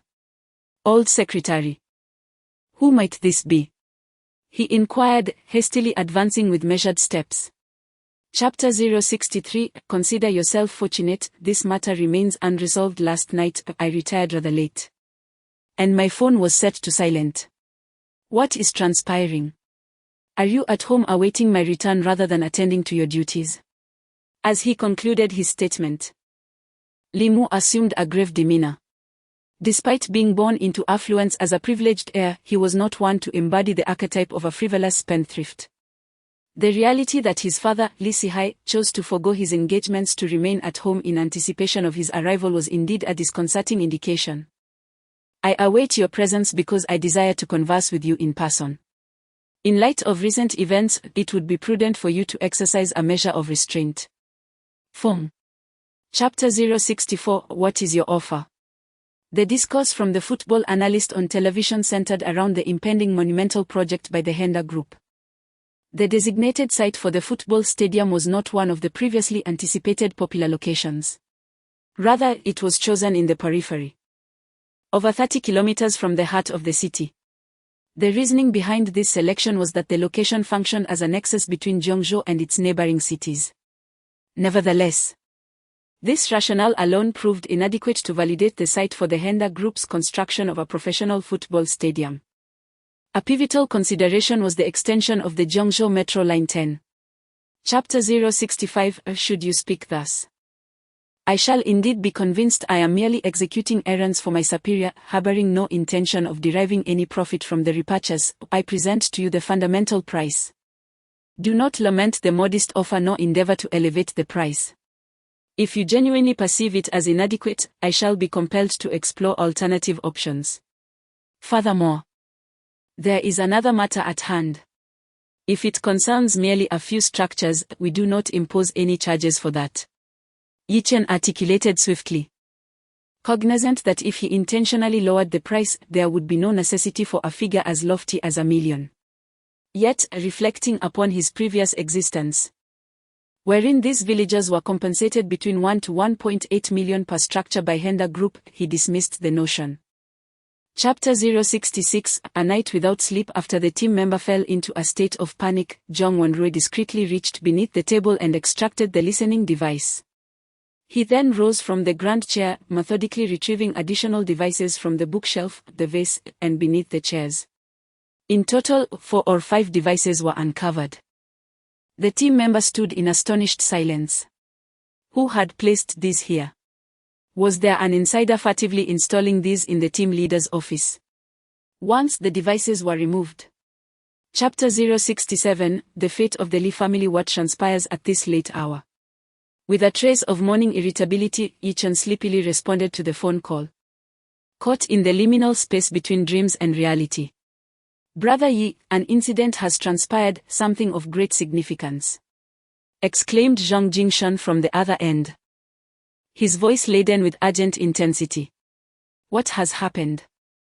Zhang Jingshan's fervent declaration swiftly eradicated Yi-chan's lethargy, prompting him to sit upright in bed. Brother Yi, just now. The entire Maple Leaf Hotel was subjected to a raid and San Tenchi has been apprehended. Chapter 068, 3 million in penalties. Daddy. Were we not meant to ascend in the elevator? Why are we stationary? Observing Yi-chen, who appeared momentarily paralyzed in thought, the young girl, Yi gazed up at him with her luminous eyes, her expression brimming with bewilderment. Her voice momentarily shattered his reverie. With a wry smile, Yi-chen gradually regained his composure. Shaking off the memories that engulfed his mind, he gently tousled Yu's hair and replied, Daddy was merely lost in contemplation. Come, let us proceed to the elevator. He took her delicate hand in his. Chapter 69, An Uncle's Generous Gift. Brother Yi, will the blue ocean liquor industry truly encounter difficulties? In the striking crimson of a Panamera, Yi-chen reclined in the back seat alongside Yu. Zhang Jingshun, positioned in the driver's seat, cast a glance into the rearview mirror. Unable to contain his curiosity. I have a foreboding sense that trouble looms ahead. Yi-chen responded with nonchalance.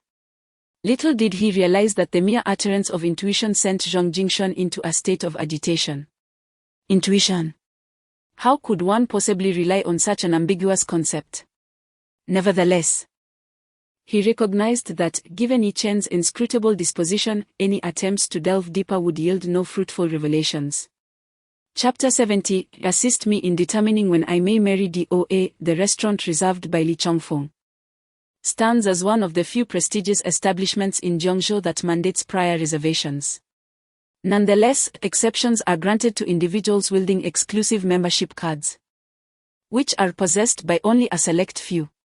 Upon the arrival of Yi-chen and his companions, they were warmly welcomed by Li Chongfeng, who emerged to guide them within.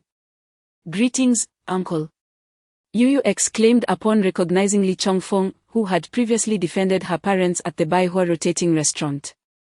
Chapter 71, Achieving tenfold returns through short-term investments. Yi-chen was convinced of Zhang Jingshun's sincerity, undoubtedly sincere.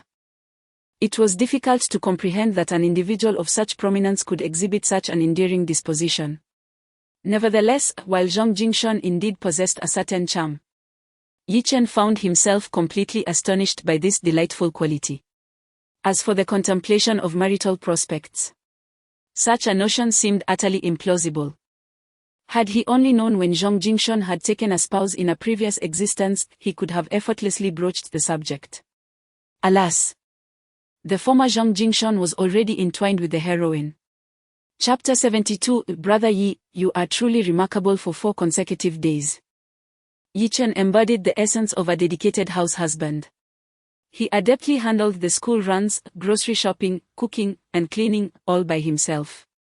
During his moments of leisure, he did not waste the opportunity. Instead, he meticulously organized the formula and production process of the impeccable ointment.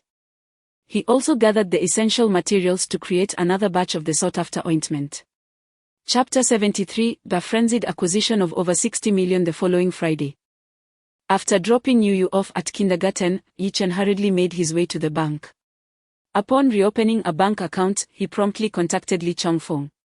In less than 20 minutes, Zhang Jingshun's Land Rover emerged at the bank's entrance. Brother Yi, he began, with the short selling of the Sihai Group. The total amount, inclusive of principal and interest, stands at 49 million.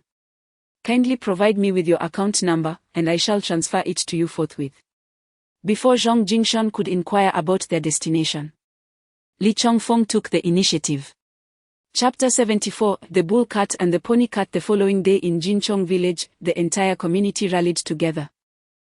Each resident illuminated with joy as they moved their personal possessions. Though the villagers may be deemed humble in their affluence, even a figure as considerable as 1 million can still be regarded as something worthy of preservation.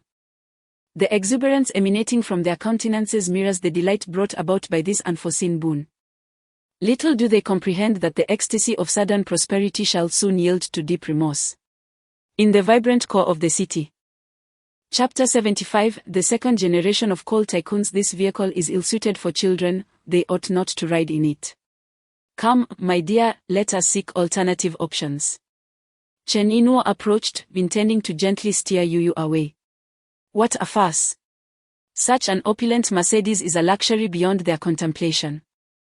Though she has never savored the fruits of affluence, Chen Inuo is acutely aware of the splendor embodied in the Mercedes G-Class. To her, a vehicle valued at 1 to 2 million is akin to a Lamborghini or Ferrari. Yet, little Yu deftly evaded her grasp. Chapter 76, Acquired by a distinguished entrepreneur. Upon uttering those words, Zhang Jingshun paused, his gaze fixed ahead. What an extraordinary coincidence!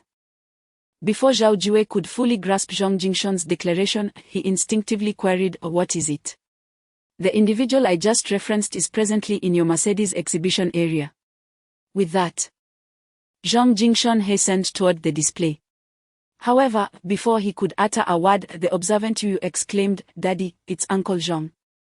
Chapter 77. Would it not have been preferable to present this prize initially? Greetings, Su Yan. Has Jinchong village been secured? At the headquarters of Honda Group. Xiao Chong perused documents whilst attending to the call. For her, the mandate to procure land was but a trivial endeavor. Surely, the villagers would be overjoyed to endorse contracts for a few 100,000, would they not? President Xiao, the circumstances are grave. Su Yan, currently in Jinchong village, observed the passionate villagers with a perplexed expression. Chapter 78. I must await one individual thanks to the connections of Zhao Jiwei and Zhang Jingshun.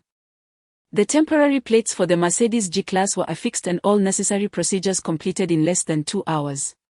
As Chen Inwo sat within the spacious, luxurious interior, she felt as though she were ensconced in a dream. Just over a fortnight ago, her family had been ensnared in adversity, and now, within the brief span of a month, they found themselves behind the wheel of a G-Class. Chen Inwo was uncertain whether this was indeed a dream. Yet her heart remained serene regarding material possessions. Chapter 79. I hope you do not ask for too much. Little did he know that upon discerning the identity of the caller, Yichen was momentarily paralyzed. Representatives from Honda Group. The arrival of Honda Group at his doorstep heralded a momentous occasion. It indicated that they had already visited Jinchong village and were cognizant of his acquisition of the 66 houses therein. Had he experienced even the slightest delay that day, the possession of Jinchong village would have undoubtedly fallen into the hands of Honda Group. It was solely due to the unexpectedly prompt actions of the inspection team that the situation unfolded as it did. Chapter 80. Unconventional moves. In reference to the phone call from Xiao Chong, when Chen Inwo inquired with curiosity, Yichen offered only a vague reply. It was not his intention to conceal the truth, but rather a concern for alarming Chen Inwo. Additionally, he found himself at a loss for how to convey the entirety of the events that had transpired. Fortunately, Chen Inwo was not the type to indulge in excessive suspicion or relentless probing. Even in the face of Yichen's evasiveness, she chose not to dwell on the matter. As night descended at 8 o'clock, Yichen, aware of the passing time, hastened towards the DOACAF in an unregistered G-Class vehicle. Chapter 81. The reckless gambler Chen Inwo found herself in a state of bewilderment. What absurdity was this? I aspire to accumulate 400 million. Yet I am permitted to acquire merely 20 million. Was this merely the ramblings of a drunken mind? Or had his propensity for deceit resurfaced? Nevertheless, based on her comprehension of Yichen, even if he were to fabricate tales, he would at least construct a mental framework to ensure it bore some semblance of truth. Hence, Chen Inwo found herself genuinely perplexed. She stammered, "Have you indulged in drink again? Can you detect the scent of alcohol?" Yichen responded with a soft chuckle. Chapter 82. This madman, how did he articulate his gamble in Jinchong village to you? Disregarding Zhang Jingshun's bewilderment, Zhang women continued to press for answers. He didn't divulge much. Zhang Jingshun replied, somewhat dazed. Nothing at all. Zhang Weimen furrowed his brow. He mentioned it was a short-term investment that could yield profits 10 or 8-fold, with results observable in merely 10 to 8 days. Zhang Jingshun recounted his thoughts. Perceiving no betrayal in his actions towards Yichen, after all, no one comprehended their family dynamics more profoundly than he did. Chapter 83. Acting like a fool, Yichen's countenance was tinged with an indescribable awkwardness, a visage that exuded embarrassment. Yet, he ultimately summoned the courage to utter, Inwo. Do you think we could? He left his sentence unfinished, yet the anticipation in his gaze suggested questionable intentions. No. After all, she was not a naive girl oblivious to the complexities of life. As a mother to a 4 or 5-year-old, Chen Inwo was not easily misled. Chapter 84. Who gave her the courage? Shortly after noon, the G-Class was stationed in an open area beneath the Chen family's residential complex. Chen Inwo took the lead with Yi Yuyu, closely followed by Yichen. Hey, isn't that the daughter-in-law and granddaughter of the esteemed Chen family? Are they arriving in a Mercedes? That vehicle resembles a train box. My son remarked that it is referred to as a big chicken or something similar. I surmise that even the most economical variant demands a price of at least 1 or 2 million. Was it not mentioned that the son-in-law of the venerable Chen family is a notorious gambler and inebriate? Could it be that he has amassed wealth through gambling? Chapter 85. My throat is parched. I am reluctant to speak. 18,000 in betrothal gifts. 600,000 as a down payment for a residence.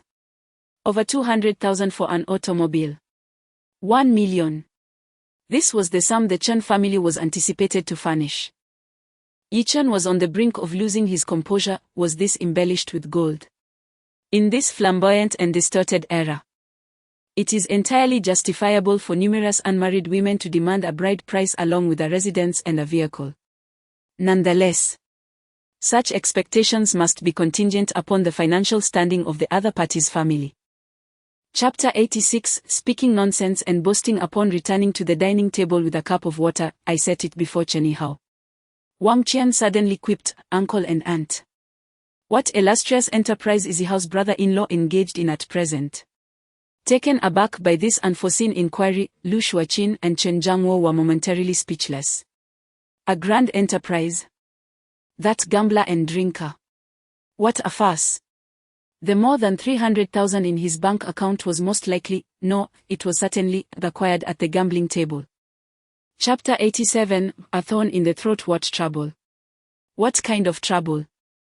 Liu Zhuo, adorned with gold-rimmed glasses, rose abruptly from his expansive chair.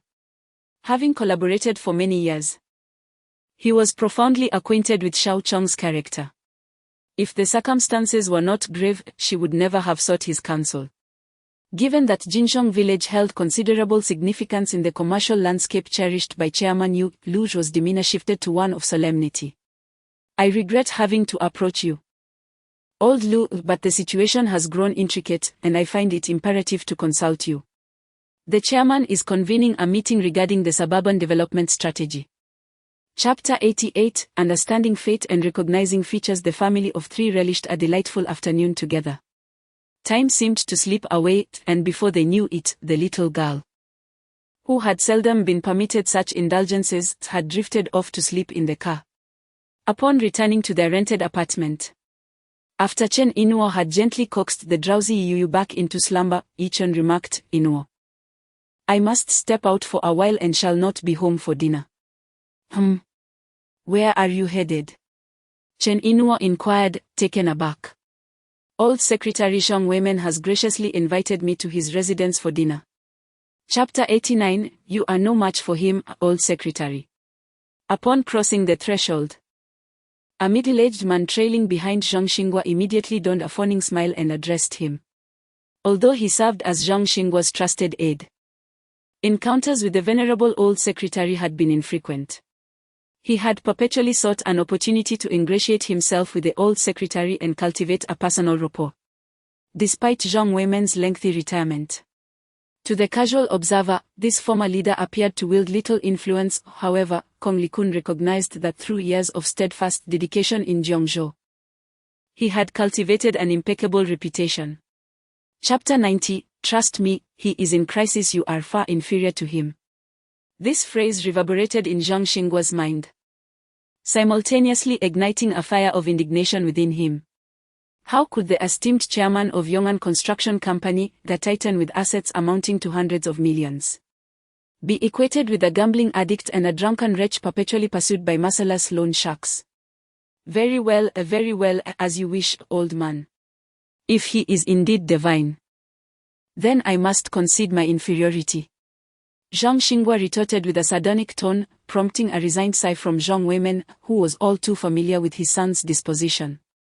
Chapter 91. 660 million. I do not consider it excessive. 5-spice crayfish, succulent and flavorful, lemon-infused chicken feet, tender and devoid of bones. A delightful mlang of 7 or 8 varieties of fruit, harmoniously blended with Sprite and Corona, and exquisite matcha cream puffs procured from a local patisserie. With these delectable delights in hand, Yi Chen returned to his rental apartment, having parked his impressive vehicle downstairs. Why are you back so soon? Upon noticing Yi Chen's early return, Chen Inuo, who was engaged in teaching Yi Yu the intricacies of phonetics, swiftly turned her head to inquire. I merely ventured out for a casual meal to attend to familial matters. I could hardly afford to dawdle aimlessly, could I? Yi Chen replied. Chapter 92. Led by the nose at this juncture, Lu Zhuo and Shao Chang became acutely aware of their precarious predicament, akin to fish laid bare upon the chopping block.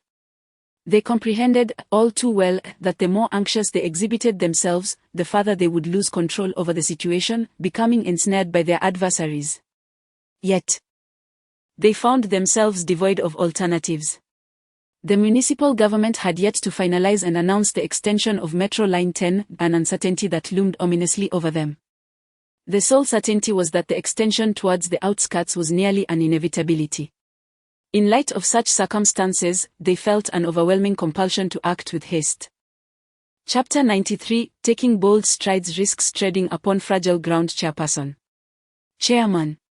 Upon the entrance of Su Jiao, Lu Zhuo and Shao Chang instinctively rose from the sofa. Mr. Su. It is a privilege to meet you.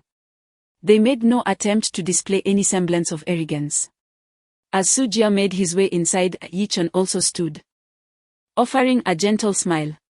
In his previous existence, despite amassing a personal fortune of 400 billion and associating with numerous influential personalities, he had never had the opportunity to encounter Su Jiao.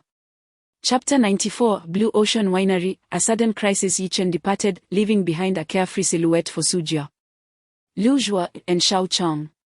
However, Su Jiao found himself momentarily lost in contemplation at the phrase taking large steps risks treading on eggshells.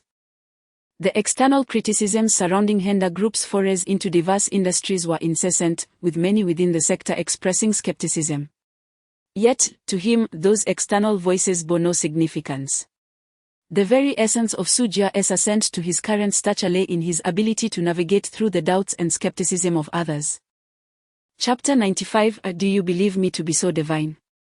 In the courtyard of the Zhang family, the venerable secretary Zhang Weimen, upon receiving news of the contract termination and the unfolding counterfeit liquor scandal that had taken the internet by storm from Zhang Jingshan, wore an expression of unprecedented gravity. Previously, he had regarded Yi Chen's assertions of possessing profound knowledge of destiny and physiognomy as somewhat embellished.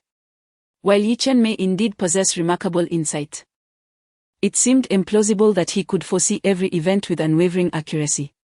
The previous night, he had taken Yi Chen's counsel to heart, urging Zhang Xinghua to embark on a comprehensive investigation, primarily in pursuit of tranquility, for it was wiser to entertain the possibility than to dismiss it outright. However, now. Chapter 96. Encountering an impasse. Pray, do relay your insights forthwith. Intrigued by Zhang Jingshan's sense of urgency, Yi Chen pressed him forward.